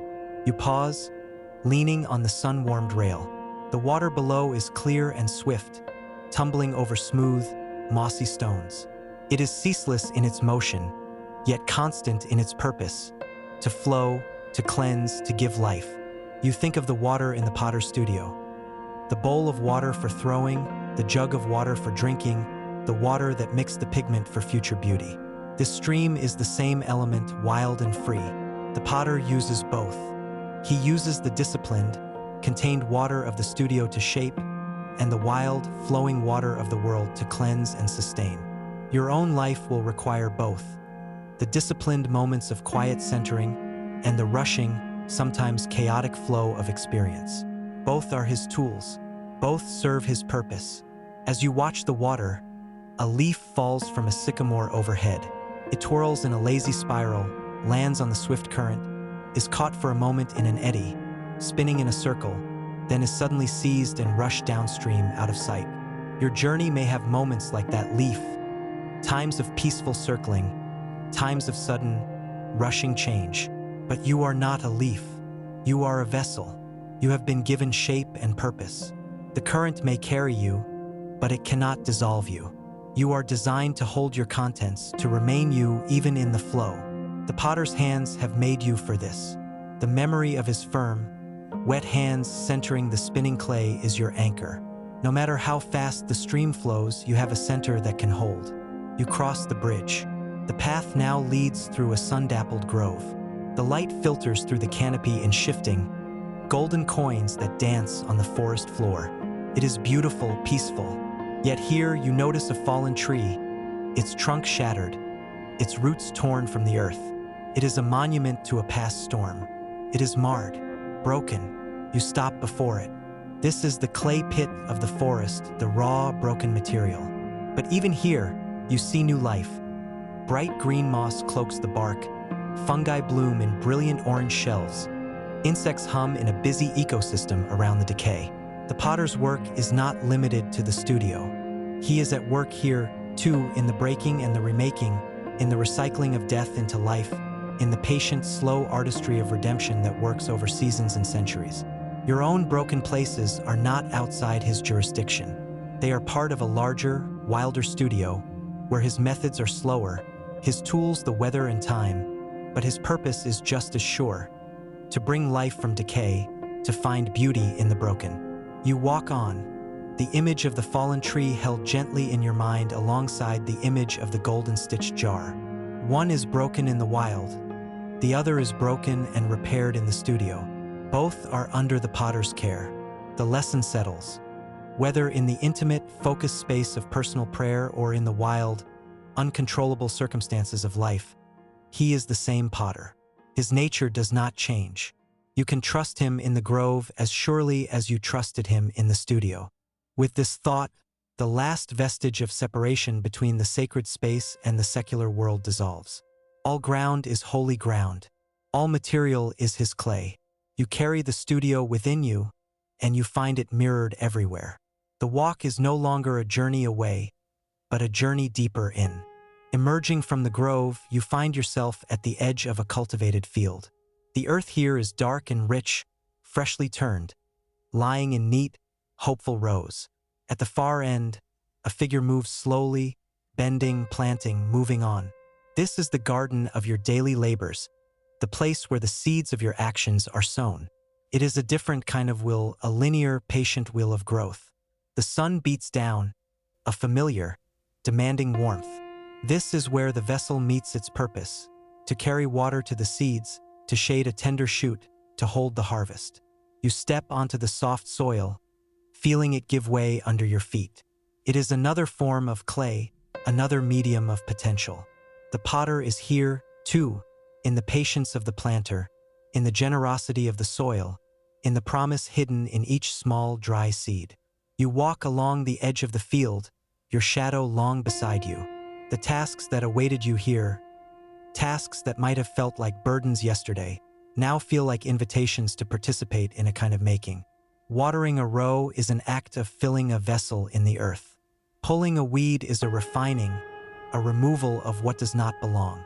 Even the weariness that will come at the end of the day is a kind of drying, a firming up of the spirit through good work. The perspective has shifted. You are not a slave to the field. You are a co-laborer with the divine gardener, who is also the divine potter.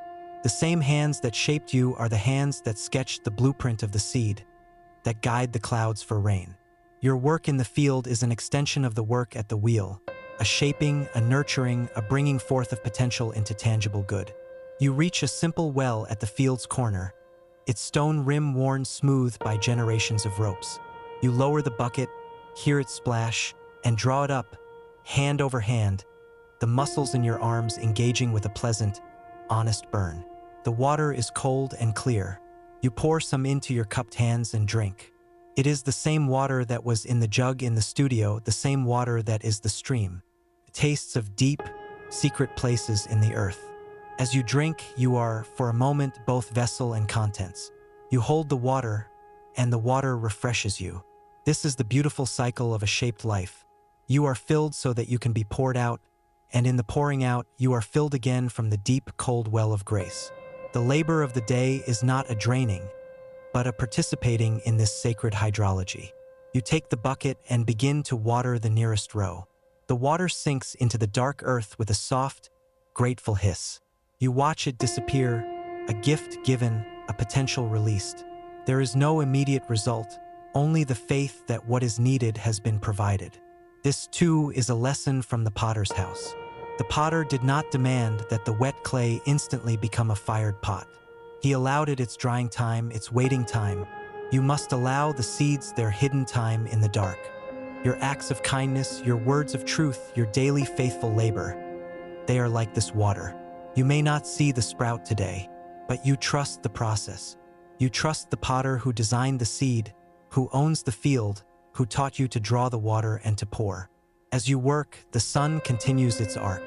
The sweat on your brow feels like the water you pour, a natural offering.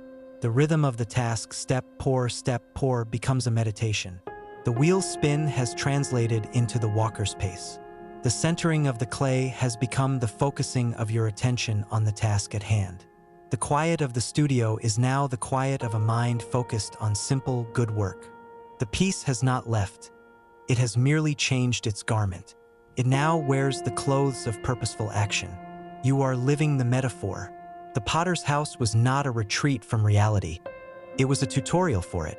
And now, in the sweat and the sun and the giving of water, you are doing the exam, and you find, to your quiet joy, that you know the answers.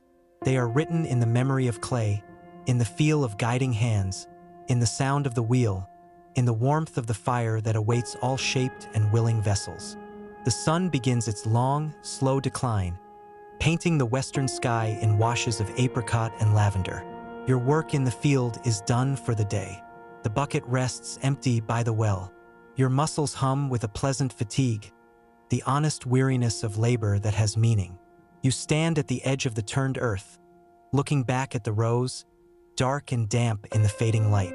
They hold their secret promises. You feel a similar quiet potential within yourself, the seeds of the day's experiences, the watering of truth and effort, all sown in the soil of your spirit, waiting for their own hidden germination.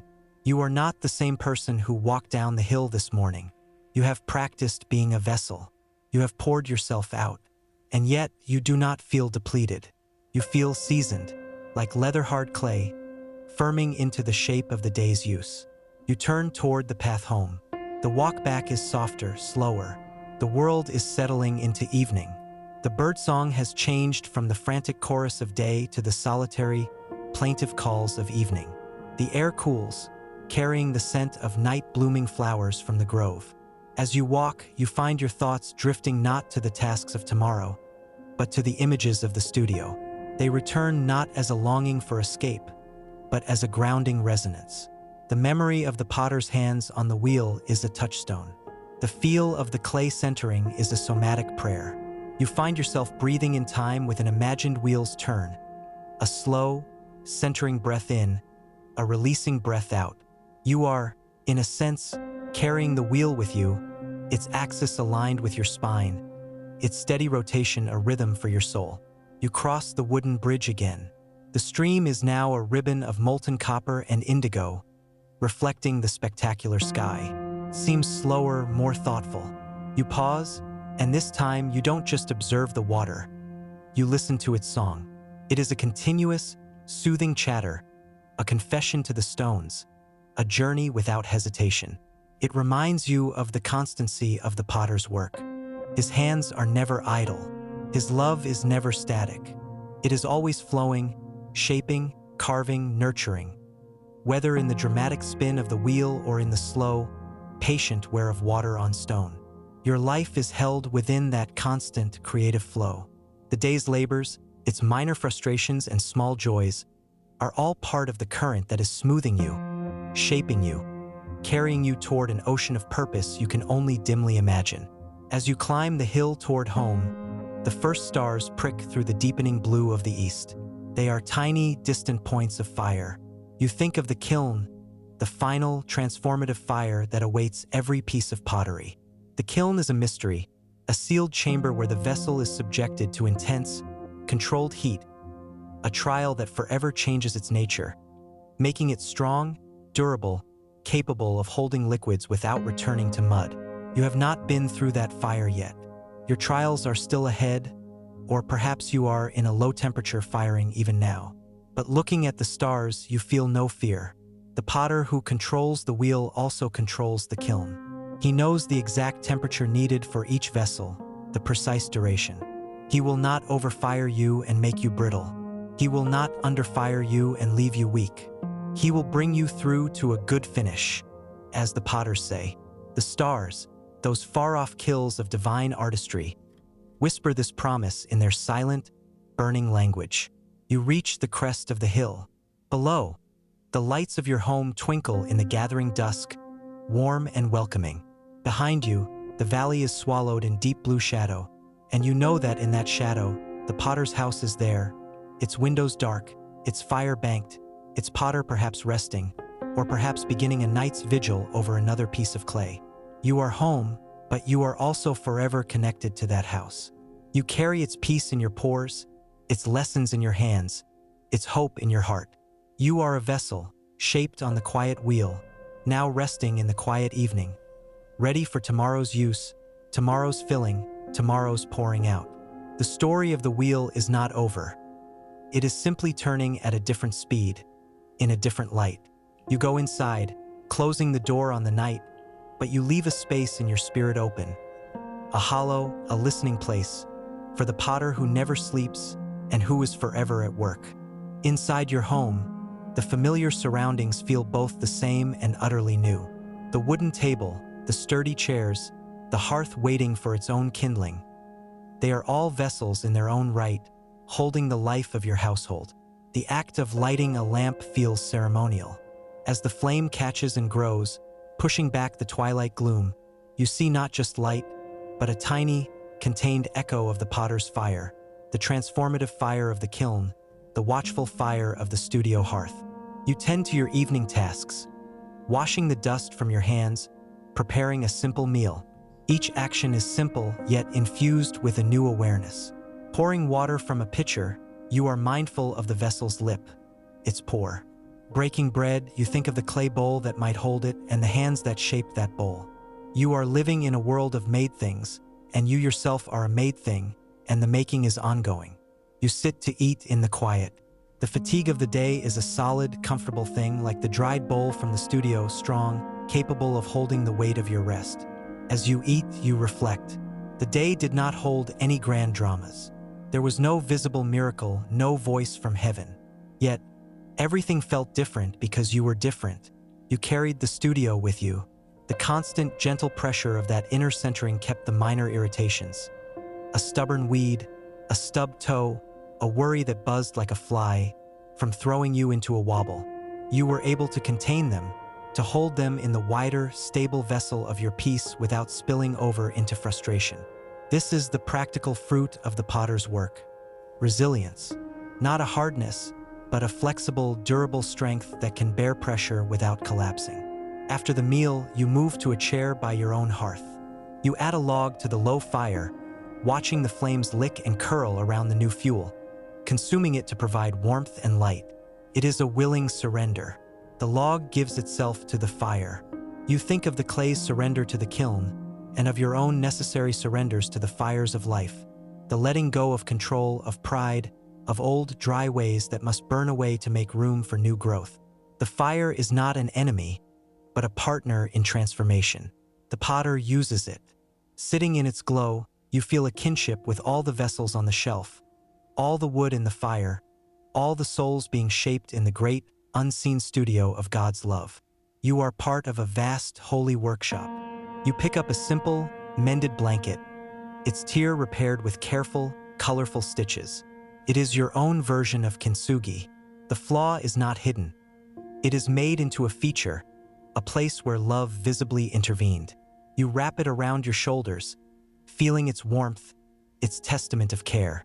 This is how the potter sees every mended crack in his children, not as shameful secrets, but as stories of intervention, lines of grace where his love has visibly, beautifully repaired. The blanket's warmth seeps into you, and with it, a deep, soul-level contentment.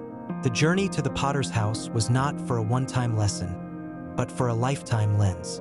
It taught you how to see yourself as clay, to see your life as a wheel, to see your struggles as the potter's hands, to see your breaks as potential for golden seams, to see your daily labor as co-creation, to see the fire as a friend, to see the end not as decay but as a useful, beautiful vessel fit for the master's house.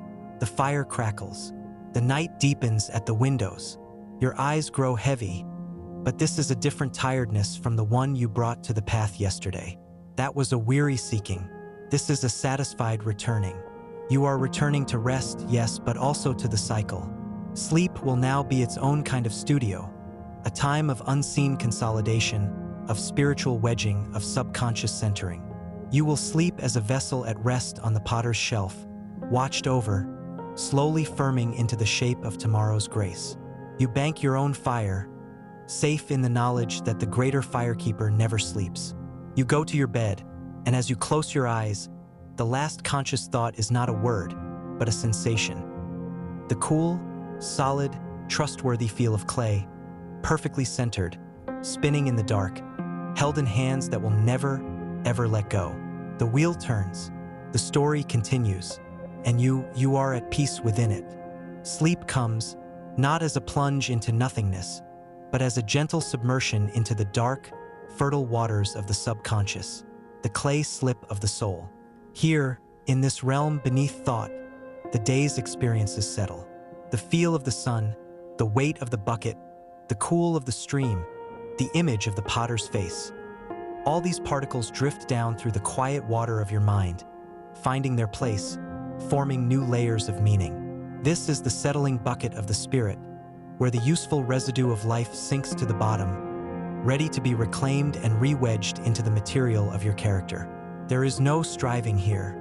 Your conscious self is off duty. The potter, who is the Lord of both waking and sleeping, oversees this silent, essential work of integration. You dream, but these are not the frantic, symbolic dreams of anxiety.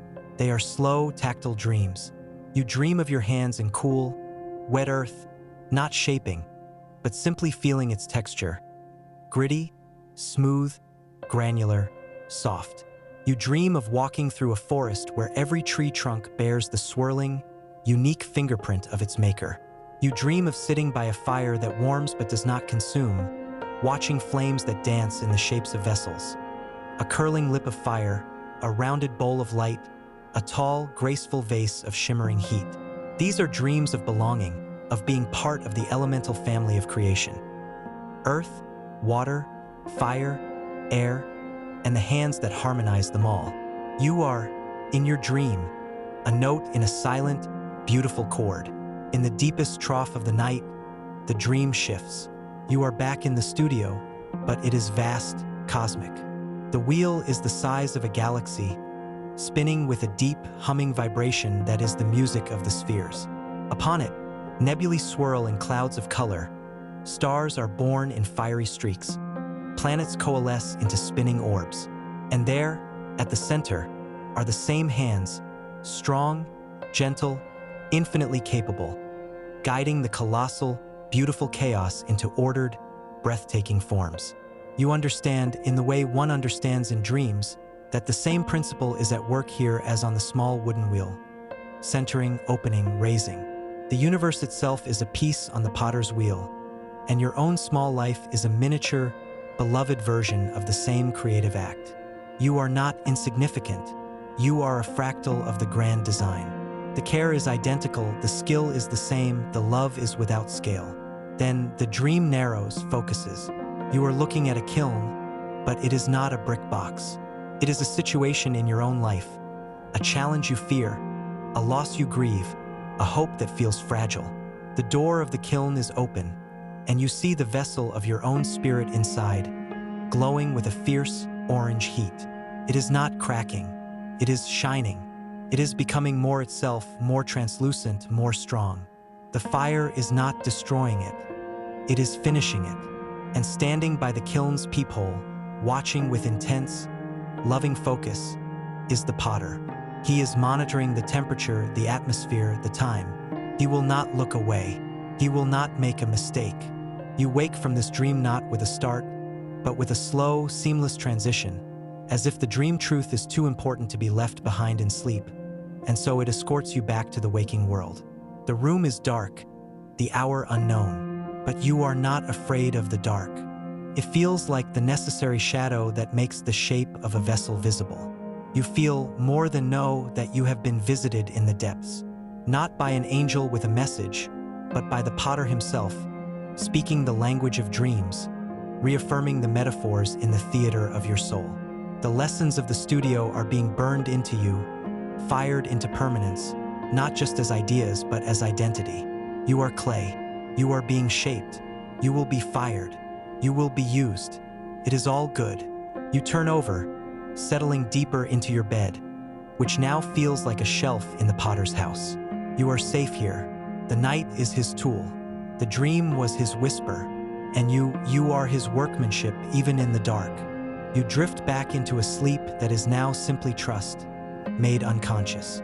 The world turns. The deep indigo outside your window softens once more to the gray of pre-dawn. This daily resurrection is the wheel of time completing another revolution, faithful and sure.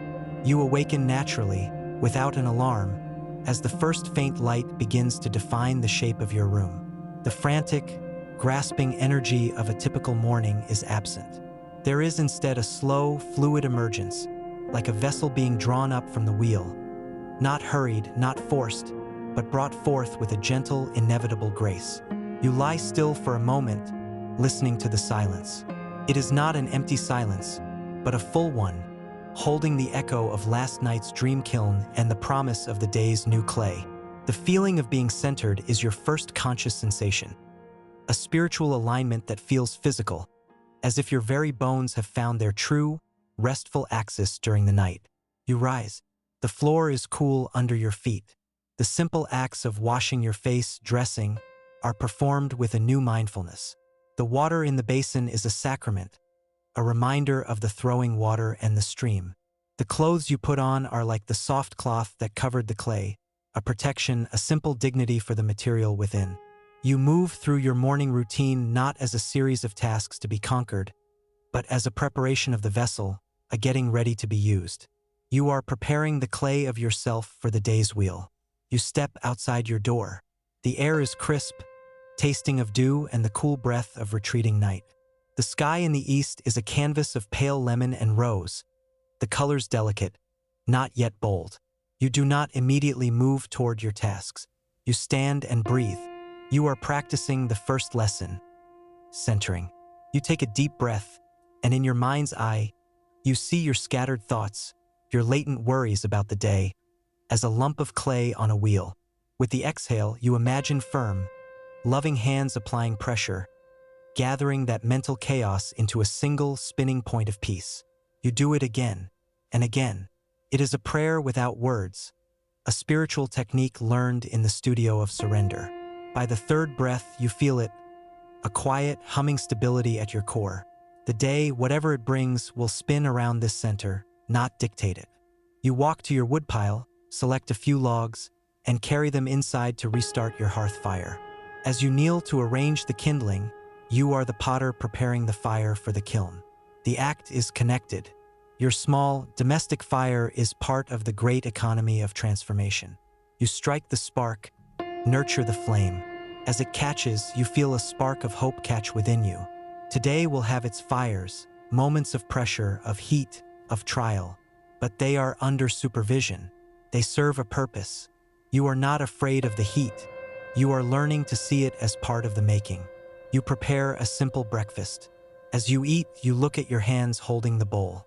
They are the same hands that felt the potter's guidance yesterday. They are tools. They can be used for shaping, for comforting, for labor, for prayer. You make a silent dedication of them for the day. Let these hands be an extension of yours. Let them apply pressure with gentleness, support with strength, create with love. The prayer feels natural, a continuation of the conversation begun in the studio. The meal is quiet, nourishing. You are filling the vessel not just with food, but with intention. Finally, you step back out into the now bright morning. The sun has cleared the horizon, a bold, golden disk. The path lies before you, leading to the field, to the stream, to the grove, to all the places where life happens. But you are not the same person who walked this path yesterday. You are a student of the wheel. You carry the studio in your chest. You know you are clay, and you know the potter is with you. You take the first step, not into a chaotic world, but onto the great, turning wheel of a day that is already and always in his hands. The journey continues, but now you know the truth. You are not just walking the path. You are being shaped by it, and the shaper walks with you. The day unfolds not as a series of demands, but as a sequence of opportunities to feel the clay of life respond to the potter's touch. In the field, when you encounter a rock stubbornly lodged in the soil, a hard, unyielding impurity, you do not rage against it. Instead, you feel the memory of the wedging table. You understand this rock as a pocket of air, a hidden flaw that must be worked out. You kneel, and with patience, you work your tool around it, loosening the earth, feeling for its edges, and finally, with a soft, sucking pop, you lift it free. The process is slow and requires effort, but it is not frantic. It is purposeful wedging. You set the rock aside in a pile that will one day form a border or a path. Nothing is wasted. Even the obstacles become material for a new kind of creation. Later, a neighbor comes to your gate, their face drawn with worry. They speak of a fear, a fracture in their own life. You listen, and as you listen, you feel not the pressure to have perfect answers, but the potter's hands guiding your own into a supportive shape. You are not the potter for their life, but you can be a supportive tool, a rib that helps true a wobbly wall. Your quiet presence, your few simple words of empathy, are like the steadying hand on the outside of the spinning clay, offering support while the inner work is done by a greater hand. You offer a cup of water from your well. It is a small thing, but it is the vessel in you pouring out a little of what it has been filled with. The neighbor leaves somewhat lighter, and you feel the quiet joy of usefulness, the humble cup fulfilling its purpose. In the afternoon, you make a mistake. A moment of inattention, and a valuable tool is damaged. A flush of hot frustration rises in you. The wobble of the wheel, the feel of the clay beginning to slump. The old pattern would be to spiral into self-recrimination. But now you pause. You breathe. You see, in your mind's eye, the potter's face when the first vessel collapsed. There was no anger, only a thoughtful reassessment. You look at the broken tool. It is marred, but is it beyond repair? You take it, clean it, examine the break. With careful application of glue and a clamp, you mend it. It will never be as it was, but it will be strong again, and the mended place will be a testament to care. You have practiced kintsugi on your own mistake. You have collaborated with the potter in turning a flaw into a feature. The frustration evaporates, replaced by the deeper satisfaction of redemption. As evening approaches again, you feel tired, but it is a clean tiredness. The vessel has been used. It has held water for seeds, support for a neighbor, patience for a mistake. It has been filled and poured out. And now, as the golden light returns, it is time to return to the source of the shaping. You do not walk to the physical potter's house. You turn inward. You sit on a bench under an old tree at the edge of your property, your own small outdoor studio. You close your eyes. The wheel in your mind begins to turn, its hum the sound of your own breath. You offer the day's clay back to the potter, the successes that could lead to pride, the failures that could lead to shame, the ordinary moments of dust and sun. You feel his hands, not on wet clay, but on the substance of your memories, your emotions. He centers them. He finds the true axis of thanksgiving within the spin of experiences. He presses his thumbs into the heart of your day, creating a hollow of gratitude. And in that hollow, peace settles, cool and quiet. You open your eyes. The sun is setting, painting the world in the same fiery colors as the kiln in your dream. You are not finished. You are leather-hard. You have been shaped by the day, used, and now you are set aside to rest, to firm up, to integrate. Tomorrow may bring more throwing, more refining, or perhaps the heat of the kiln. You do not know, but you know the potter. You know his hands. You know his studio is everywhere, and his work is never rushed, and his love is the constant, turning wheel upon which all of life is being formed into something purposeful and beautiful. You rise and go inside, carrying the evening's peace like a finished bowl, full of the silent, living water of grace. Darkness falls, a gentle, velvety cloak drawn over the shoulders of the world. Inside your home, the fire you tend is a tiny, faithful echo of the greater, shaping fires of the cosmos. You sit beside it, not thinking in linear thoughts, but in impressions, like the swirling patterns left by a rib on wet clay. The events of the day, the extracted rock, the mended tool, the shared cup, the quiet centering under the tree, are not just memories. They are now part of your form. They are the particles of experience that have been wedged into the substance of who you are. You can feel a new solidity, a quiet confidence that is not born of pride in your own actions, but of trust in the process you are learning. You are learning to be clay that knows it is clay, and in that knowing, finds a profound freedom from the need to be the potter. You pick up a piece of plain paper and a stick of charcoal from the hearth. Without any plan, you let your hand move. It does not draw a picture of a pot or a wheel. Instead, it makes slow, swirling, concentric circles, starting from a single, firm point and spiraling outward. It is the motion of the wheel. It is the fingerprint of the potter. It is the galaxy of your dream. The lines are soft, dark, and peaceful. You are not creating art. You are tracing a truth, letting your body remember what your spirit has learned. The charcoal dust on your fingers is another kind of clay dust, a mark of engagement with the primal elements of creation. You look at the simple drawing. It is a map of your soul's journey, centered, then opening, then expanding in graceful, turning lines. You place it on the table, a silent altar to the day's lessons. Later, as you prepare for sleep, you perform a small ritual. You fill a bowl with clean water from your pitcher and set it by your bedside. In the firelight, it holds a trembling, inverted star, the reflection of the flame. It is your own version of the vessel on the potter's table, holding an element, reflecting a light. It is a physical prayer, a statement of intent. I am a vessel. I am here to hold and reflect. You blow out the lamp. The room is dark save for the pulse of the fire's embers and the faint, liquid shimmer in the bowl. You lie down, and your last sight is that dim, watery gleam. It is a beacon in the dark, not showing the way out, but reminding you of the nature of the space you are in. You are a container, and you are held within a greater container.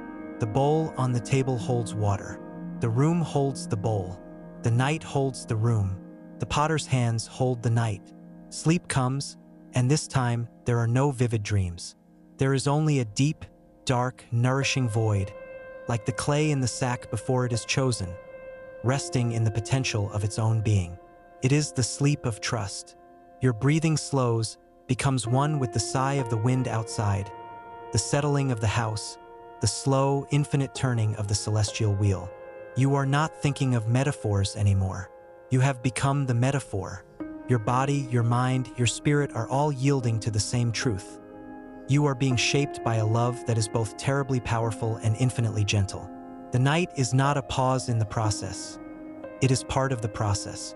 The darkness is the potter looking away from the wheel for a moment, allowing the clay to rest in its new form, to find its own balance before the next touch. In the absolute quiet of the deep night, a word forms, not in your ear, but in the substance of your soul. It is not a word of language, but of essence.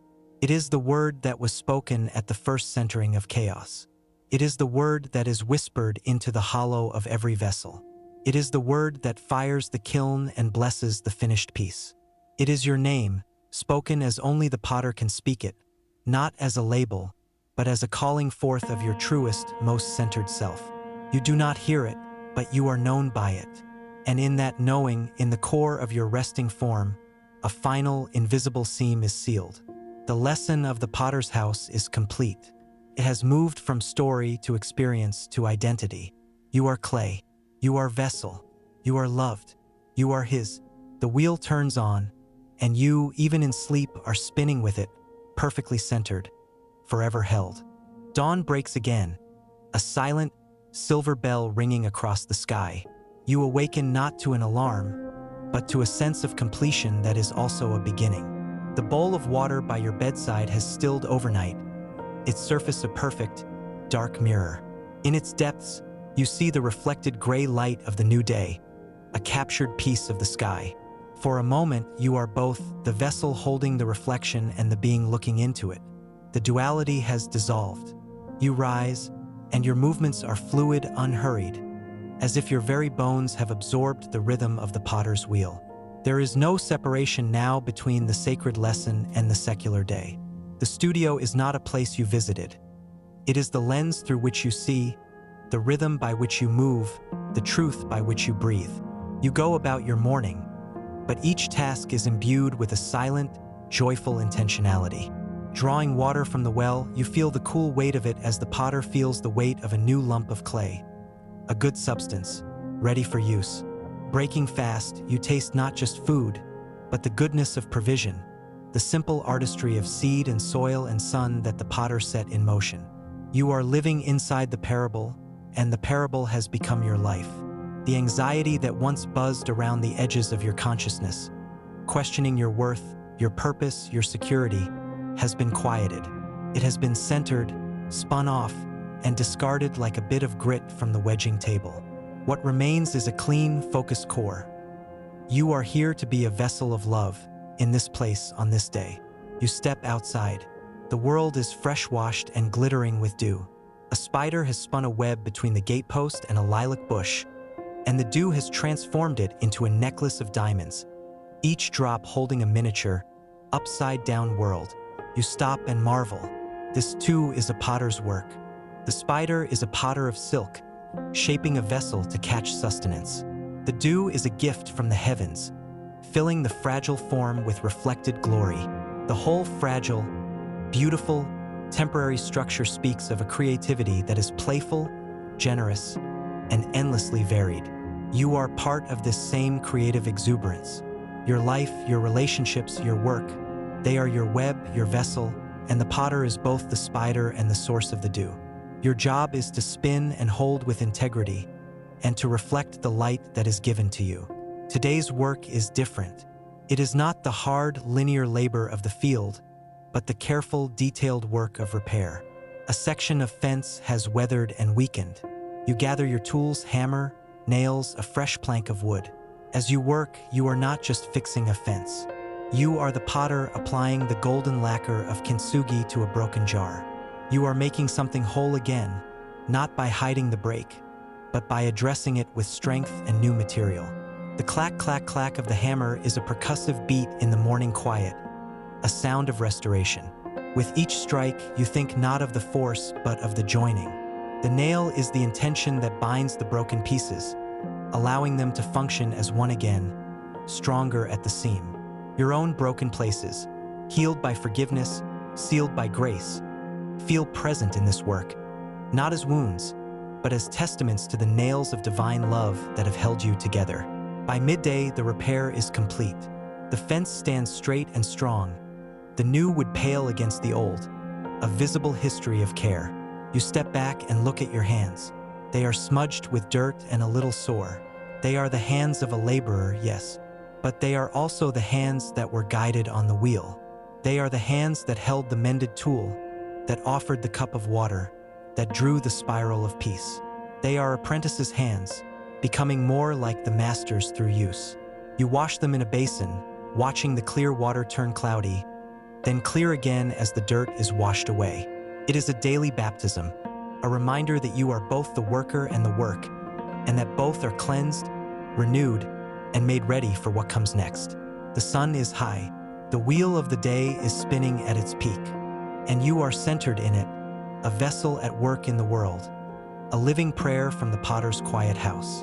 The high sun begins its slow, leaning arc toward the west, and with it comes a natural lull, a breathing space in the day's rhythm. You find a shaded spot beneath the same broad tree where you centered yourself the evening before. A soft breeze moves through the leaves, a sound like gentle applause, or like the whisper of the potter's hands against fast-spinning clay. You sit, your back against the solid trunk, and you close your eyes. This is not an escape from work, but a different kind of work, the work of abiding. The vine rests against the trellis, the bowl rests on the shelf, the clay rests in the sack. Abiding is an active trust, a conscious participation in the being rather than the doing. It is the leather-hard state of the soul, firming up in the quiet. In this stillness, you reflect not on tasks, but on textures. The rough grain of the fence plank under your palm this morning, the cool silk of the water in the basin, the gritty give of the soil around the rock you lifted, the smooth, almost oily feel of the charcoal as you drew your spiral. Life is a collection of textures, and the potter uses them all. He uses friction to smooth, pressure to shape, immersion to soften, dryness to strengthen. You are being textured by your days. The abrasive moments sand down your pride. The soothing moments restore your pliability. The shaping moments define your form. You offer no resistance to this reflection. You simply sit within it, allowing the truth to settle into the hollow of your understanding. Every sensation, every encounter, is part of the handiwork. A bird lands on a branch above you, a small, dun-colored sparrow. It tilts its head, one bright eye observing you without fear. It begins to preen, its tiny beak moving deftly through its feathers, ordering, cleaning, maintaining the intricate vessel of its body so it can fly, can sing, can fulfill its purpose. This too is the potter's work. The bird is a finished vessel of a different kind, going about its own maintenance, its own daily centering. You and the sparrow are fellow creations in the same workshop, under the same attentive gaze. Its simple, necessary act of care is a mirror. You are also responsible for the maintenance of your vessel through rest, through prayer, through the ordering of your thoughts. Not to earn the potter's love, but because you are loved, and a loved thing is worth caring for. The breeze shifts, carrying a new scent from the direction of the potter's house, far down in the valley. A faint, acrid tang of wood smoke, but cleaner, hotter. It is the smell of a kiln being fired. He is at that stage of work now. The dried, patient vessels from days past are entering their trial by fire. You cannot see the kiln, but you know it is there. You know the vessels are inside, undergoing the transformation from fragile greenware to enduring ceramic. The knowledge sends a shiver of awe through you, not of fear for yourself, but of reverence for the process. The fire is real. The transformation is costly, but it is purposeful and it is overseen. The smoke you smell is the incense of change, a prayer of matter being altered forever. You send a silent thought to those unseen vessels, a blessing for their firing, as you would for a friend undergoing a trial. You are all in this together. The sparrow finishes its preening, gives a brisk shake, and flies away, a dart of purpose into the blue. You open your eyes. The lull is over. The sun has moved. The texture of the light has changed, grown richer, more golden. It is time to move again. You rise, and as you do, you feel a new solidarity with everything. The tree that supported you, the bird that shared your silence, the distant kiln smoke writing its promise on the air, the very sun that is a wheel of fire in the sky. You are not a solitary vessel. You are part of a great, spinning community of created things, all being shaped, fired, and used on the great wheel of the potter's love. You walk back toward your home, your step light, your spirit abiding even in motion, a vessel firmly centered, riding the turning of the beautiful, terrifying, glorious wheel. The golden afternoon light deepens, becoming a tangible presence that pours like liquid honey over the landscape. You are in your garden now, not for laborious work, but for the quieter task of observation and tending. You move between the rows, not with the urgent pace of watering, but with the slow, appreciative gaze of the potter surveying the shelves. Here, a seedling has unfurled its first true leaves, a vivid green flag of triumph over the dark earth. There, a leaf is nibbled by an insect, a minor marring. You do not react with anger at the insect. It, too, is a shaped being with its own purpose.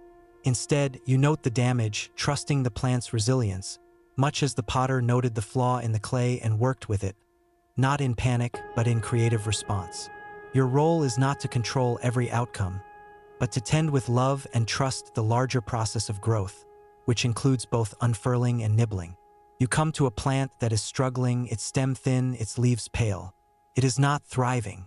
The easy response might be to pluck it out, to discard it as a failed piece. But you remember the marred pot. You kneel. You examine it more closely. Perhaps it needs more sun, or different nutrients, or simply more space from its vigorous neighbors. You carefully transplant it to a sunnier spot, enriching the soil around its roots with compost. This is an act of reworking. It is not a dramatic rescue, but a patient, knowledgeable adjustment. You are collaborating with the plant's own inherent will to live, giving it what it needs for a different kind of growth. You are, in your small way, doing what the potter does, seeing potential beneath poor circumstances and providing the conditions for transformation. The plant may yet thrive or it may not, but it will have been given a chance, loved in its weakness. As you finish, your eye is caught by a flash of color at the edge of the wildflowers bordering your garden. It is a shard of pottery, worn smooth by weather and time. You pick it up. It is curved, a fragment of what was once a rim, glazed in a deep, cobalt blue. Someone long ago used this vessel. It broke. It was lost to the earth. And now, the earth has worn its sharp edges smooth and given it back as a small, beautiful artifact. You run your thumb over its slick, vitrified surface. This shard has been through the fire. It has known use. It has known breakage. It has known the long, slow smoothing of the elements. And now, in your hand, It is a thing of beauty once more, not for its original function, but for its story, for its endurance, for its transformed state. It is a promise. Even brokenness, over time, under the patient hand of nature and grace, can become something smooth, beautiful, and treasured in a new way. You pocket the shard, a tangible touchstone of hope. The sun dips lower, and the world is bathed in that transcendent, sideways light that reveals every texture, every hair on a leaf, every grain of wood. You stand at the center of your garden, the struggling plant given new hope, the blue shard cool in your pocket. You feel a deep, expansive peace. You are not just tending a garden. You are living in the ecosystem of the potter's parable. You are the tended and the tender. You are the sometimes struggling plant and the hands that transplant. You are the whole vessel and you are the smooth, broken shard. All states are held within the circle of care. All are part of the continuous creative act. You walk back to your house as the first stars begin to prick through the darkening blue. The smell of your own supper cooking on the hearth mingles with the distant, clean scent of the kiln fire from the valley. One fire sustains the body, the other transforms the vessel. Both are holy. You go inside, the blue shard placed now on your windowsill where it catches the last light. It is a fragment of a story, and your life is a story still being told on the same wheel, by the same hands. The night falls, but the wheel turns on, in the garden, in the kiln, in the quiet, steady revolution of a heart that has learned to trust the spin. Night has fully claimed the world outside, a deep, star-dusted velvet. Inside, your hearth fire is the room's pulsing heart. The blue shard on the windowsill now holds a sliver of reflected moonlight, a cold, quiet echo of the day's vibrant color. You sit, and the fatigue of the day is a familiar companion, not an enemy. It is the pleasant heaviness of a vessel that has been used well. You feel no need to fill the quiet with noise or distraction. The silence is a friend, the same silence that lived in the potter's house, the silence between the turning of the wheel and the next touch of the hands. It is a creative silence, full of potential. You think of the kiln fire in the valley, burning through the night. You picture the vessels inside, the reworked bowl, the graceful vase, the humble cup, each undergoing its secret, fiery metamorphosis. The heat would be intense, a raging orange silence. The vessels cannot run from it. They can only endure, held in the sealed chamber, trusting the potter's knowledge of temperature and time. Their very molecules are rearranging, bonding into something new ceramic. They are losing their ability to return to mud. They are becoming forever what they were shaped to be.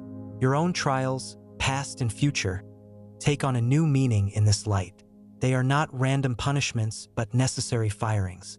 They are the sealed kiln moments that make the shaping permanent, that turn the lessons of the wheel from theory into unchangeable character. You send a thought, not of worry, but of solidarity into the night, toward that distant fire. Burn well, become strong. A log shifts in the hearth with a soft crash, sending a fountain of sparks up the chimney. They are born, blaze brilliantly for a heartbeat against the dark, and then vanish. They are like moments of insight, flashes of joy, bursts of pain. Intense, beautiful, transient. They are part of the fire's work, but they are not the fire itself. The true work is the steady, consuming glow that transforms the solid wood into heat, light, and ash. The potter's work is like that steady glow, not always dramatic, but constant, transformative, using even the transient sparks to illuminate the chamber for a moment. Your life has its sparks, but the enduring work is the slow burn of his faithful presence, changing you from one state of being to another. You rise and prepare for sleep. The rituals are the same, but they feel like the movements of a sacred dance learned in the studio. Pouring water, you are mindful of the stream, the well, the throwing bowl. Banking the fire, you are tending a small kiln of domestic peace. As you lie down, your body finds its comfortable shape on the bed. You are a vessel at rest on the shelf. The room is your chamber. The night is the kiln of rest, where the subconscious fires of memory and healing do their work. You are not in control of this process. You are the clay, sleeping in the dark heat of God's loving, transformative presence. Just before sleep takes you, you remember the spiral you drew with charcoal. In your mind's eye, you see it again, but now it is not static. It is turning slowly on the axis of its own center, expanding and contracting with your breath. It is the wheel. It is your soul's journey. It is the galaxy of your dream. It is all these things, spinning in the peaceful darkness behind your eyelids. You do not hold on to the image. You release it, let it spin off into the void of sleep. It is enough to know that the pattern is there, that the center holds, that the motion is guided by a law of love as constant as gravity. The last conscious sensation is the cool, smooth surface of the blue shard in your memory, a piece of something broken and made beautiful by time, a promise that every fragment of your story will, in the end, be gathered and smoothed and valued. Then, nothing, only the deep, firing sleep, and the potter watching the kiln of the night. You dream of the kiln, not the distant one in the valley, but your own. It is built into the side of a hill, its door a dark, iron mouth. It is cold and empty. In the dream, you are not afraid of it. You are cleaning it, sweeping out the old ash with a broom of twigs, preparing the chamber. This is your work, not to fire yourself, but to prepare the space within you for the firing that the potter will conduct. You are making room, clearing out the debris of old resentments, the ash of spent angers, the soot of fear. The work is humble and dusty. It is not glamorous shaping, but necessary maintenance. A kiln cannot do its work if it is clogged with the past. You sweep with a steady, patient rhythm, and the dream has no sense of time, only the motion of preparation. The scene shifts. You are outside the kiln now, and the potter is there. He is loading it, not with the grand vase or the fine bowl first, but with the small, humble cup, the one that seemed like a first attempt, the one he handed to you as a symbol of daily use. He places it carefully on a shelf inside the dark chamber. Then the mended tool, its repair strong. Then the blue shard from your garden, placed like a sacred offering in the center. Then you see other things. A memory of a kindness you gave, glowing with a soft, silver light. A moment of forgiveness you received, shimmering like a pearl. A prayer you whispered in fear, now looking like a fragile, blown glass bird. These are the contents of your life, the works wrought through you. They are all going into the fire. Nothing is wasted. Everything is offered up for transformation. The potter closes the heavy iron door. He secures it. The dream is silent. You watch as he moves to the firebox and lights the kindling. The flames catch, hungry and orange. He begins to feed the fire, not with wild, frantic handfuls of fuel, but with measured, deliberate pieces of wood, each one representing a truth, a surrender, an act of obedience. The fire grows in intensity, but it is controlled. He watches the temperature gauge with unwavering focus. The kiln begins to glow, a faint cherry red at first, then brighter, hotter. You can feel the heat on your dream face, a dry, purifying warmth. The vessels inside are invisible now, sealed in their fiery trial. But you know they are there. You know they are changing. The process is hidden, violent in its chemistry, but utterly calm in its oversight. The potter does not leave. He sits on a stool before the kiln, his face illuminated by the fierce glow, his expression one of intense, loving concentration. He will watch all night. You wake, not with a start, but as if emerging from a deep, warm bath. The room is dark, the hour deep. The dream is not a fear, it is a revelation. Your life, with all its humble offerings and mended pieces, is in the kiln. The firing is underway. It is God's work. Your work was the preparation, the sweeping, the offering. Now you are in the phase of enduring trust, the heat of circumstances, of inner refining, of letting go. It is all part of this holy firing. And the potter watches. He tends the fire. He knows the exact temperature needed to make your love durable, your hope vitrified, your faith waterproof. You turn over in bed, the image of his firelit face imprinted on your soul. You are not alone in the fire. You are watched. You are tended. The outcome is certain. You will emerge stronger, more beautiful, fit for eternal use. You sink back into sleep, no longer dreaming, but simply resting within the reality the dream revealed. You are in the kiln, and the master firekeeper is at his post. Dawn comes not as a sudden light, but as a gradual cooling of the darkness, as if the night itself is a great kiln whose fire has been banked. You wake with a profound sense of stillness. The frantic, dream-fueled vision of the kiln has settled into a quiet, bone-deep knowing. You rise and go to the window. The world outside is wrapped in a thick, pearl-gray mist. Everything is softened, blurred, silent. It is the world in its leather-hard state, after the fire of the stars and before the sun's full heat. You can see no farther than the garden's edge. The distant valley, the potter's house, the hills beyond, all are hidden. You are forced to see only what is immediate.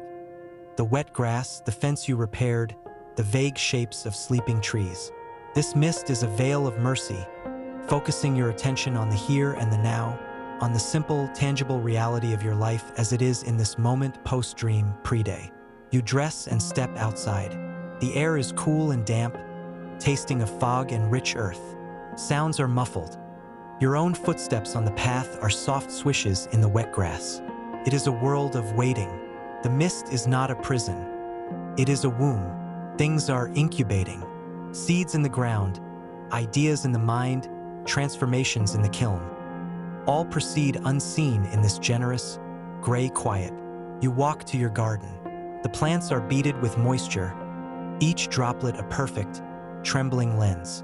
You see not the whole plant, but intimate, magnified details.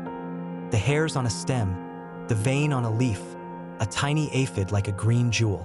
The mist forces a shift in perspective from the grand landscape to the miniature, from the future hope to the present, intricate reality. This is how the potter sees. He sees the whole vessel, yes, but he also sees the texture of the clay, the swirl of a fingerprint, the potential in a tiny, damp particle. You find yourself at the repaired fence. The new wood, pale yesterday, has darkened overnight in the damp, beginning its journey to match the weathered gray of the old. The integration has begun. The repair is becoming part of the whole. You run your hand along the seam where new meets old. It is smooth, strong. The nails are invisible, doing their hidden work of unity. This is the fruit of the repair of the kintsugi principle. Not a glaring patch, but a graceful integration. Your own mended places are like this in God's eyes. Not glaring flaws, but strong, integrated seams where His grace has joined brokenness into a new, resilient whole.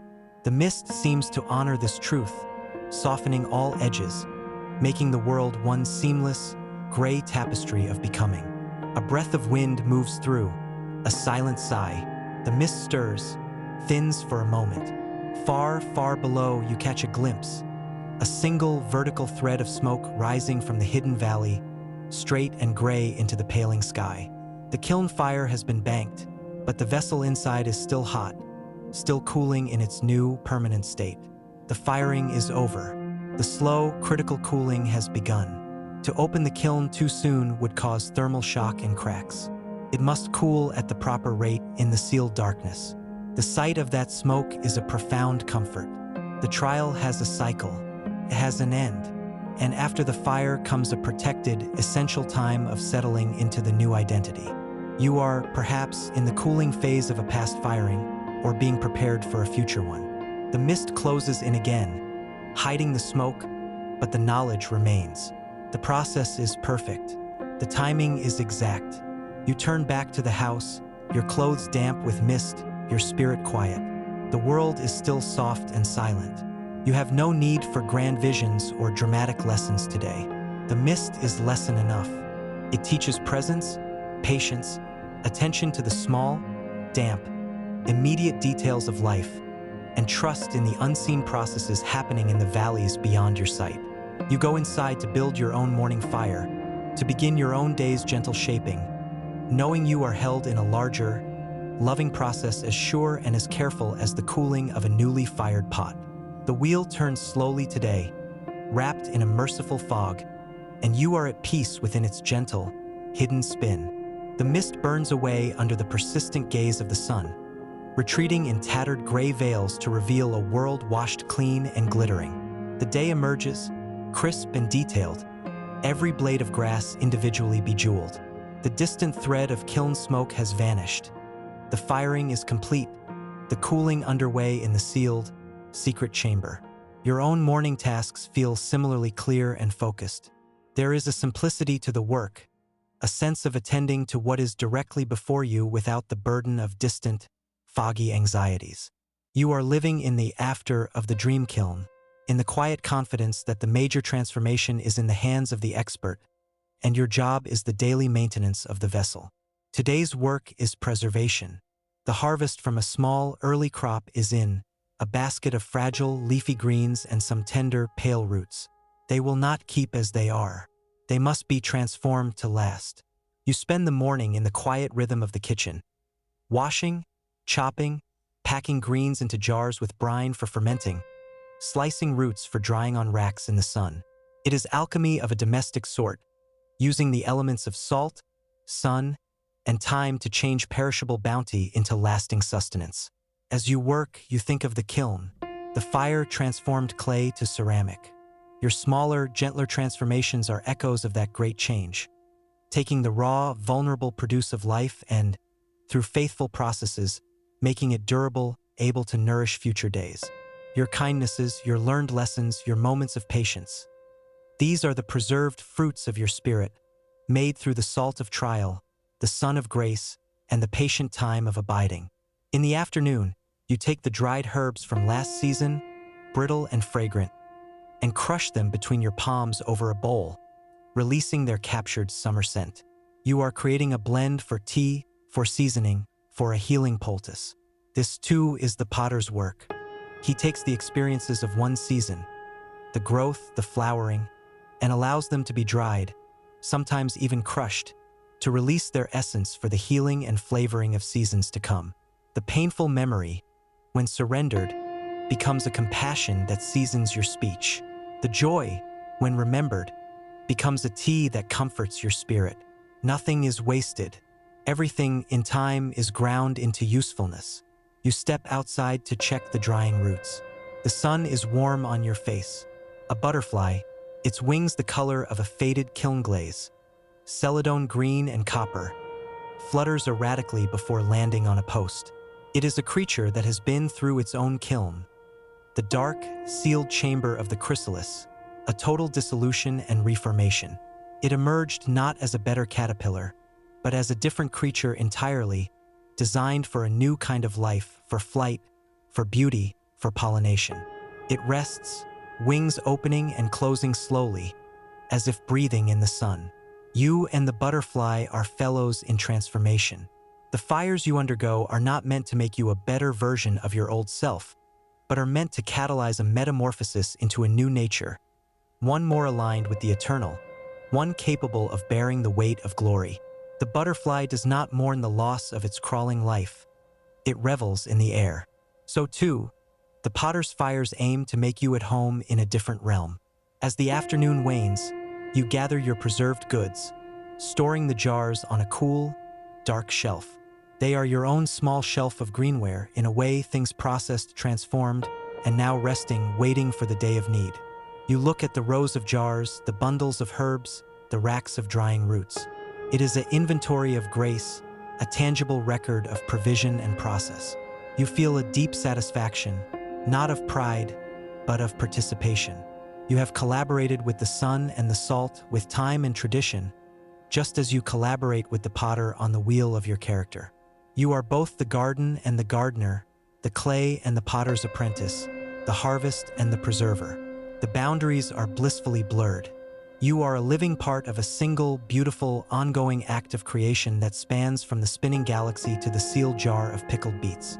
And in all of it, at every stage, in mist or in fire, the potter's hands are present, shaping, firing, preserving, and forever loving the work of his hands.